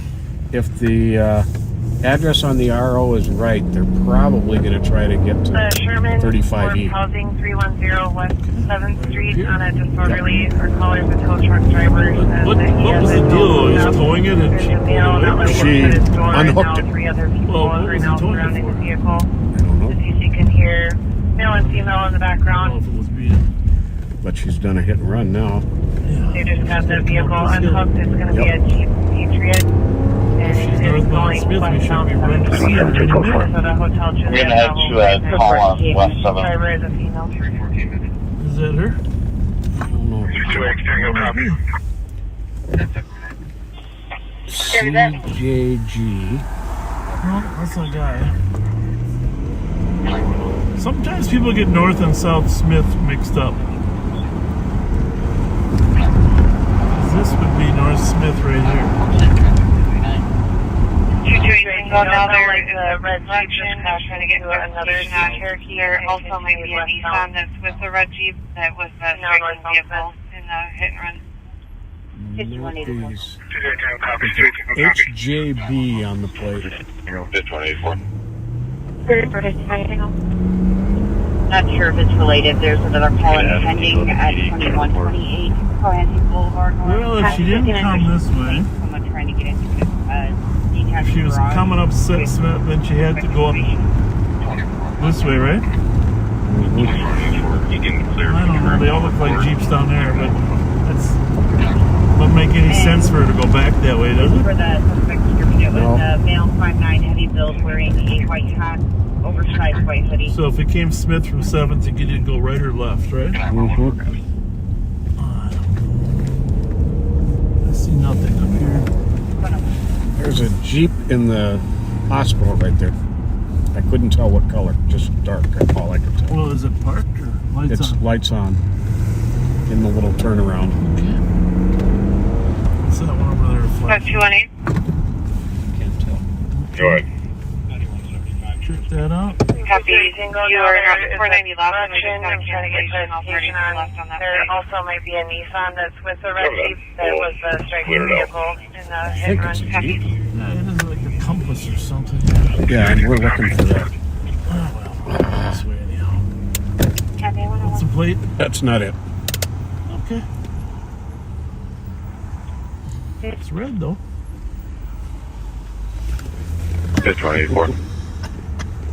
What kind of Jeep are we looking for? Compass. Oh, yeah? What was that one? I think that was a Liberty, but I'm not sure.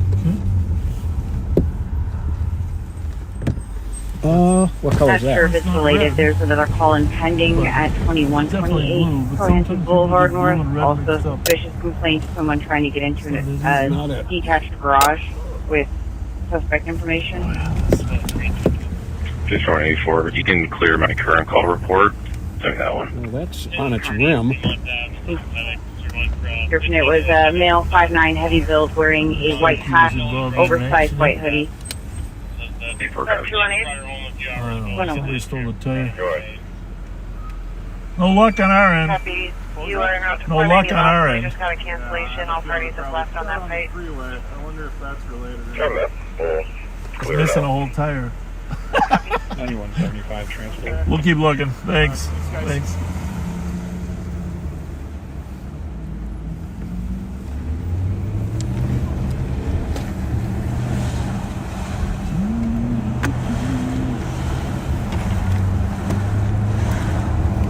Copy 101. Where was the accident? Did it say? 310 West 7th. Is that left? I believe so. Alpha Sierra 896. That's going to be the vehicle with a tic-tac accident. Copy that.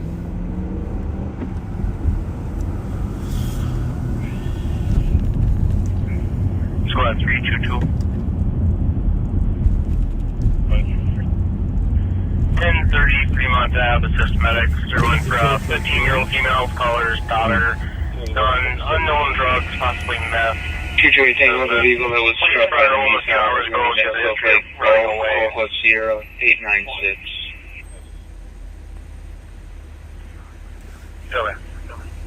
I copy. Yeah, 103. Okay. Now I'm confused. Did the Nissan do the striking or the Jeep? Not sure. 911. 616. Transfer D. He just said the Nissan did the striking, right? Oh, okay. But originally they said the Jeep did the striking. Yes. Yeah, in the area, 1054 Rolls Avenue, 911. 104. 327. Did you see the, I won't mention the name, but remember that gun incident in Como last week? Or Central. Copy that. Carl 365. Como. It's Como. Our friend? Yeah, it was Como though. Huh? Heard shots fired in the area. Well, he goes to Como. Well, he goes to Como.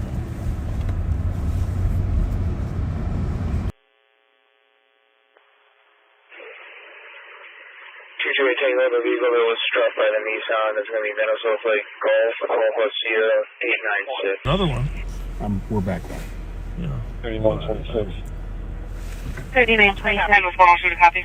8196. 8197. Well, actually, now that I think about it, 101, I copy. the story didn't actually say.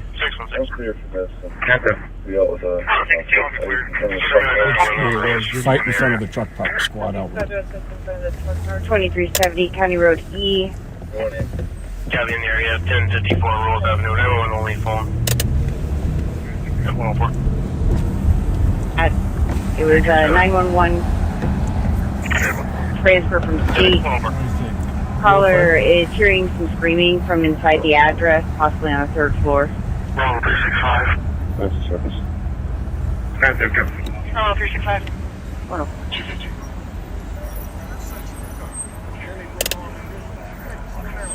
Shots fired in the area. Probably where that fight was. I'll let you walk away. Turn around. Put your hands on your head. Copy other. Ma'am, step over here, will you? Other side of the car. Step to the other side of the car. You got her? Yeah. Other side of the car. Step around the car. Can you talk to her? Yep. Hi, what's happening?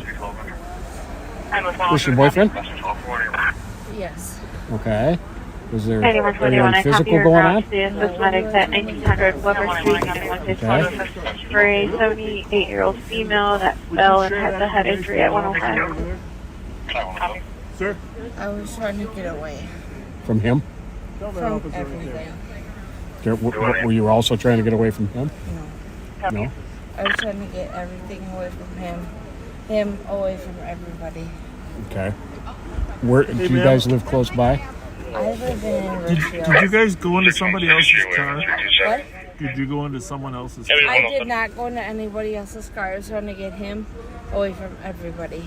Okay. Did he accidentally go into somebody's car? No. That he thought was his own, maybe? He was trying to get away from everybody else. West University, Bravo Stafford, We're going to hand this one off to you. This young lady was with him. Which one? Right over here. Sweet. And this security guard claims that they were broke into somebody's car and were having sex. Okay. She denies that. Well, we're going to hand her off to you. You guys do it. You guys. 113, I copy on North Domestic, 255 Western, not 108. These handsome officers right here are going to talk to you. We can go to the sidewalk. They're going to drive, so we don't want to get hit. So we'll let them go here first. See you guys. Go ahead. All right, good to see you guys. Thank you. See ya. See ya.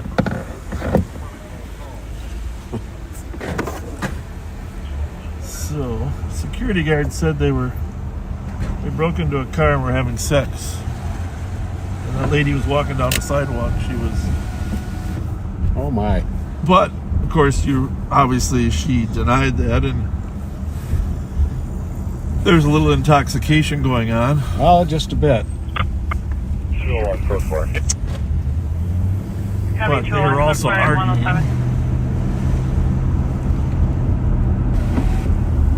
It's just like the Native American woman. She was just telling them, go to bed.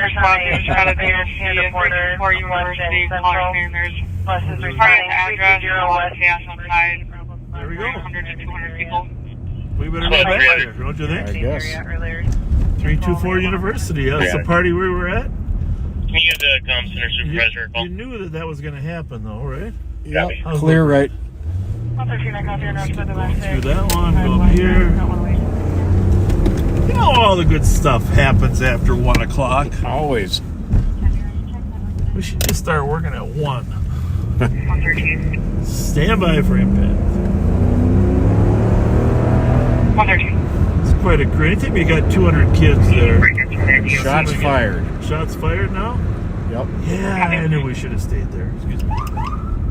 How's it look? Clear. Well, I guess there was a gun there, my friend, Demetrius.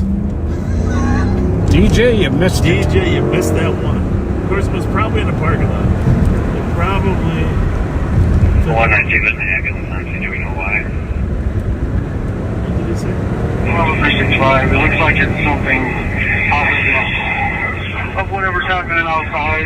There was a medical emergency with one of the partygoers.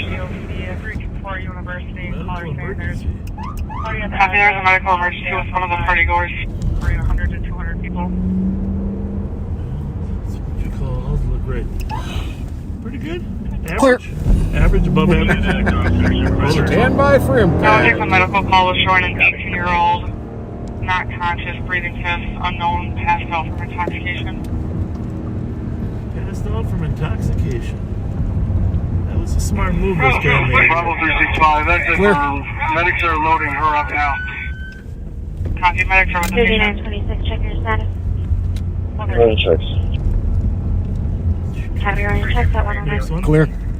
What's the house numbers here? I I'll do your best. Even if you get a blind lead. 285. Okay, we gotta go to 324. So this is going to be right. Okay.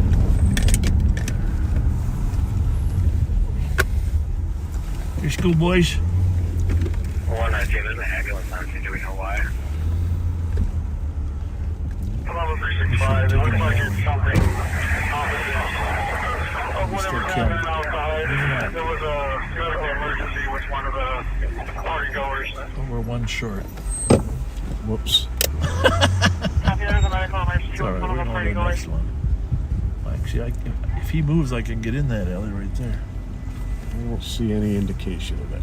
No. Oh, there he goes. 6184. The medical call was showing an 18-year-old, not conscious, breathing test, unknown, passed out. 224.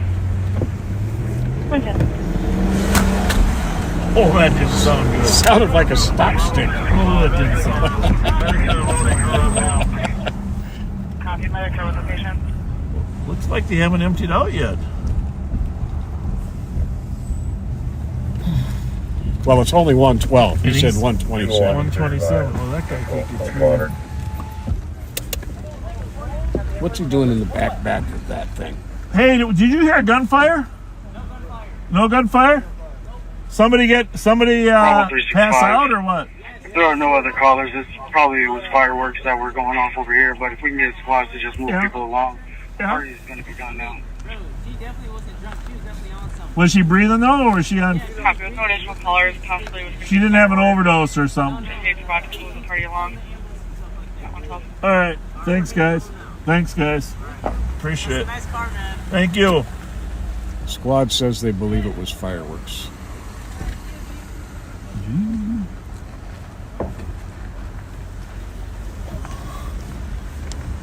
Fascinating part for me is talking to these kids and get a sense of the next generation. Maybe the next generation. Everybody have a good time? Yeah. What happened? Anything? We're the friendly police.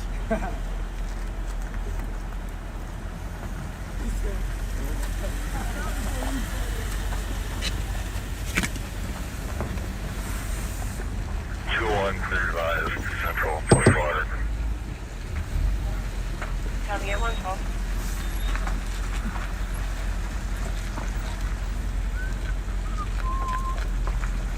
Bravo 365.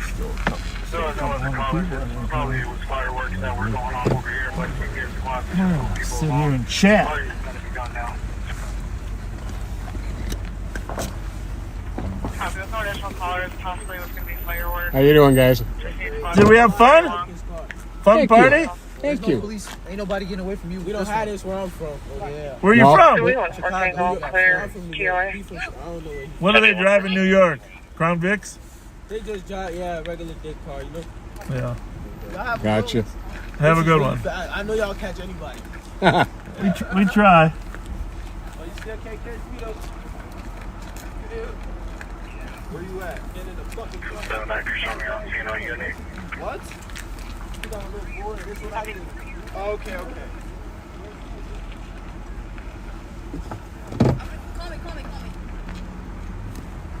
Abby. Uber X. Fancy Uber. Telling you.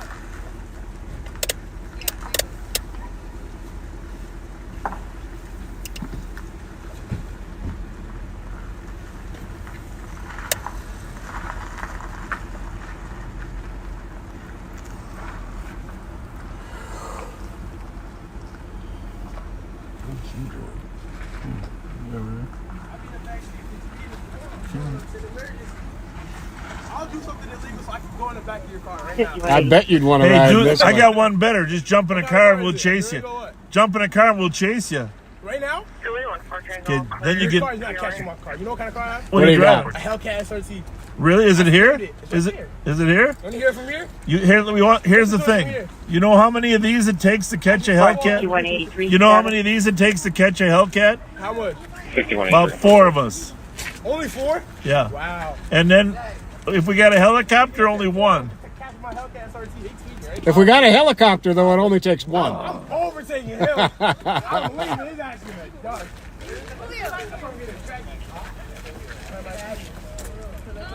Hello. How's everybody? Good. Good party? He was wearing shorts. Back in here and get a little better angle on all these youngsters. I don't actually smell much pot. Do you? I haven't smelled any. That's to their credit.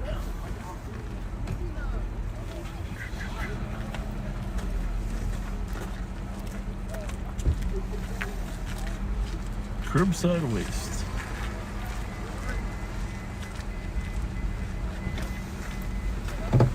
So we are at 324.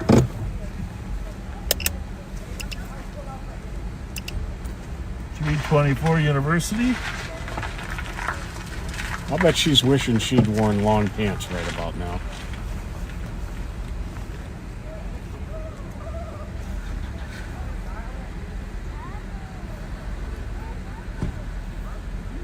Well, nobody could dress more scantily than that Halloween party we were at.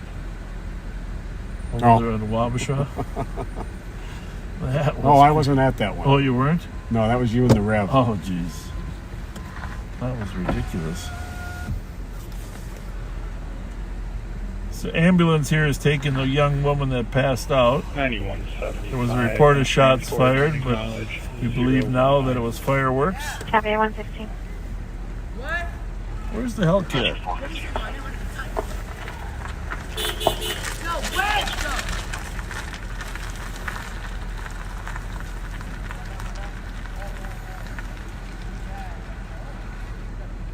It's about 310 people that were in here. It was a party sponsored for kids that didn't go home for Thanksgiving from the university. And 3 security guards working here.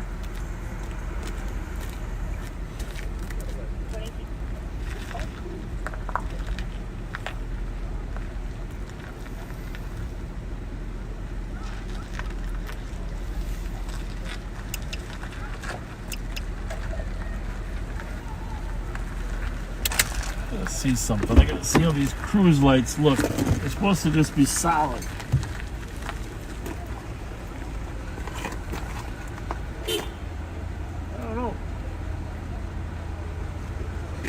You talking the undercarriage ones? Oh, yeah, they're all supposed to be solid when they're in cruise.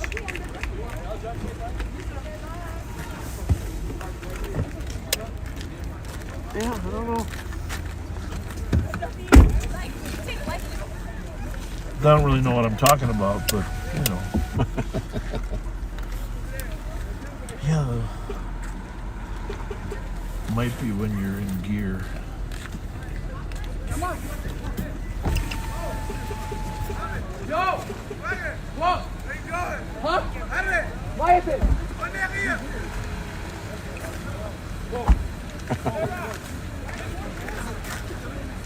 Looking good. You gotta tell her. Great picture.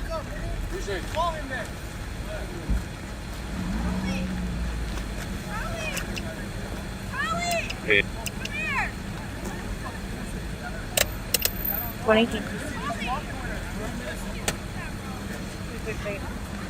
Oh, so if you see any of your friends here leaving the party, call them and tell them they're live on patrol.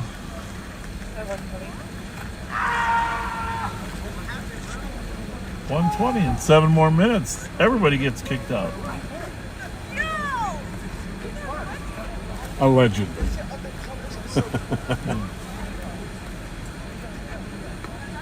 Looks like St. Paul's waiting. That looks like one of the guys that would run the thing.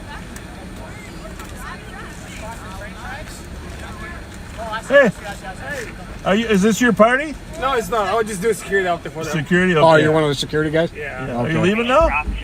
Was that? Are you leaving? Yeah. Well, they're not all out of there yet. They're all out. Are they all out? Except the stuff they're just cleaning up. Okay. That's There's all a lot of cars out here still, but I mean, they steal in the parking lot. I can't do nothing in the public. okay, no party, problem. so- No Gotcha. problem. So it's not, they won't concern me. So Well, as we'll soon as they're be- out of the building. We'll be here. There you I get go. paid. I'm trying to go home safe. I don't Very blame There you. go, man. Have a good night. Thank you. You guys county sheriff? Yes. Yes. Oh, okay. I thought you guys with St. Paul, but Oh, they're here too. We got everybody here tonight. all right. We got everybody. You December get hire. top Thank you. priority. Take Top care. priority. These kids are walking the wrong way.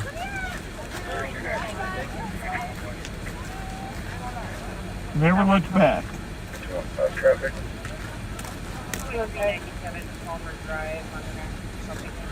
Maryland, just crossing Dale westbound and Haywood. I could, I could actually go for some turkey leftovers right now. 5 minutes to play Papa Golf Victor 918. 215 Copy Maryland passing Dale westbound at 120. Stolen or? Information for officers, Consular out of Ramsey County for Doesn't sound like it. fleeing from Officers during a traffic Have to stop. go for the Vehicle I know plates, it. 81 plates, first place. Vehicle's not stopping. Taking off westbound on Maryland. That's Oneida. 114. Copy. Vehicle not stopping, taking off westbound, now passing into Oneida. Are you in pursuit? Wait a minute. Oneida? Free canceling there, westbound Maryland. Copy.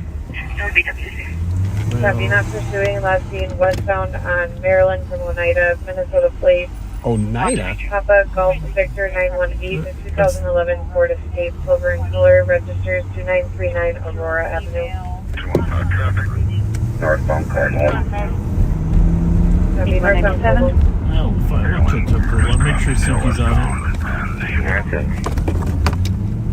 You guys monitoring this one that took off from St. Paul?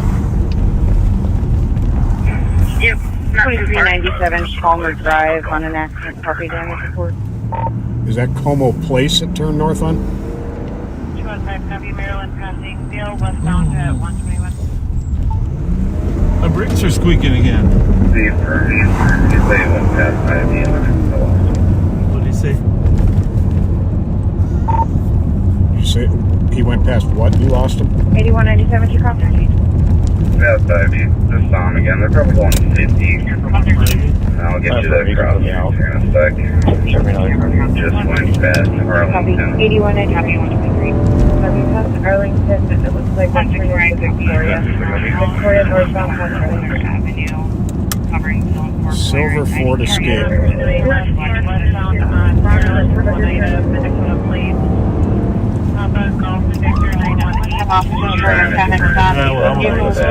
JC comes east, bro, again. He's giving it to the county carriers. Mostly westbound Nebraska. Westbound. Negative, it was Nevada. Gonna make it to Labrador then. Stand by. Clear. 2363, I copy, so 336 before road, unit 120. Female, not conscious breathing, down there on passed out. 7th Street. 2363.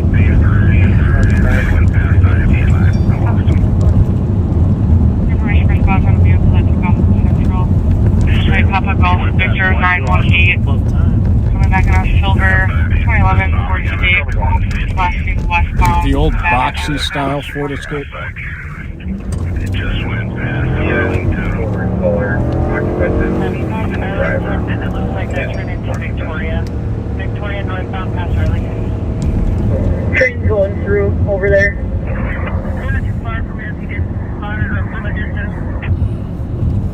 I lost sight on Chatsworth. No idea which way they went. Copy, last sight at Chatsworth. Possibly Nebraska. It's just going to check out. I was lucky I didn't take Possibly westbound Nebraska. Hit the train. Negative, that was Nevada. What's the plate, Pat? PGV 916. 164, copy to you, Chris. County, so take a look at a silver Nissan Rogue that's left from officers during a traffic stop. Vehicle was displaying two different bonus plates. On front and rear of the vehicle, one plate is a Juliet Victor Kilo 254 and the other one Kilo Papa Golf 556. Drivers at least 2 lights now. This last one on wait to be passenger. 215 just for info on that. The female driver matches the description of a protected party in the orders. 365, you're on channel 1. Copy, female matches the description of a protected party of a protection order. That's the Bravo 365. I'm thinking might have gone right over to Lexington. Clear. 223, just info for Ramsey County. I lost an older silver Escape at Carpenter and Dale. They went northbound into Roseville, and it was probably our car because it was driving pretty fast. Larpenteur and Dale. That was the old one that he lost. Copy, possible matching going northbound into Roseville from Larpenter and Dale. So it's at a high rate. Right Is that now. just now? Right now. Yep. But it registers to the store, right? Escape. Oh, it does register to an Escape. One tunnel, please, there.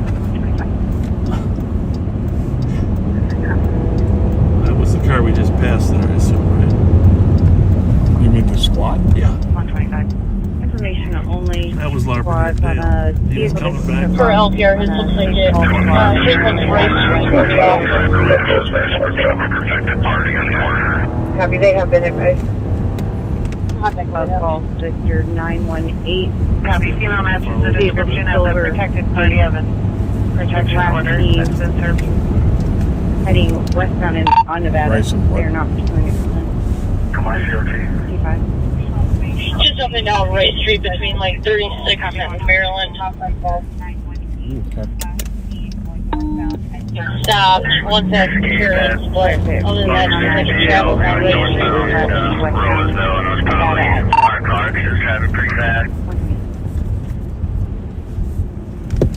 Copy, possible matching going northbound into Roseville from Lavender and Dale. All cars that will go out of the city at all.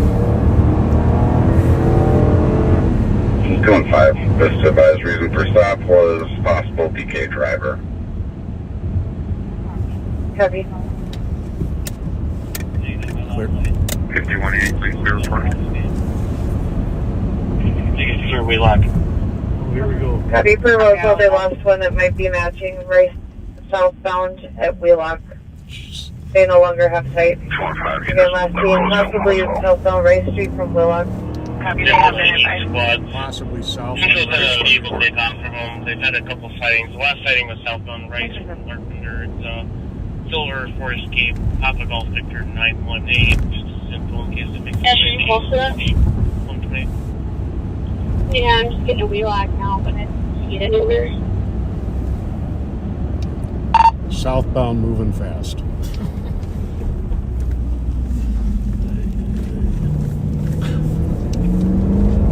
E1977.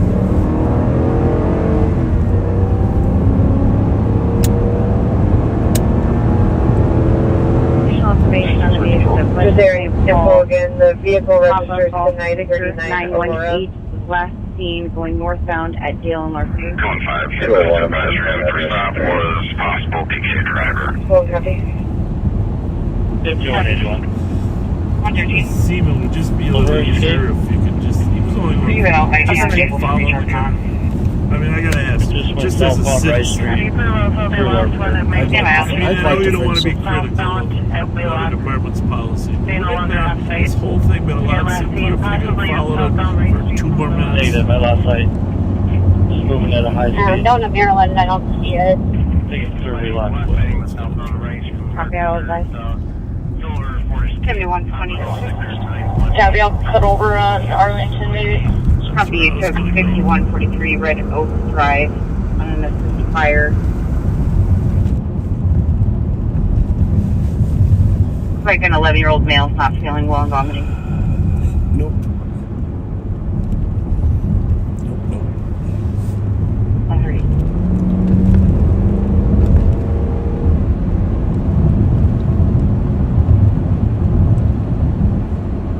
Just hearing info again, the vehicle registers to 216. 21977. 216. We have reason to believe that there might be a DANCO violation or order for protection. So can we see if there is an address listed for the respondent in that order? Very good. Copy, checking. City until either Wheelock or Arlington pops out. Looks like the respondent's address is also that 939 Aurora. It's going to be a Greg Bing. 16 copy. Thank you for looking. You're welcome. 2161. Was that wasn't it for Escape, was it? No, not the right year. 2161.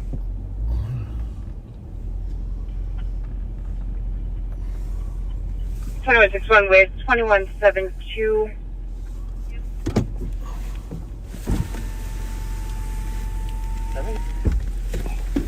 7126. Can you assist Noka at I-35E, County Road H, Henry 2, fire for a routine traffic stop?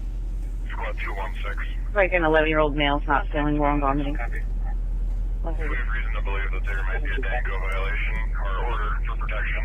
Can we see if there is an address listed for the respondent in that order? copy, check-in. I don't know if that one south on Rice Street, I mean, that would have meant that he went north on Dale to B, Looks like cut down B to Rice, respondent's address is and went also south at on Rice, 939 right? Aurora. It's going to be a Greg Bing.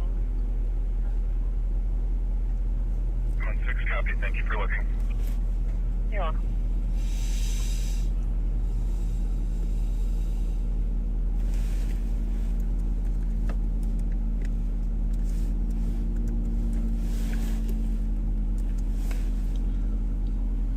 Twenty-one 61.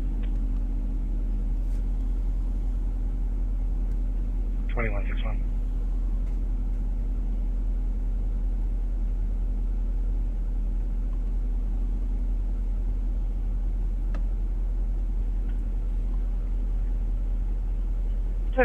With 2172.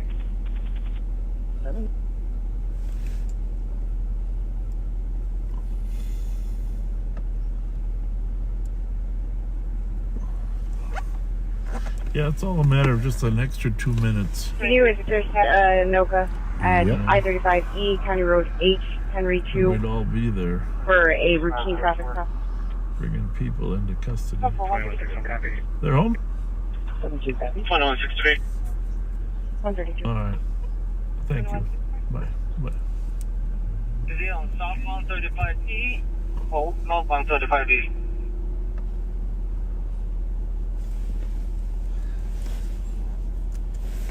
I'm hungry, Pat. Mm. And we got to go to M&H to get you a restroom, right? Yes, we do. You know, they only have one restroom now. What we got there? What was that? Nope. What color are we looking for? Silver.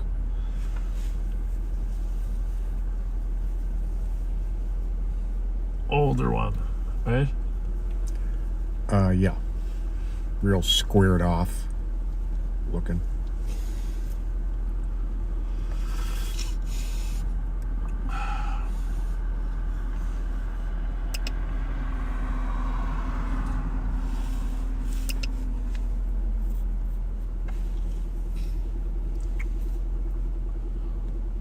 You know, the other story that I read that was interesting, of course, the Mankato hangings of the Native Americans that were involved in the battle that they had. There were 308 scheduled to be hung. President Abraham Lincoln insisted that he review every file. I thought that was interesting. That the president Is he on South cared enough about 135E? Oh, North the 135E. relationship. He reviewed every file, and of course, a lot of the trials were hearsay, not really reliable information. And 10 Belcher. what was that one? No. And Information for squads. Check your laptop. he commuted the death sentences of 260 people on the list. And there was 38 that were hung. But I just thought it was interesting that the President of the United States would have taken an active interest into reviewing the files of 308 that were proposed to be killed. Definitely. And, I mean, I've always been a fan of Abraham Lincoln. Someone argued the other 38 shouldn't have been hung either, but my point is, he was not afraid to step in and... This is check your laptop for a counselor at Ramsey County Sheriff's Office. Office of safety weapons involved. Pick up and hold, check off for it, hold for a minute. What's coming here? Anything? Nope. It's an investigate 310 Johnson Parkway. County 310 Johnson Parkway. How about that one? Reacting north and south on the Minnesota 085. X-ray Kilo Victor. We are close to Kyle Gregory Hicks. Yes, sir. White male. 5'7", 130, blue eyes. Officer safety during suspect police. Subject was his mother's house demanding to get his son back. Mentioned Yeah, suicide by but cop I can after a talk 911 on call the that phone. were deputies to his location. Subject is in No, possession but of a mute that, long will you? gun. Will be Okay. driving a four-door Chevy, license plate Alpha Lima Golf 2451, silver in color. This is squad dial 135. 8197 status. Controlled fields. 135.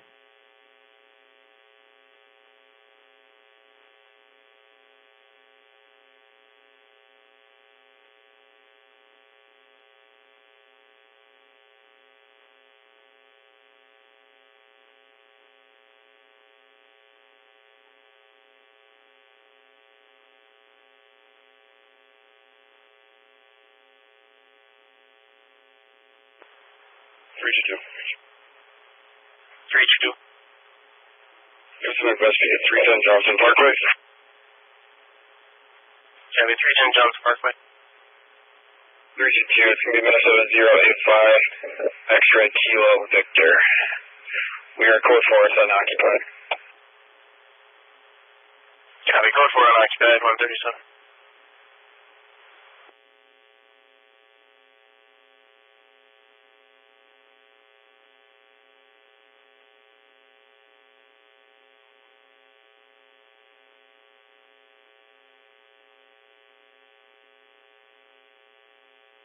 One in custody, 137.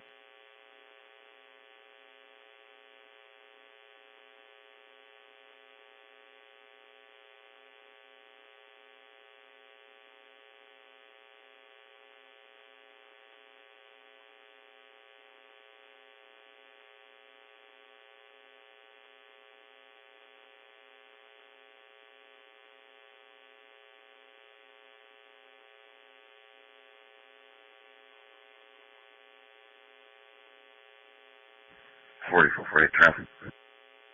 3448.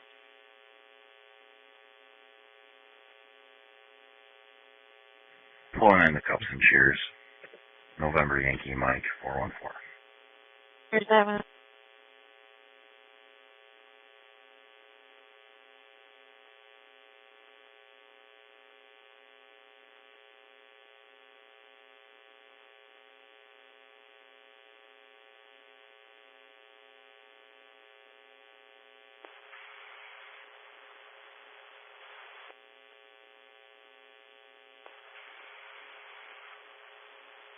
Squad 218.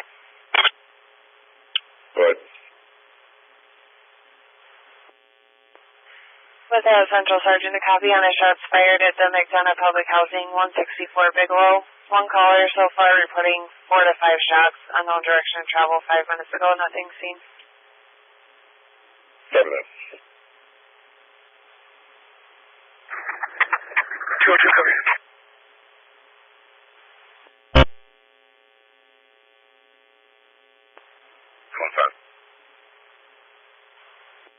215. Includes reports, Central, West, and County. Thank you. Anchor Drive Unit 125 for Copy, shot fired 139. on caller stating someone shot through caller's apartment patio window. Unknown suspect. Caller believes they are trying to break into the unit of purchase now. 26 copies. 139.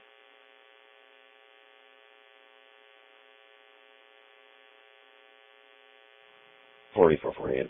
Can I get a second for fields? 4453 Tango Bar.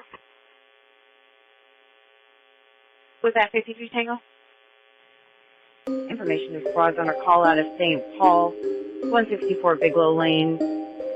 Single caller heard 4 to 5 shots, unknown direction of time less than 5 minutes ago. Information only at time 139. April. Last RCSO. Shine your rod at 139. Last block.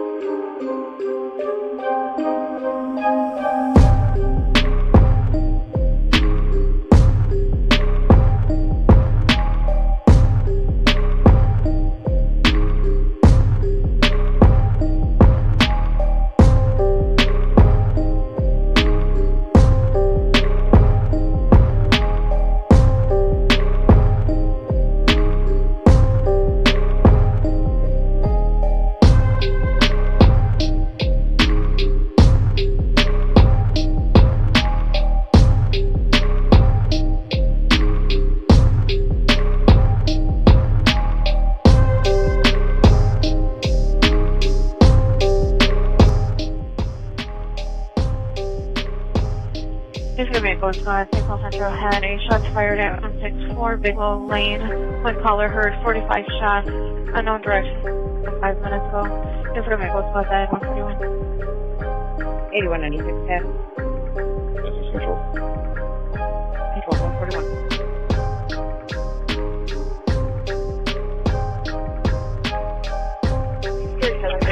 Clear.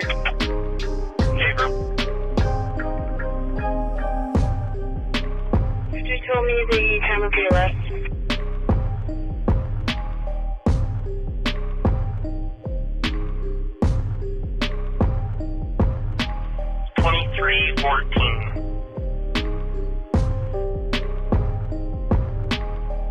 Copy, thank you. 1242.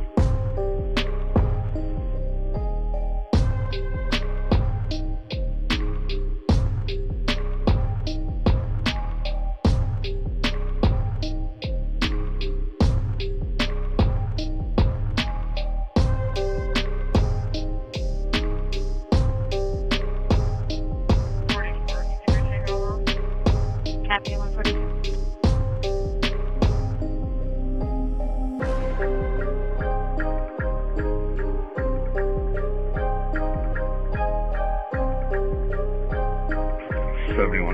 Investigate. 7126.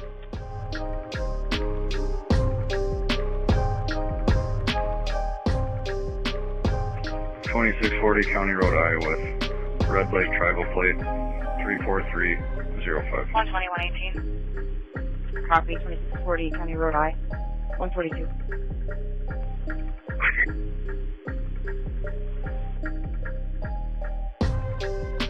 Six, seven.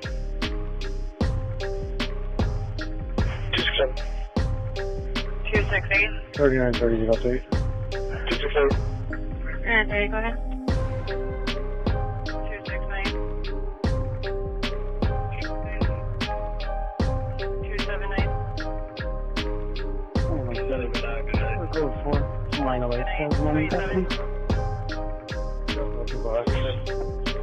Call neighbor said the 2 blackmails ran northbound 3rd Street, got picked up by a silver SUV unknown maker model. Copy you two. And is there anyone else on channel? Copy code 414. Copy. Speaking to the neighbor stating 2 black males went northbound on 3rd Street, got picked up by a silver SUV unknown maker model at 143.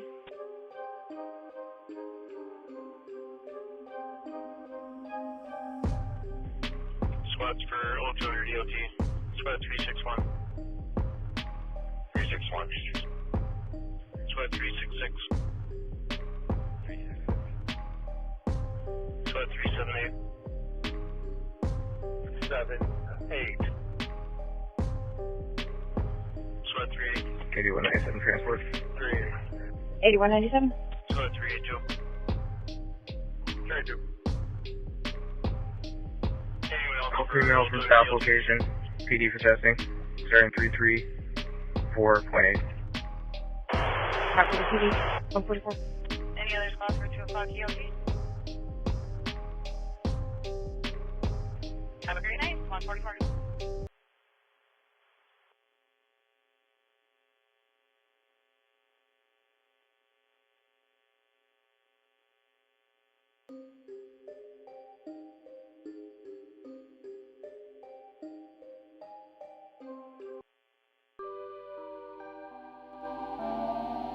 $39.38.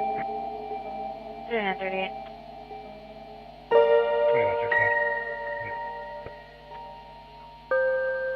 If you ever call out, come inside you on medicine. Copy. 145.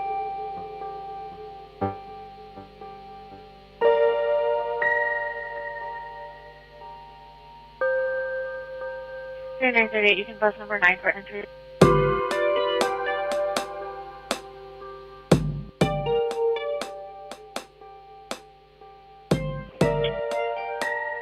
Copy.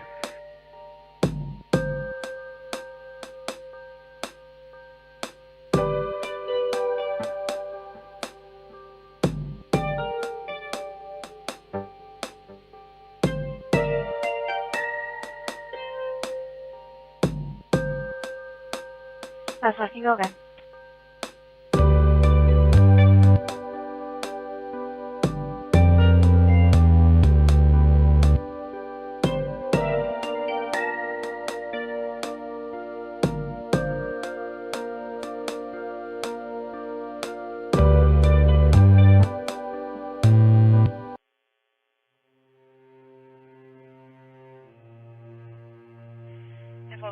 squads.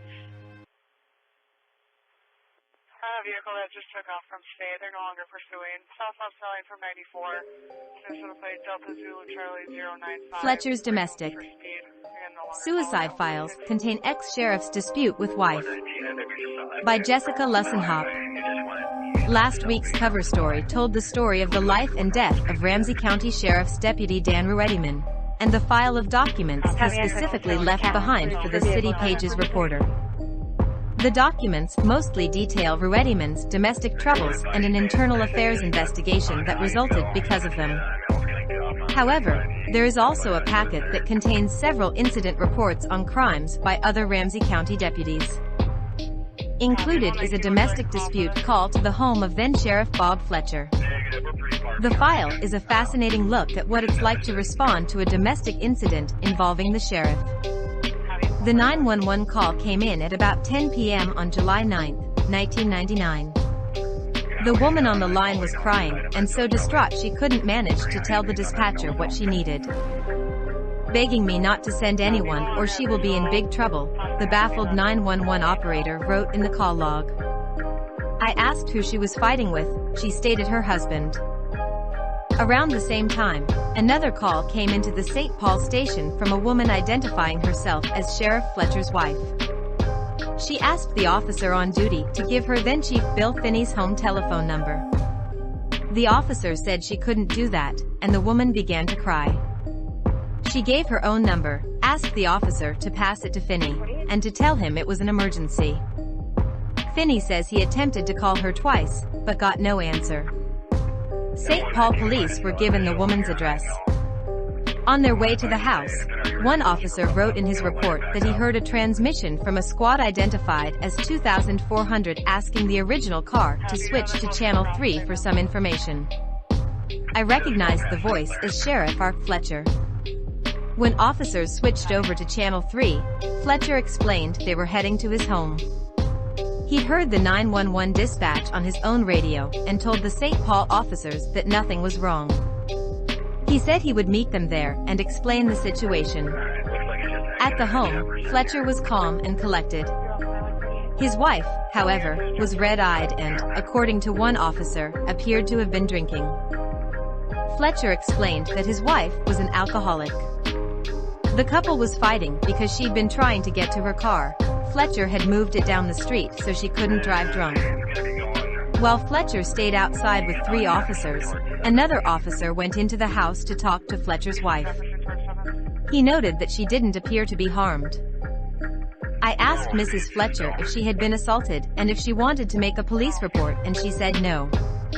Mrs. Fletcher again said, "You are only making it worse by being here." We're keeping our distance right now. Copy, still keeping distance.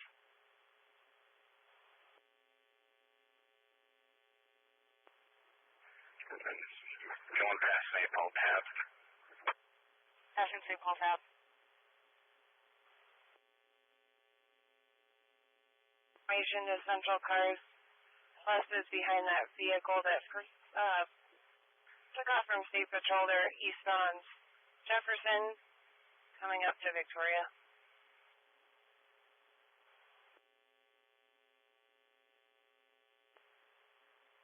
Delta Zulu Charlie 09. So you should leave. At some point, Sheriff Fletcher came into the home while the officer was still talking to his wife. The officer writes that Fletcher asked if we could wrap this up because of the number of squads in front of his home. I again asked Mrs. Fletcher if she wanted any assistance from us, and she said no. After Fletcher complained that 2 of the squad cars ought to leave, the commander on the scene wrote, "I needed to explain to our Fletcher that this was an SPPD matter and would be handled under my direction and authority as the St. Paul Police Commander." 2 of the officers did eventually leave. Then Mrs. Fletcher came out of the house and asked one of the sergeants to take a walk with her. She explained that all she wanted from the car was her bag. She then asked me to call Chief Finney because he was the only police officer she trusted. I explained I would not call Finney for this matter, but that I would get her husband to get her bag back. At that time she stated that she did not want to talk to me and began walking away. She yelled at her husband something to the effect that we were all the same and that this is just another way for him to exert his control over her. After his wife went back inside, Fletcher told the officers there wouldn't be any more problems and followed her into the house. The officers left the scene. The next day, the commander submitted an additional report on the incident, writing, "In my opinion, Robert Fletcher attempted to manage and influence the SPPD response." He cited the fact that Fletcher had monitored the 911 dispatch, asked officers to speak privately on another channel, spoke to one of the St. Paul officers as if he were a subordinate, and pressured the responding police to leave. No charges were filed in the incident. Jimmy Herose, the friend of Deputy Daniel Ruettiman who passed the paperwork to city pages, says Ruettiman requested this report because he wanted to show how Fletcher treated people, says Herose.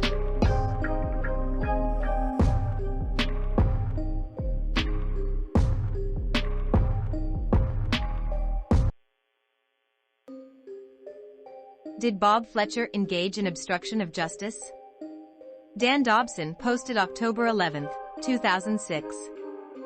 The other day John Crinick called upon Bill Finney to drop out of the Ramsey County Sheriff's race, based of the comment that Finney made on the KSTP program, at issue accusing Sheriff Bob Fletcher of spouse abuse with his former wife. John Crinick wrote that he has seen this report and he says, "I have read the police reports, and I have talked to some of the people involved. Bob did not hit his wife, he prevented her from driving drunk." Since there were such discrepancies as to what occurred, I called Mr. Crinick and asked him to make available his copies of the police reports, so we could all impartially judge what was in them. Mr. Crinick refused to provide them to me, snippily saying that they were public records and I could get my own copy. I obtained a copy of the report, and while what Mr. Crinick wrote is correct, Bob Fletcher did not assault his wife when she called St. Paul Police on June 10, 1999, what is contained in the report is even more disturbing than that. It appears that Bob Fletcher, as Ramsey County Sheriff, attempted to obstruct an investigation by the St. Paul Police Department. The report number is 99-103-176 and is dated July 10, 1999. Officer D. Ejus, employee number 317360, wrote in his supplemental report, "In my opinion, Robert Fletcher attempted to manage and influence the SPPD, St. Paul Police Department, response to the 911 call regarding the domestic disturbance at his residence between he and his spouse." I cite the following examples which lead me to this conclusion. Asterisk are Fletcher's monitoring of the 911 call, dispatching SPPD squads to his address and subsequent channel pre-communication indication there wasn't any problem and he would explain everything when he arrived. Asterisk are Fletcher's attempt to direct Officer Chenard in the performance of his duties as though he were a subordinate, specifically telling officer to go in the house and speak to Linda Fletcher while he, Fletcher, waited outside. Asterisk while Officer Chenard was speaking to Fletcher inside the residence, are Fletcher entering and pressuring Officer Chenard to bring this to conclusion because he didn't like the squads in front of his residence. Asterisk stating an objection to my direction for squads 334 and 364 to clear the scene because the officers had already spoken to Fletcher and knew the story. I needed to explain to Fletcher that this was a SPPD matter and would be handled under my direction and authority as the St. Paul Police Commander of Eastern District. I have the full report regarding the domestic disturbance at Bob Fletcher's house, and anyone may view it by contacting me. I will be more than happy to fax it or send it as email attachment to anyone who wants to view it. Dan Dobson, Summit Hill, St. Paul.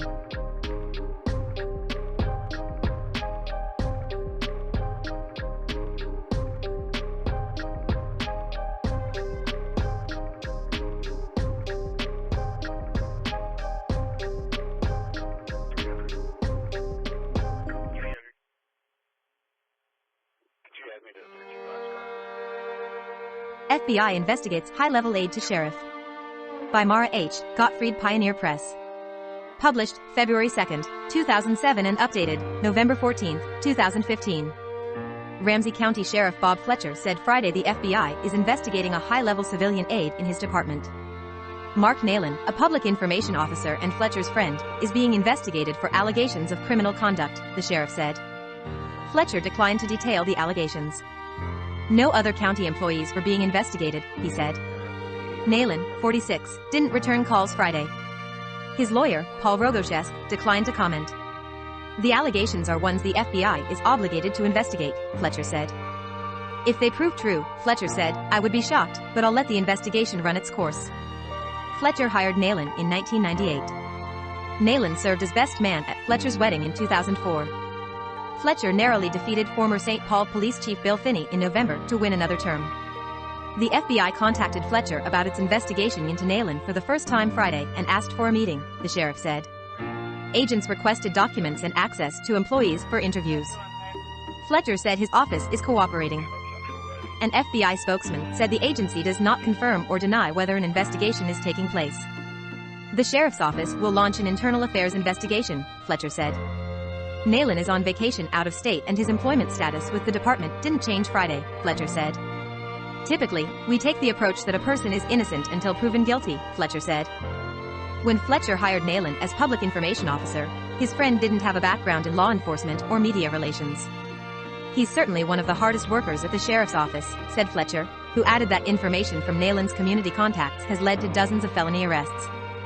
Nayland, who has lobbied for the sheriff's office at the legislature, is hoping to get a part-time peace officer's license and start a career in law enforcement this year, Fletcher said.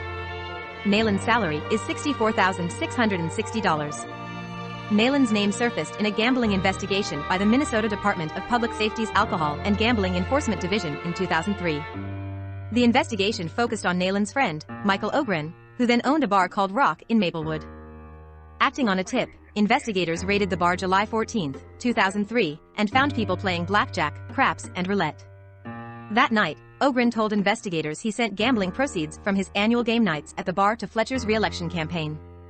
I think in the past couple of years we can go back. I have the canceled checks from right after this tournament that can substantiate that, Ogren said, according to a transcript of the interview. The next day, Fletcher directed a sheriff's inspector to ask state investigators to interview Ogren about his allegation and investigate further, according to a July 2003 sheriff's office memo. According to the same memo, the State Department of Public Safety declined to pursue the allegation. A state investigator there told the sheriff's department inspector that investigating the Fletcher allegation doesn't fit the department's job and that it doesn't care where the money goes, according to the memo. On July 16, 2003, the sheriff's inspector interviewed Ogren, who recanted his statement about routing gambling proceeds to Fletcher's campaign. Ogren told the inspector that making the allegation about Fletcher was stupid on my part and a bad case of judgment, according to a transcript of the interview. In the meantime, the Commissioner's Office of the Department of Public Safety reviewed Ogren's allegation and referred it to the FBI, according to Assistant Commissioner Tim Leslie. Leslie said he does not know what became of the referral. In October 2003, the Ramsey County Attorney's Office charged Ogren with gambling, a felony. Ogren did not enter a plea of guilty or not guilty. He agreed to complete 100 hours of community service and, after remaining law-abiding for 1 year, the county attorney's office dropped the charge against him. Ogren did not return a call Friday. Nayland was deposed in 2005 as part of an unrelated lawsuit against the sheriff's department. Nayland said in the deposition that he was gambling at the Rock Bar the night of the raid, but left before investigators arrived. He was not arrested or charged. They gamble everywhere, Nayland said when a lawyer questioned him about gambling. Why is it illegal? I don't think gambling's a crime. Ogren now owns the Myth nightclub in Maplewood. Fletcher said Nayland moonlights for Ogren as security director at Myth.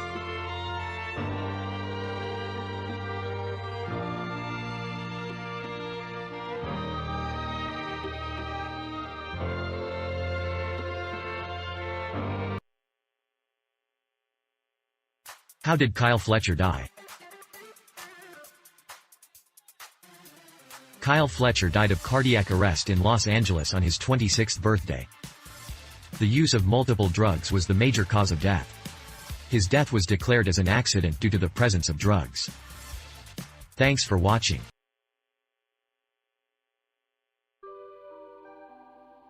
The Sins of the Sun. City Pages. June 20th to 26th, 2012.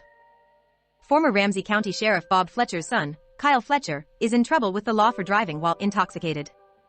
Minneapolis police arrested Fletcher last week and booked him into the Hennepin County Jail. It's the latest in a string of incidents for the troubled 23-year-old. Kyle Fletcher was charged in Ramsey County this past April for DWI and is awaiting trial for criminal vehicular homicide or operation in Washington County.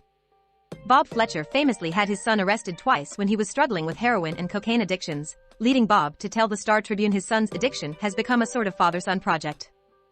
Last September 5th, Kyle drove his car off the road in Denmark Township, according to a criminal complaint filed in Washington County. Kyle was driving the vehicle with two friends, police said, who both sustained injuries. One of Fletcher's friends had blood on his face and multiple cuts on his hands. Kyle was trapped in the vehicle and had to be rescued by the Hastings Fire Department. When police approached Kyle's vehicle, they noticed that he reeked of booze. A back test showed Kyle was over the limit at .09. Bob Fletcher, who is currently challenging Ramsey County Commissioner Tony Bennett, did not return messages seeking comment.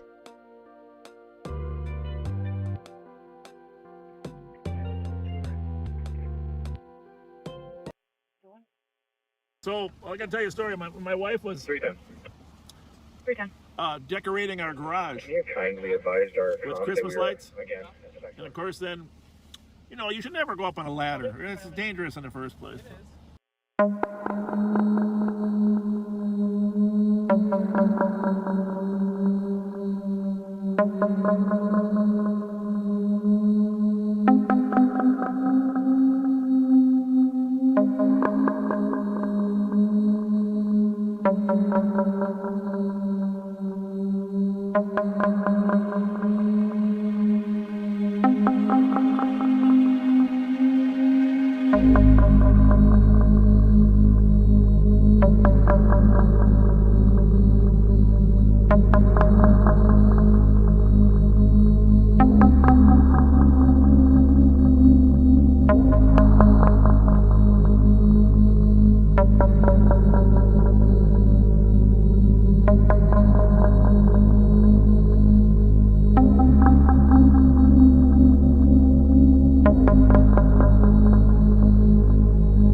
See what's happening at the Foundry tonight? Some pussy. Y'all want to see some pussy? You want to see some don't. pussy? Some white pussy. That's a good flavor, good aroma, good aroma. Pink pussy. It smells interesting. I quit smoking. Do that dick still get on hard? Stop. I think we'll be back here.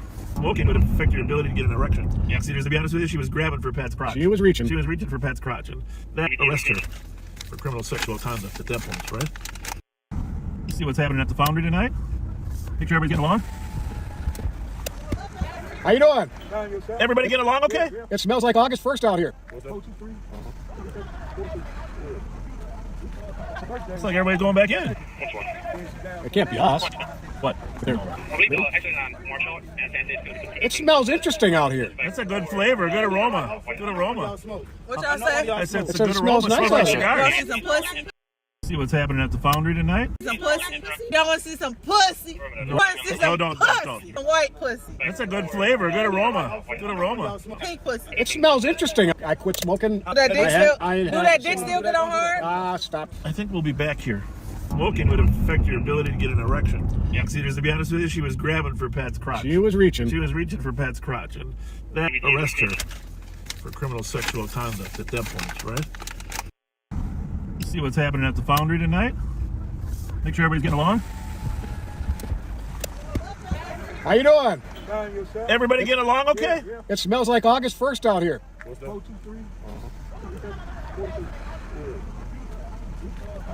Looks like everybody's going back in. It can't be us. What?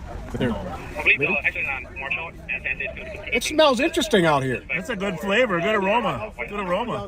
What y'all say? I said it's It a good smells aroma. nice Smells like out here. Y'all cigars. see some pussy? No, I do not. Y'all want to see some pussy? No, Well, thank you. you just Do you got. want to see No, some don't. pussy? No, we don't want to. Okay. but You thank want to see some white pussy? No. Pink pussy. We're here to keep people safe. Did you know where the Keeping police? our own self safe. got a light? Huh? I quit smoking January 31st. Do that dick still get on hard? Stop, young lady. Boy, fuck that. I don't give a fuck. Oh my goodness. Yeah. Okay. Well, not everybody represents our society that well, but for the most part, like we said, most people are good. How's it going? We got quite a turnout. I don't think they're all going to fit. No, we got a full house. Yeah.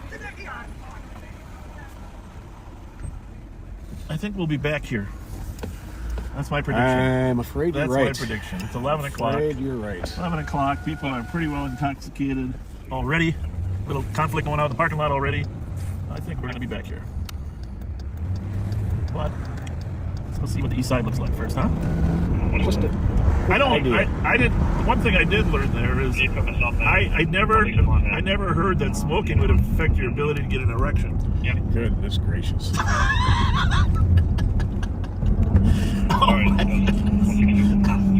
She was. You know why I drove away, backseaters? To be honest with you, she was grabbing for Pat's crotch. She was reaching. She was reaching for Pat's crotch, and that we didn't want to get to that point. For a variety of reasons, but you know, we would have to arrest her for criminal sexual conduct at that point, right? Yeah, that was, so yeah. If her mom was listening, she's going to get her mouth washed out with soap. Yeah.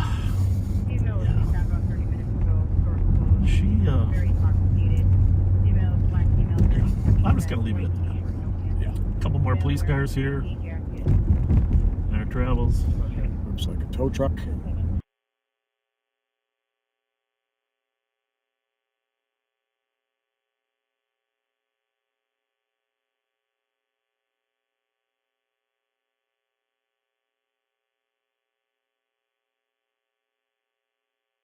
Attempting to pit, going the wrong lane of traffic is on Central.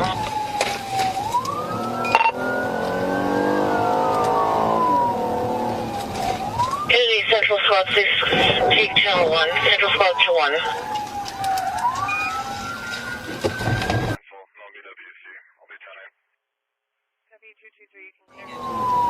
West 694, runway 2 fast and shit.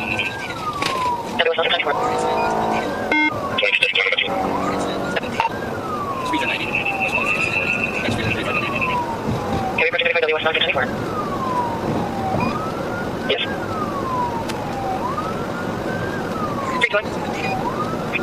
Speeds 96. Left lane. Pass 35W. Traffic continuing westbound 694, pass 35W, speed 96.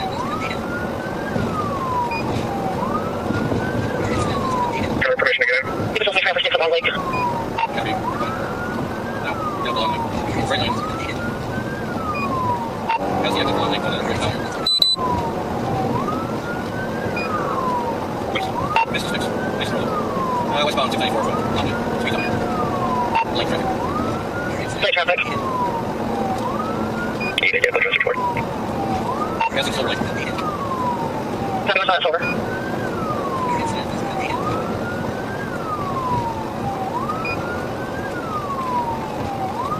Speed 85, still westbound. Copy. Semi-cross, continue. I'm in, but not recommended.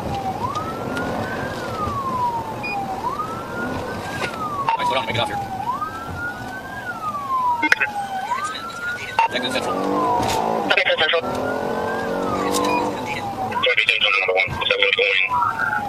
Southbound Central, 694. Copy, southbound Central.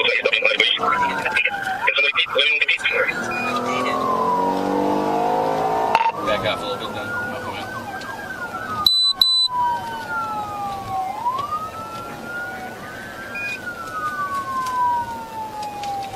Occupied at least three times. I know I was going in the wrong lane, but the speeds are down enough to get up here on the corner.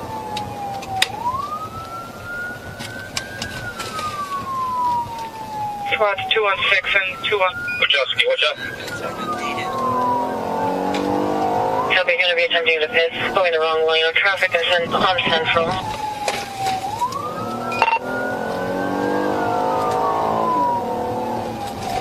Kennedy Central Squad 6, take channel 1, Central Squad to 1.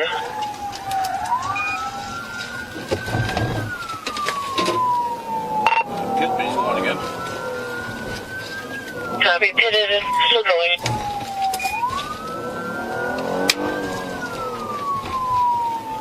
Your incident has been updated. There you go, bro, come in. 49 southbound. Continuing southbound.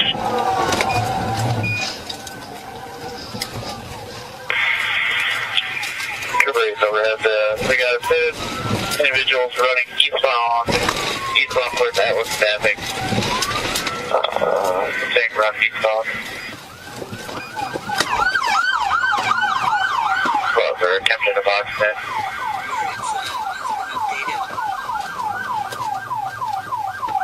Gunpoint on County Man.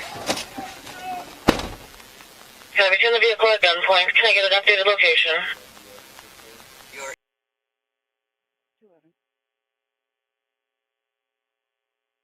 When the shout-out girls used to lay out to us. Yep. Katrina. Welcome to St. Paul. Hope you break your TV or what?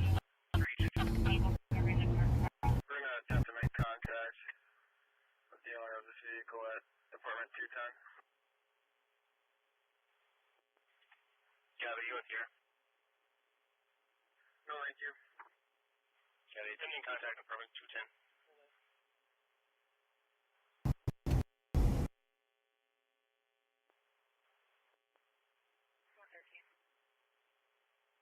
We don't know where they are, and thankfully we really don't care.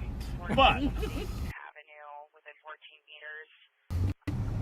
know, just for a little historical reference, it's a phone. Oh, we should be howling. So, right up there. Right up there. Oh, okay.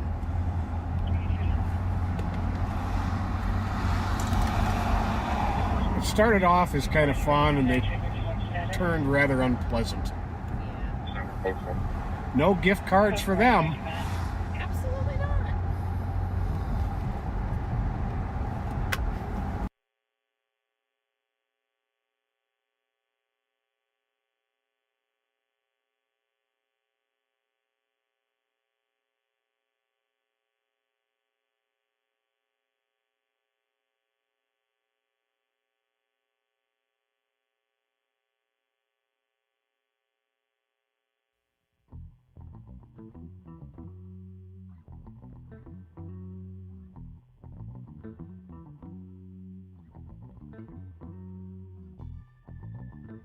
Short on students, St. Paul Charter School tied to Sheriff Bob Fletcher won't open this fall.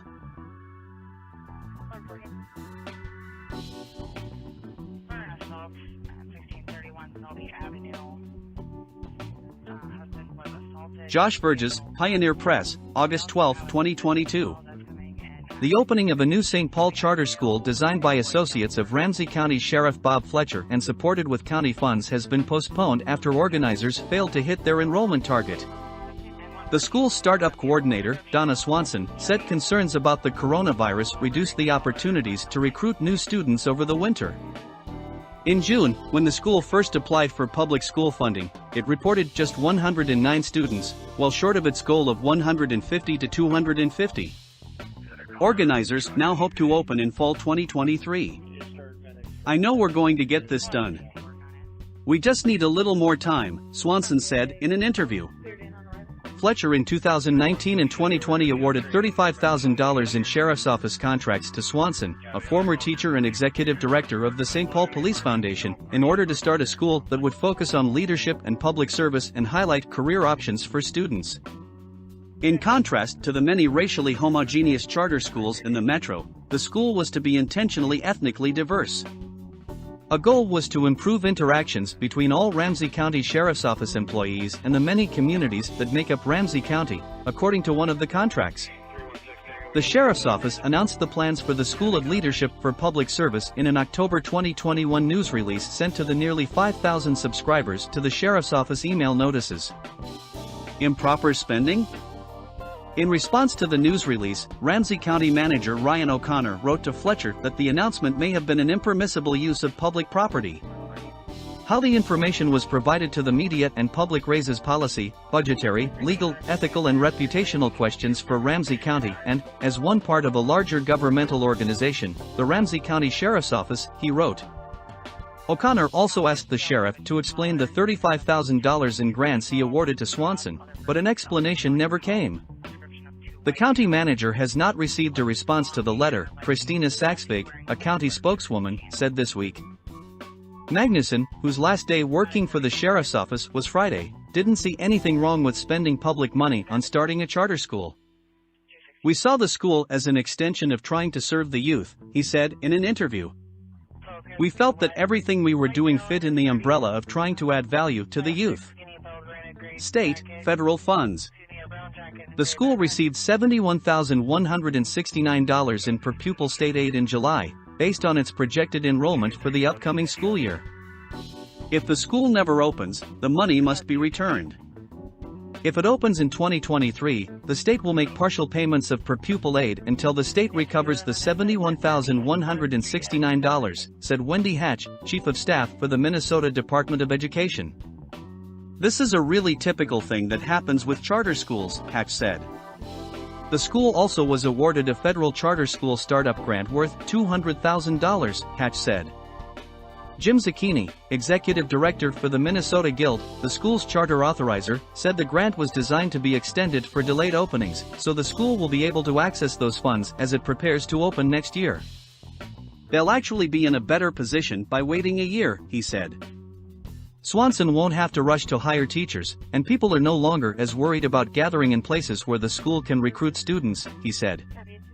With its emphasis on public service and leadership, obviously in a multicultural society, we love that idea, Zucchini said of the school's mission. We're looking forward to having the time to do it well. Uncertain future. The school was going to operate in the Hamlin Midway neighborhood in the former St. Columba Catholic School, which has hosted multiple charter schools since it closed in 2004. It's unclear whether that space will be available next year. Still, Swanson is confident the school will come to fruition, saying the delay will be a good thing. It has just felt so good in the last few months with being able to get into communities, being able to talk to key people, and knowing that the mission and the vision of this school is appealing to community, she said. Magnuson, a retired high school teacher who is listed on the charter school's website as a founder alongside Fletcher and Swanson, is less optimistic. The school is competing with growing charter schools in St. Paul that have built attractive new buildings, he said, and many are drawn to schools that cater to a specific ethnic group, not the multicultural environment Swanson is trying to build. It's especially hard to recruit middle and high schoolers, Magnuson said, and organizers did not seek the financial backing of large organizations, as some other charter schools do. If it sounds like we were a bit more naive than we should have been, I think that's a fair criticism, he said. It was Swanson's dream and we didn't make it work, and that makes me feel sad. 322 Slater.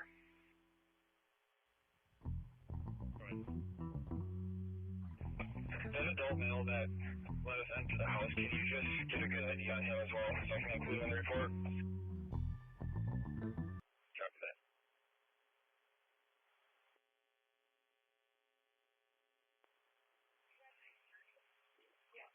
Well, let's just confirm we are not gonna.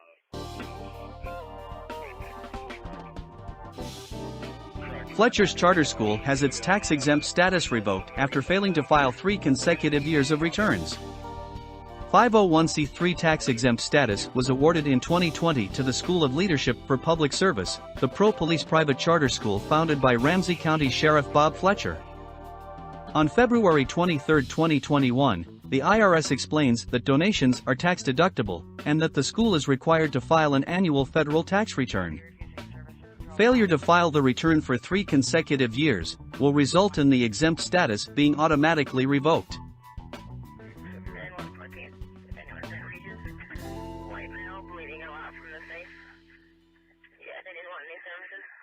The IRS website shows as of November 15, 2022, the School of Leadership had its tax-exempt status automatically revoked. The revocation was posted March 13, 2023. As of today, May 2, 2023, the exempt status has not yet been reinstated.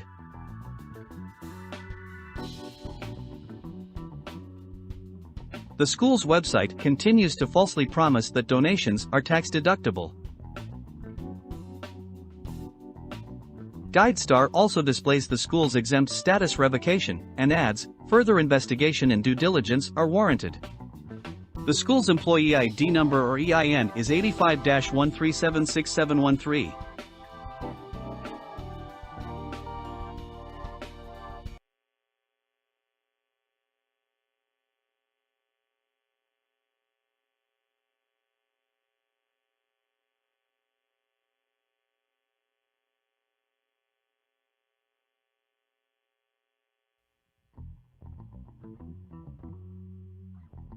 Minnesota launches a pro-police charter school. The school, headed by a local sheriff, will be opening in fall 2022 in an attempt to convince young people to become cops. By Sarah Lom, November 2, 2021. Should cops be allowed to start their own charter school using public funds?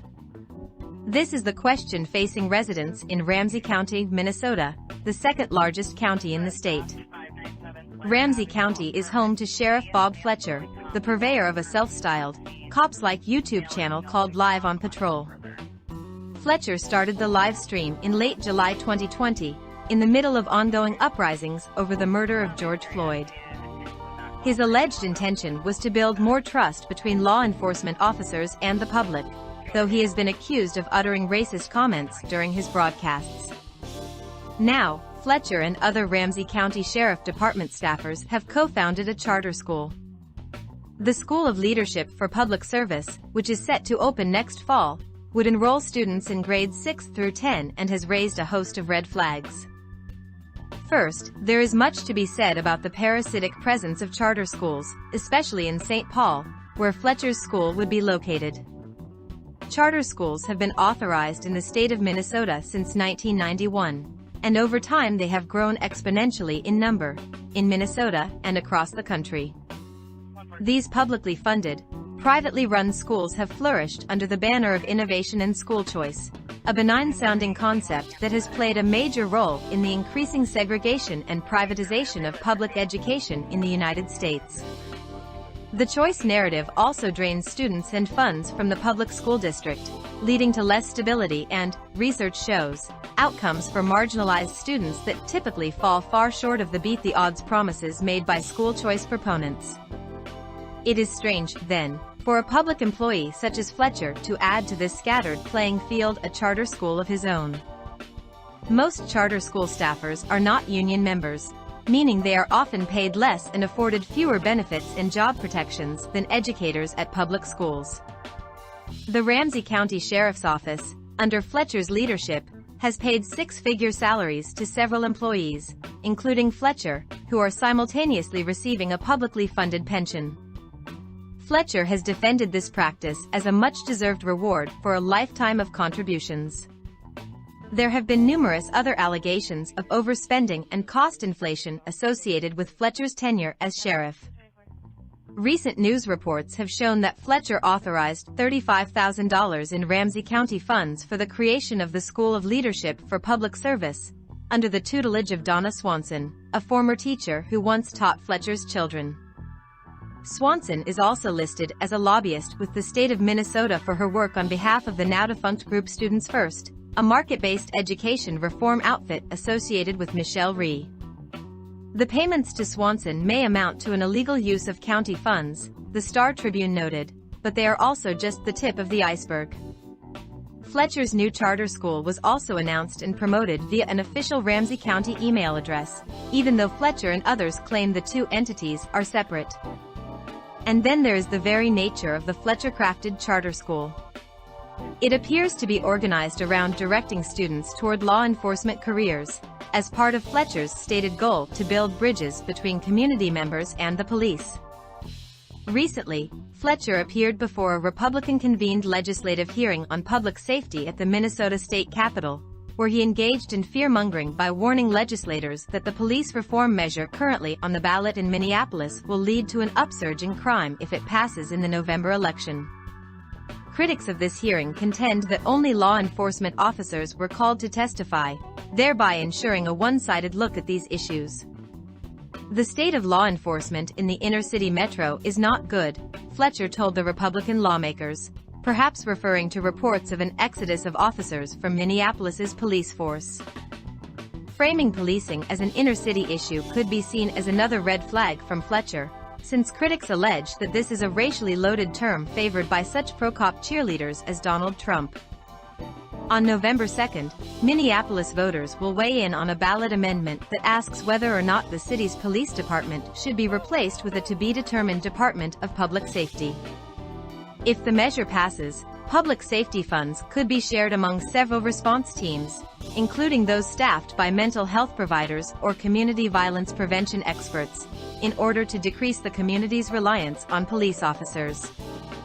Supporters say this could be an important step toward ending the racist, militarized practices of the Minneapolis Police Department, a move deemed especially necessary in the wake of George Floyd's murder.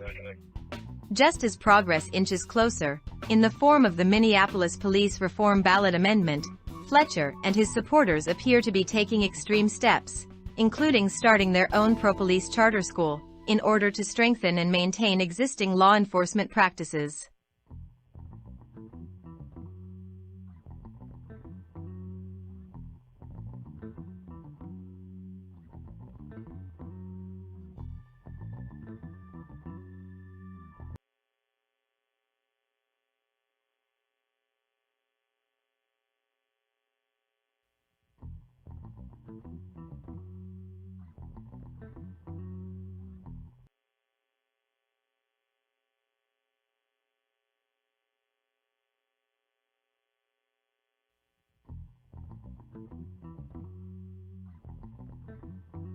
Ramsey County documents show sheriff used taxpayer funds to plan new school. Fletcher's spending raises questions among Ramsey County commissioners. By Matt McKinney for Star Tribune. October 27, 2021. Ramsey County Sheriff Bob Fletcher authorized spending up to $35,000 in county funds for the planning of his new, independent charter school, according to paperwork provided Wednesday by the county.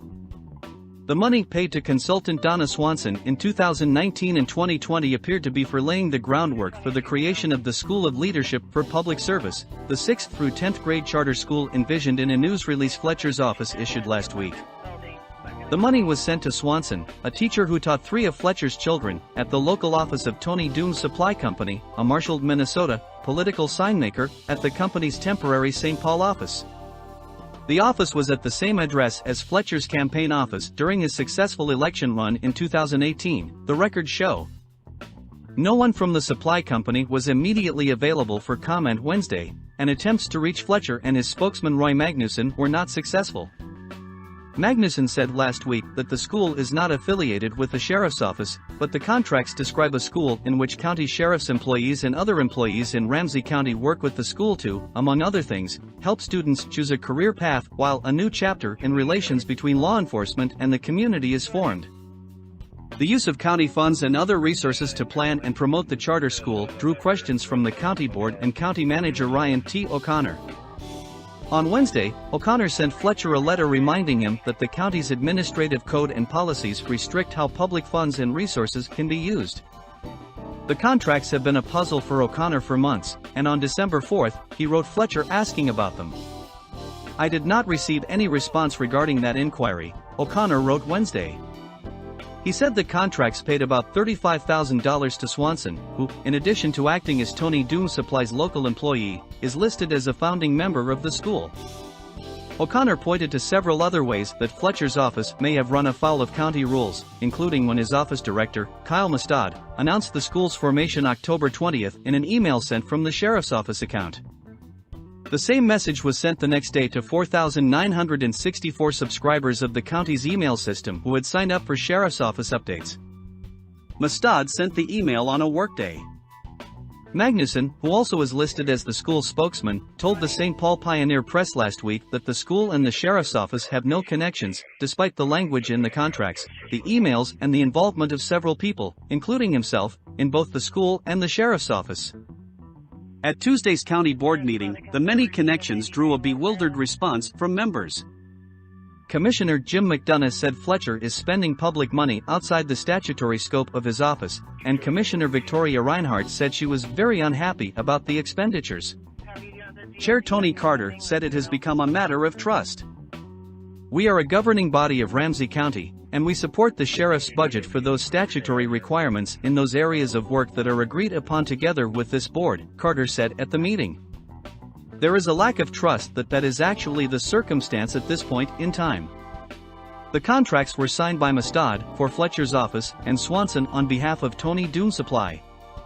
Swanson is also listed in Fletcher's news release as the startup coordinator of the charter school. Saying she is a longtime teacher and advocate for education reform and community, Fletcher's statement said Swanson was the person who brought the charter school idea to the sheriff.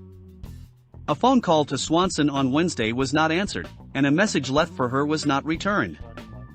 The first contract, for $25,000, began August 23, 2019. It asked Swanson to provide a community outreach and public education assessment so the sheriff's office could plan educational opportunities that will promote public service, law enforcement, and other methods of improving the relationships between law enforcement and the community. It doesn't mention the proposed charter school by name but asks Swanson to propose new programs that have an educational and service-based focus. The second contract was for $10,000 and started May 18, 2020. It says Swanson should, among other tasks, create a curriculum focusing on leadership and service, one that can be used to invite Ramsey County Sheriff's employees to participate in the activities of educational outreach. The contract mentions the charter school by name and says Swanson will explore how Sheriff's Office employees and other Ramsey County departments can assist in career exploration for the charter school students.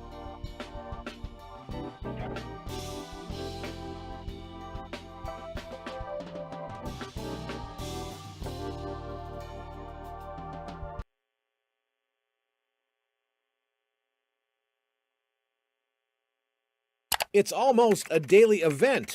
Welcome back to Live on Patrol. Ramsey County Sheriff Bob Fletcher live streams his patrols. Thanks to all those subscribers out there. And has over 200,000 people who've either followed it or subscribed to it. You know, the next award is $1 million. All right, slow down right there. It's captured everything from pursuing suspected criminals to traffic stops and just regular interactions with people on the street. 3 nice young men. Sheriff Fletcher says he started it last year to show transparency after the death of George Floyd. So the goal was, how can we show the human side of law enforcement? How do we show what we do day in, day out without the arrest component? Because the arrest component is a small piece of what we do. You're not actually above the law. But a majority of St. Paul City Council members want the Post Board to review Fletcher's Facebook Live on Patrol, saying some of his actions actually put residents at risk. And what the resolution does is it details clear places where it's documented that there are questionable actions that are dangerous and a risk to others that seem to violate not only Ramsey County's policies, but policies that our own St. Paul Police Department is expected to follow. The field empties out on Arcade. Car chases through residential neighborhoods. Specifically, I think, and this was well documented in the newspaper, the November 2020, where the sheriff goes down the wrong way on a residential street. Going the wrong way down. And he can be heard saying, keep that off, okay? The wrong way part. I'm really proud of the work that we've done, and I am concerned to see it potentially moving backwards because there are folks out there flouting the rules. What was your reaction to it? Well, we never are opposed to any review. Sheriff Fletcher questioned the motive of the resolution. So the real motive here is trying to keep the public in the dark about what's going on, and Live on Patrol really shows them, okay, this is what we really have. Councilmember Chris Tolbert also questioned Sheriff Fletcher's pledge of transparency. And this is particularly concerning because he refuses to wear a body camera, and then he can decide what the public sees or doesn't see. And so when we talk about transparency, we should remember that. I think I'm setting a great example of what we're doing on the street. Sheriff Fletcher says that's simply not true, showing this photo of him taken after he was assaulted during a Live on Patrol segment and pointing to his body-worn camera. I had a body camera on. So it's just disingenuous for her to throw these false facts around. What is so disturbing is that none of those 5 city council members are willing to acknowledge they're in the middle of a crime epidemic, because the violence in terms of homicides, carjackings, shootings is increasing dramatically, and the St. Paul Police Department alone does not have the resources to stop it.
Sheriff Bob Fletcher goes live online, but not everyone's a fan. The sheriff's Facebook livestream has rankled members of the Ramsey County Board and city leaders, who say they expect more. By Matt McKinney, Star Tribune.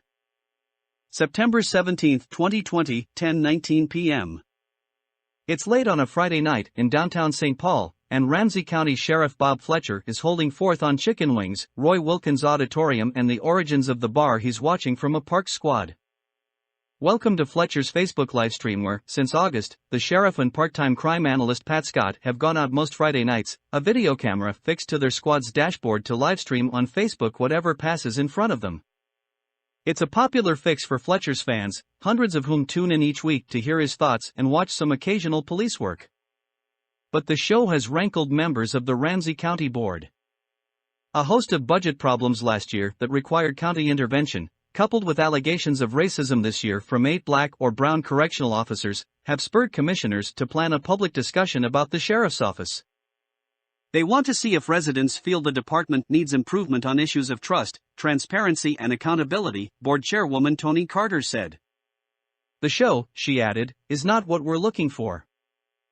Fletcher, who did not respond to a request for comment on this story, has had a testy relationship with the board since he was elected in 2018 to his second go-round as sheriff. After months of disputes last year, the county covered his $950,000 budget overrun. Fletcher angered then-board chairman Jim McDonough when he rehired 2 employees the county had fired for misconduct. After arbitration, it cost the county nearly $100,000 to terminate the men. Then Fletcher raised eyebrows when it was revealed that he and several of his top-ranked officers take a law enforcement pension on top of their salaries. That's legal, but in at least 2 cases sheriff's office managers have resigned only to be hired back once they had been gone long enough to trigger their pensions. Courting controversy is nothing new for Fletcher, one of the longest-serving elected leaders in Ramsey County.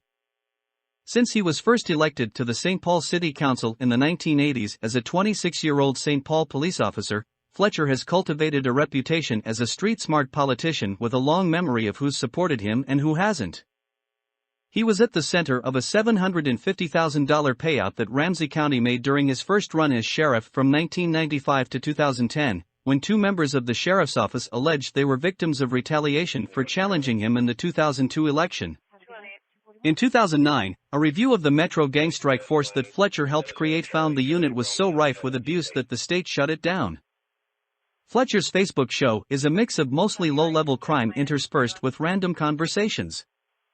On some nights, it's about monitoring bars in case a fight breaks out, on others, it's following up on a dispatcher's reports of an erratic driver. Actual busts are rare, since in St. Paul the sheriff's office serves only as a backup to police, but viewers can expect commentary by Fletcher on everything from pizza toppings to former Mayor George Latimer. "We don't mind if people know who we are," Fletcher tells a young woman in one episode who had approached his squad car and asked if they were undercover. Followers chime in online, making real-time comments that scroll alongside the video. Each episode typically generates thousands of views, according to Facebook. Fletcher's fans thank him for the entertainment. That bothers Katie Royce, co-director of the Frogtown Neighborhood Association. "It's wrong, and I do think it's dangerous," she said of the show. "It puts him in a place where he needs to be entertaining rather than doing his job. There's nothing about transparency here." Royce said she wondered why the sheriff patrols St. Paul on the show, since his department isn't the primary law enforcement agency in the city. "He's getting paid full salary to drive around and basically throw hot dogs to a couple of kids," she said.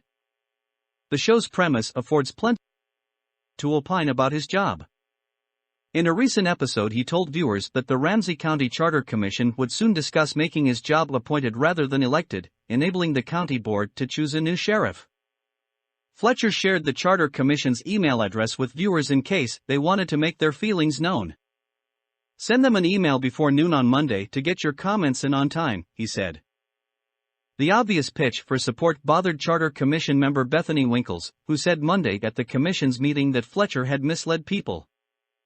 On the truth as to what this conversation was, so as to elicit responses, she said. Commission members were going to simply talk about their roles and not take any action, she said. Charter Commission Chairman Joe Murphy, whom Fletcher defeated in 2014 for a seat on the Vadnais Heights City Council, said it might be 2 years before the public can vote on whether the sheriff should be appointed. Murphy said that Fletcher's budget and management habits make the case for that change. We have one department head who's elected and he blew his budget up by $2.5 million, said Murphy, referring to the 2019 spending problems that led County Manager Ryan O'Connor to put spending restrictions on the sheriff's office. If we could hire a professional to run our department, it's not going to have these issues. In another recent episode of the show, Fletcher talked about how city council members generally should go about hiring a police chief. They don't know much about what's really going on in the street because they're not out there driving around every night seeing it, he said. So that's why they need to trust their police chiefs and they need to trust the people they're putting into those positions.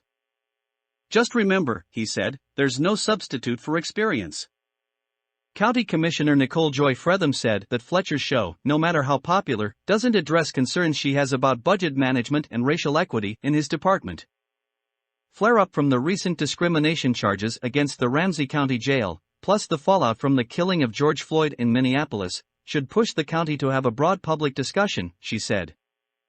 Can we have less drama in government, and more logic and common sense and cooler heads and a government that works for people? She said. And maybe a little less for politicians and showmanship. That's where I'm at with all of this. Sheriff Bob Fletcher. Suspicious complaint. Caller heard banging on the front door. Someone ringing the doorbell. 854, copy.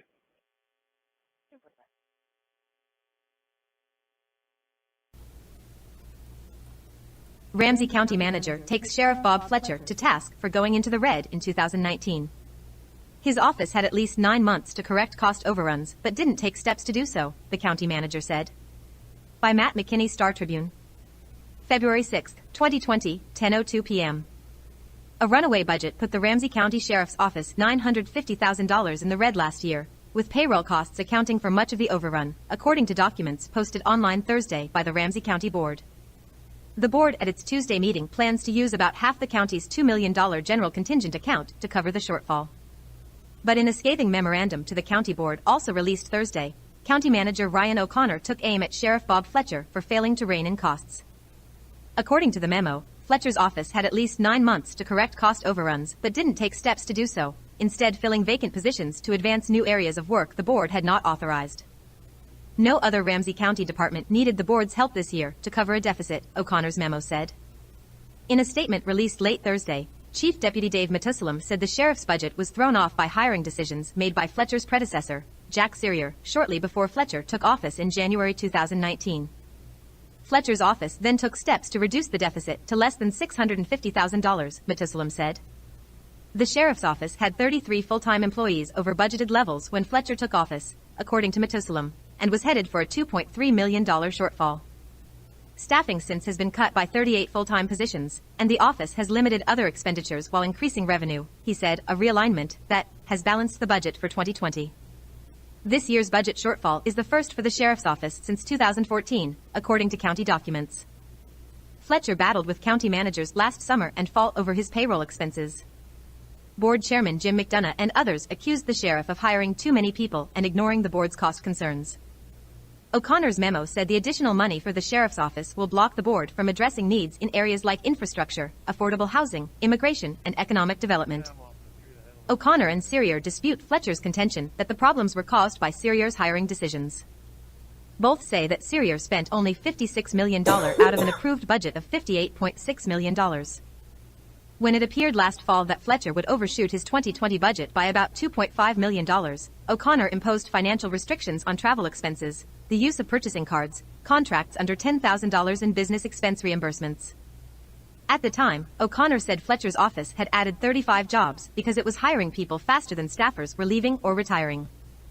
Those extra jobs pushed biweekly payroll costs from $1.1 million in late January to $1.26 million by early September. New figures released Thursday show that the biweekly payroll started dropping sharply in early August 2019 and reached budgeted levels by the end of October. Most of the financial damage was done by then, with overspending on personnel costs in the first 10 months of 2019 being the primary driver of the deficit, officials said. Figures also show that the sheriff's office collected most of its revenue late in 2019. Revenues for the first half of the year were just 4% of the year's total. Some 60% of total revenue was collected in the final 3 months of the year. For areas of revenue came in significantly higher than 2019 estimates, O'Connor noted, including cost reimbursements from cities that contract with the sheriff's office for law enforcement services, $443,000 above budget. O'Connor's memo also chided Fletcher for failing to participate in quarterly monitoring like other departments, and for questioning estimates from the finance department that proved accurate.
And information as squads on this assault, Maryland and Edgerton. The line disconnected. We do have history with the phone number. Caller might be a Jasmine Curtis. Previous description of Lafayette is black male, 25 years old, 6 foot, heavy build.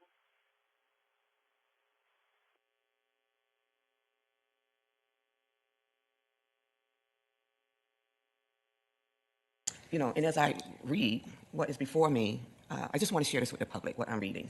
So the Sheriff's Office has benefited from infusion of additional funding from the Ramsey County Board in many instances since 2006. These actions have repeatedly demonstrated that the Ramsey County Board will ensure resources are available within the Sheriff's Office and all operating entities to support staffing and programmatic needs that extend beyond the initial authorized budget amounts when appropriate. So we have an attachment here that shows the request for board action that shows that the Sheriff's Office has received, listen to this number, public, the Sheriff's Office has received $9,263,943 in additional funding from the Ramsey County Board from the years 2006 to 2021, which excludes the $2.7 million now being requested of the Ramsey County Board at the end of 2022 to address his overspending. Specifically, looking at the years of 2019 and through 2021, the Sheriff's Office received $2,982,737 in spending beyond initially budget allocation. So Ramsey County departments, we are responsible for ensuring effective use of taxpayer dollars and ensuring transparent accounting of how dollars are spent to comply with the budget allocation set by the Ramsey County Board. Departments are therefore expected to address unanticipated expense through careful management and reprioritization of other funds to stay within their annual budget whenever possible. If ever unforeseen circumstances and budgetary pressures are allowed to increase operating budget across the organization, spending will increase at an unreasonable and unsustainable rate. Budget pressures that cannot be managed within the department are to be communicated to service teams and finance leadership as soon as possible. I'm sure that's you, to your office, to help manage the problem before year end. For example, in 2021, it states that the Sheriff's Office faced projections of large year-end budget deficit, but chose to work throughout the year with the service team controller and chief financial officers to address budgetary challenges and implement changes that resulted in meeting their budget for those years. The lack of active budgetary management by the Sheriff's Office during 2022 resulted in a level of overspending that now requires an infusion of funds from Ramsey County General Operation Reserve to ensure the organization fulfill all of its 2022 budget obligations. And so before us, we have item 8, which makes me real hard to say yes, right? To say yes to this office, who has consistently overspent dollars in a way that money could have gone to support children, families, housing, homelessness, and we can go on and on and on. But you come before us saying that we need to close the books. And if you don't do it today, we can't close the books. And so to our county manager, I just want to say thank you for all of the controls that you have put before us today. Out of control spending without accountability is not what Ramsey County stands for. And we have to have some controls. You know, even though I don't feel so good about wanting to close out and pay almost $3 million in overspending. I just can't fathom how someone would think that it's okay. But we can see this behavior that has increased year after year after year, right? And Ramsey County is saying no more. We have to be accountable. He has to be accountable and held accountable through these controls. You know, it's like a little child. You know, you don't want to put all the rules down, but sometimes we have to. If the behaviors continues to show up, that is impacting the work that we need to do here in Ramsey County. It goes beyond just public safety. So we'll see what that vote look like. I'm not happy. I'm not happy at all what we see before us. But I do appreciate the work that you do. I don't want your job. I wouldn't have your job. It is not an easy job to do what you do, but a so needed job. And I thank you for your work. Thank you, Commissioner Moran. Commissioner Fredlum, and then Commissioner John. You're right.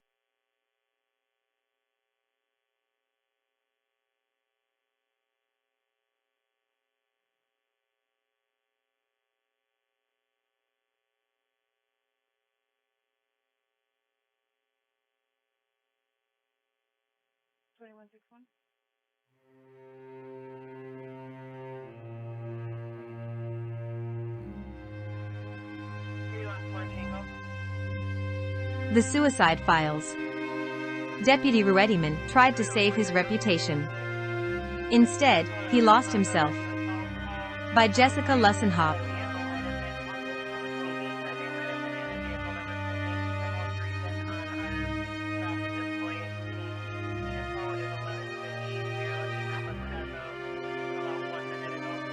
The Suicide Files.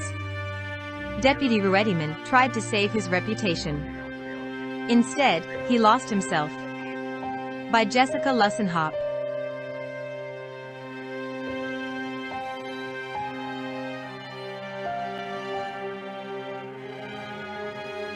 The sedan sat at the end of Hammersmith Drive for hours. This was no lover's tryst. As the sun began to set, the car remained dark and motionless. When the retiree spied the sedan, he figured the driver must be having car trouble. As he approached, he called to the man he thought he saw tinkering under the green Saturn. No reply. It wasn't until he got about 30 feet away in the dusky light that he realized what he was looking at, and it stopped him cold. He raced back to his house at the other end of the drive, ran inside, and dialed 911.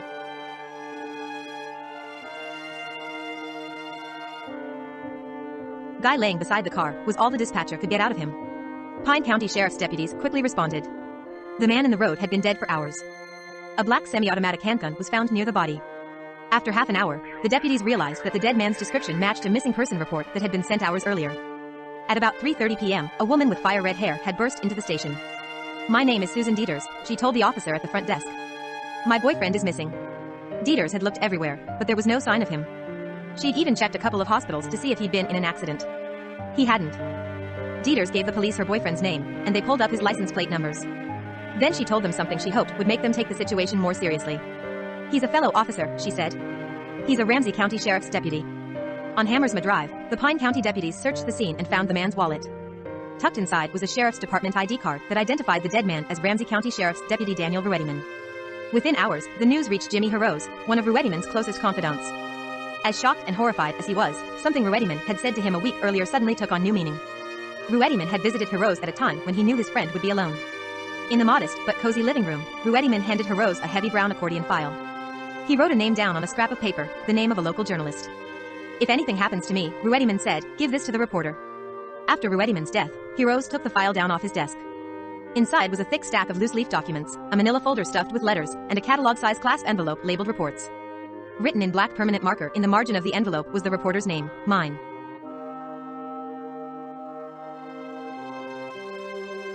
Before that October night, most everyone who knew Ruediman would have said he would never kill himself. Even as she raced to the North Branch police station to report him missing, Dieters dismissed the fear that flashed through her mind. "Part of me said, no, he'll never do it, because of his kids," she says. He loved his kids so much. Ruediman had helped his best friend Paul Hilger through an extreme bout of depression several years earlier. Yet Hilger never noticed his friend's despair. "Nothing indicated he was feeling that way," says Hilger. "I was shocked." A suicide seemed so out of character for Ruediman, a career lawman with aspirations of rising in the ranks, that rumors circulated among his friends that something just didn't add up. "In all the years I've known him, he's never talked like that or acted like that," says Randy Scott, who served as a part-time deputy with Ruediman. "I'm not saying somebody killed him, but I just can't believe he would have done something like that." More than 200 people jammed the North Heights Lutheran Church for Ruediman's funeral. A sea of light brown Ramsey County Sheriff's deputy uniforms filled one section of pews. Another sizable section of the crowd wore the navy blue of the Roseville Police Department, where Ruediman's father had worked. Ramsey County Sheriff Matt Bostrom spoke briefly from the dais in back of Ruediman's flag-draped coffin. On one side of the coffin was a blown-up picture of Ruediman smiling mischievously in his deputy's uniform, on the other a photo of him with his 6-year-old twins. "You were Dad's heroes. He'd talk about you often," Bostrom said to the twins as they sat bewildered in the audience. It was an honor to serve alongside Dan. After the service, a long procession of cars snaked behind the hearse up to the northern corner of Roselawn Cemetery, where Ruediman would be buried at the foot of his grandfather's grave. 3 rows of police officers stood at attention at the gravesite. An honor guard folded the flag on the coffin and gave it to Sheriff Bostrom, who handed it to the twin 6-year-olds. Many of the guests remarked how nice it was that Ruediman had so many supporters. But some of his closest friends and family knew better. They saw members of the sheriff's department at the funeral that Dan no longer trusted. They watched with contempt as those deputies gave their condolences. "He was hurt by so many people," recalls Dieters. "He felt a lot of people had betrayed him."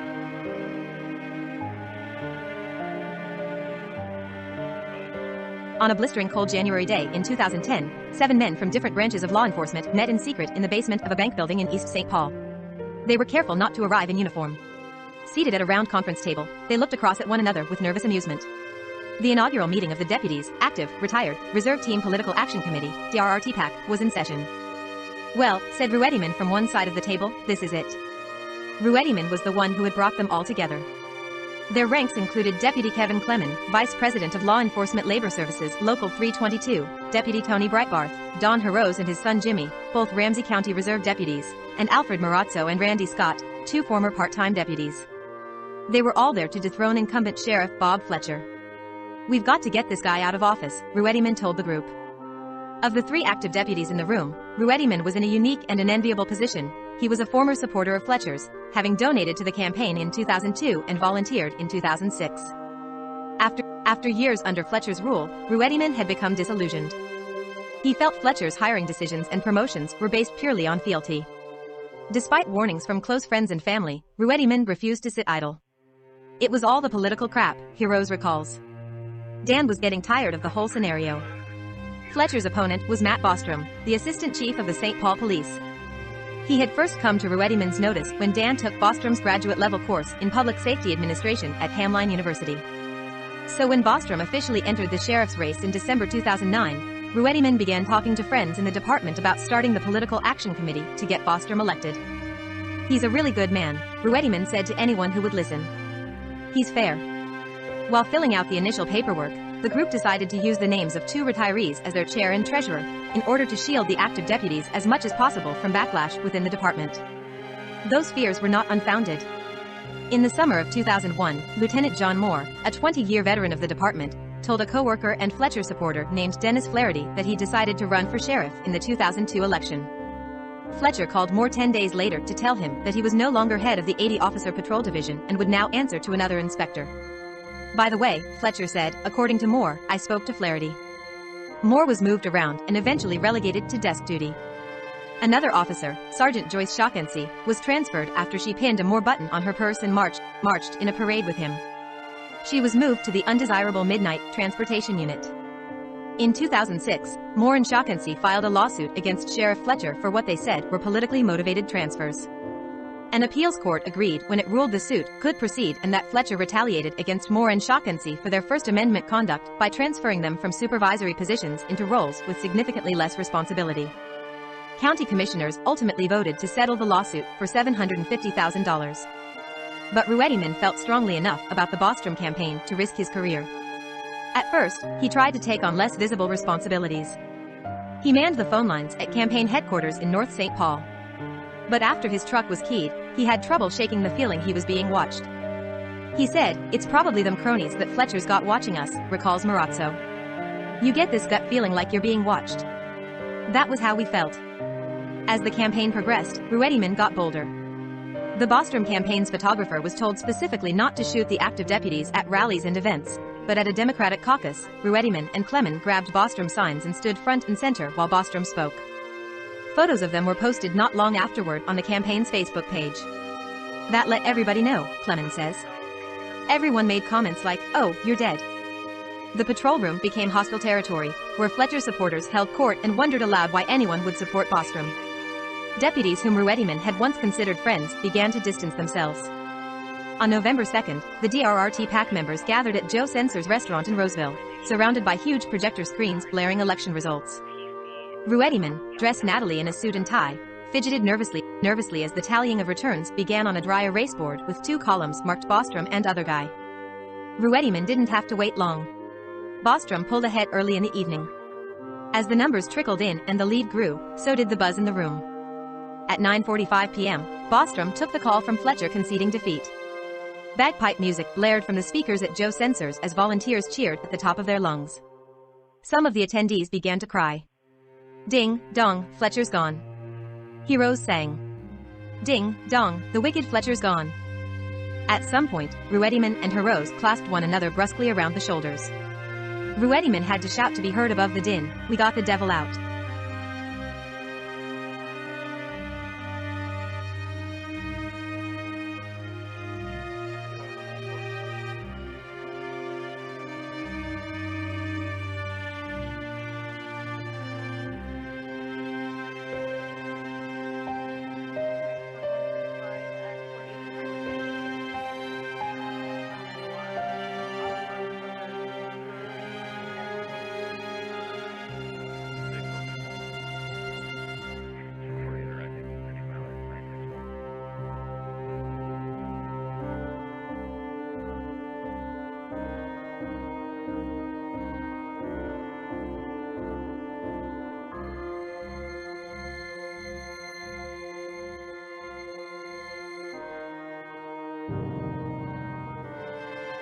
Ruediman was on a leisurely stroll for cigarettes along the picturesque coast of Minnesota Beach, Florida, when the calls started.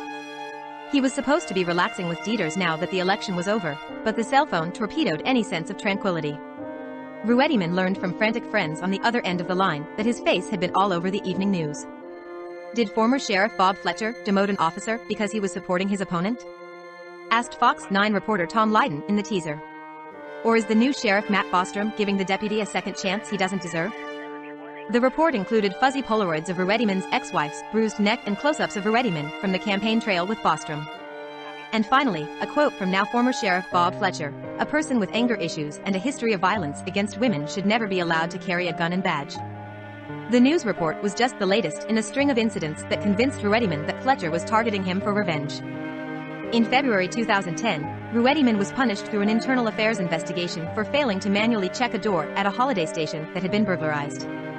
The 2-day suspension took place 6 months after the actual incident. Then there was the domestic violence accusation. On an early June evening, Ruediman was watching the twins for his ex-wife at the home they had once shared in New Brighton. When she arrived home, the former couple began arguing. As he turned to leave, Ruediman yelled something that would ultimately ruin his career. "I'm going to fucking kill your father tonight," Ruediman said, then made a throat-slitting motion before driving off, according to the police report. Hours later, Ruediman heard from his supervisor at work. His ex-wife had called the New Brighton police to report the threats. Now they were contacting her father and Ruediman's sister to find out what happened. A few days later, Ruediman was served with a restraining order. His ex-wife claimed there had been an incident in 2006 when Ruediman tried to strangle her. In the paperwork, she wrote that she'd never pressed charges because she was afraid for Ruediman's job. "I regret this decision," she wrote. Later that month, Ruediman, his attorney, and Dieters arrived at the Ramsey County Courthouse. While Dieters waited in the hallway, Ruediman went into one room with his lawyer. His ex-wife was down the hallway in another room with her parents. For over 2 hours, Ruediman's lawyer ran messages between the two rooms, trying to negotiate a way to have the restraining order dismissed. Finally, Ruediman's ex-wife agreed to drop it under a few conditions. She would have the order dismissed only if he agreed to drop Ruediman from the hyphenated surname their children took after the divorce. He would also have to forfeit his parenting time. Ruediman reluctantly agreed, then called Dieters into the room and fell to pieces. "He was a mess," she recalls. A month after that, 2 different jurisdictions declined to charge Ruediman over the incident. But while that may have been the end of the episode for the family, the wheels were just beginning to turn at the sheriff's department. The day after the incident, Ruediman received a letter from Chief Deputy Dave Matusalem, yanking him from patrol, confiscating his gun, and reassigning him to jail detail. A new internal affairs investigation was opened, this time for conduct unbecoming a peace officer.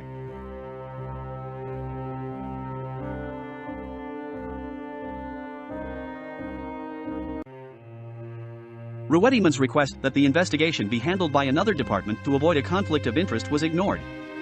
In his first interview with the internal affairs investigator, Ruediman stumbled as he tried to recount what happened that night at his ex-wife's house. At one point, he told the investigator he'd yelled, "I wish your dad would drop dead." Later, he told the investigator he'd said, "I wish I could shoot your dad."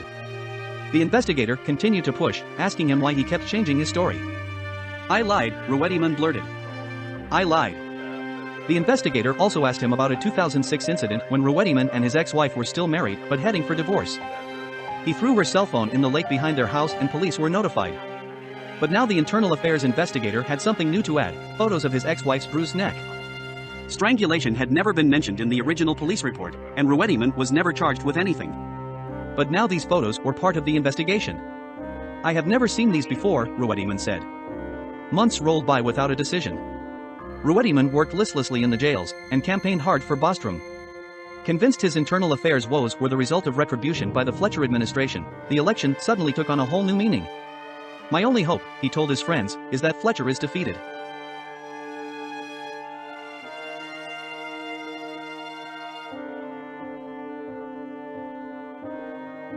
On December 23, 2010, 6 months after the initial incident and just days before Fletcher was set to leave office, Ruediman was called into a meeting to discuss the outcome of his internal affairs investigation. He was being demoted to correctional officer. The internal investigation uncovered a history of abuse, the demotion letter read, saying Ruediman ought to have been charged with felony strangulation and stalking. "Even though you were not charged for these crimes, your actions are grounds for demotion." When Ruediman walked out of the meeting, Fletcher was outside. "I just want you to have a wonderful holiday weekend," Fletcher said, according to Ruettiman's recollection of the incident to friends. Fletcher did not return numerous requests for comment. The law enforcement union challenged the demotion immediately, and a few days later, Fletcher was ushered out of office. The new regime decided that Ruettiman's case would be one of 3 to be considered for re-investigation by an outside jurisdiction. The shot at redemption gave Ruettiman hope until someone leaked the confidential details of his investigation to Fox 9. 4 weeks after he returned to Minnesota, Ruettiman refused to go anywhere in public. He fretted to Dieters, "People will see me."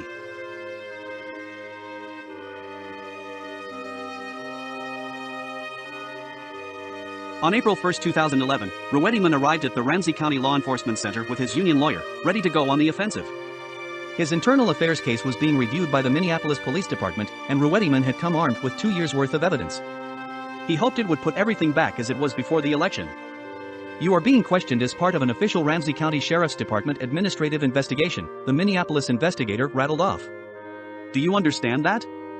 "Yes, I do," Ruettiman answered. In January, after Sheriff Bostrom took office, officers speculated that he would make sweeping changes in the ranks. Those who had campaigned for him would be rescued from their abysmal reassignments and whisked into more favorable positions.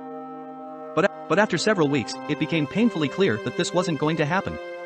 Even so, Ruettiman thought he could fix the situation himself now that it was in his hands. Ruettiman printed out all the incident reports he could find of Fletcher supporters involved in offenses similar or worse than his who were never subjected to internal affairs. One deputy had rolled his car over on the highway and responding officers had to extract his service weapon as the vehicle burned. At the hospital, the officer tested at twice the legal limit for alcohol. Another deputy had racked up several offenses, including a drunk driving arrest and a domestic assault in which the wife told St. Paul police her husband had strangled her. The similarity to Ruettiman's case was not lost on him. At one point, Ruettiman pushed the reports across the table to the Minneapolis investigator. "The IA process in my estimation for the last several years has been corrupt and crooked," Ruettiman pronounced. "There's some pretty interesting charges here on some of these folks." Ruettiman laid out the whole story, from his divorce, to his support of Bostrom, to the backlash from the other deputies, to the Fox 9 leak crisscrossing from family dynamics to issues within the department. "For 28 years, I have never been so humiliated in my life in terms of the actions that have been done," he told the investigator. "I just want to be able to see my kids.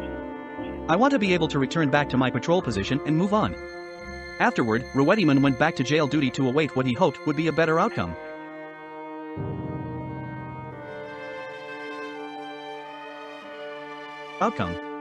On August 1, 2011, Ruettiman got his answer. Notice of intent to suspend, the letter read. It was very much like the letter Fletcher's administration had written. While all mention of the Polaroids of his ex-wife were scrubbed, as was the implication that Ruettiman committed any felonies, the result was no less crushing. His punishment would be a 30-day suspension. He also learned he would not be allowed back on patrol duty. The demotion was halted, but he'd have to work in the courts. It'd be years before he could get back his old job. At the time, he told friends he was fine. "I'm going to take my punishment," Ruettiman said. "I'm going to earn my wing." In the months after the decision, Ruettiman's demeanor began to change. He started spending an exorbitant amount of time on the phone. He called his best friend in Arizona, the friends he'd made in DRRTPAC, his pastor, his sister, sometimes he called each of them multiple times in one day. If he was talking to an acquaintance, Ruettiman pretended he was satisfied with the reassignment to the Ramsey County Courthouse. He'd have nights and weekends free to see his kids, and he'd be back on patrol in no time. But closer friends knew Ruettiman had found out something new. Multiple local media outlets were requesting his internal affairs file. Once the investigation was finally closed, the outcome, along with the justification for punishment, would be available to the press. "It's going to make me out to be a wife abuser and a liar," Ruettiman told his best friend Hilger. "My reputation is destroyed." "It's not as bad as you think," Hilger responded. Ruettiman would agree, but a few hours later he'd call back with the same worries. During his suspension, he started showing up at Jimmy Hiroz's trailer park for coffee 2 or 3 times a day. He would sit in Jimmy's parents' trailer, sometimes as early as 7 a.m., worrying that Fletcher supporters within the department were still plotting against him. It got so that Jimmy's mother stopped looking forward to his visits. Ruettiman's complaints were starting to sound more paranoid.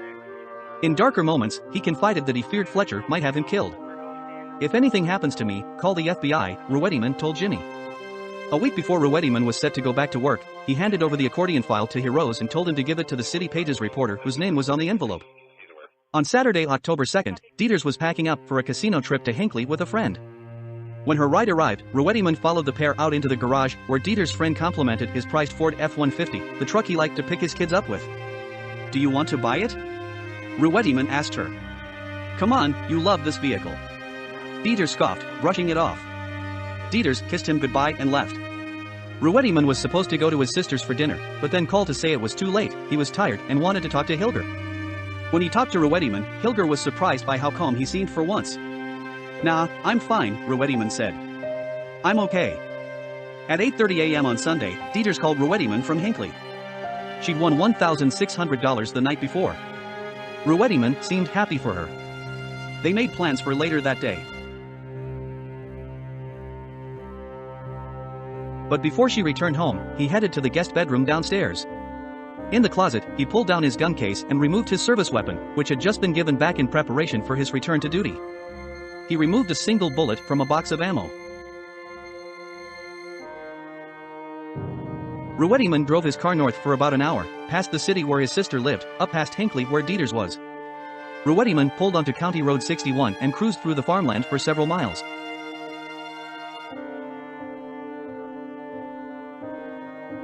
Eventually, he happened upon Hammersma Drive. He passed the only two homes on the dirt path, and rolled to a stop when the gravel became an empty hayfield.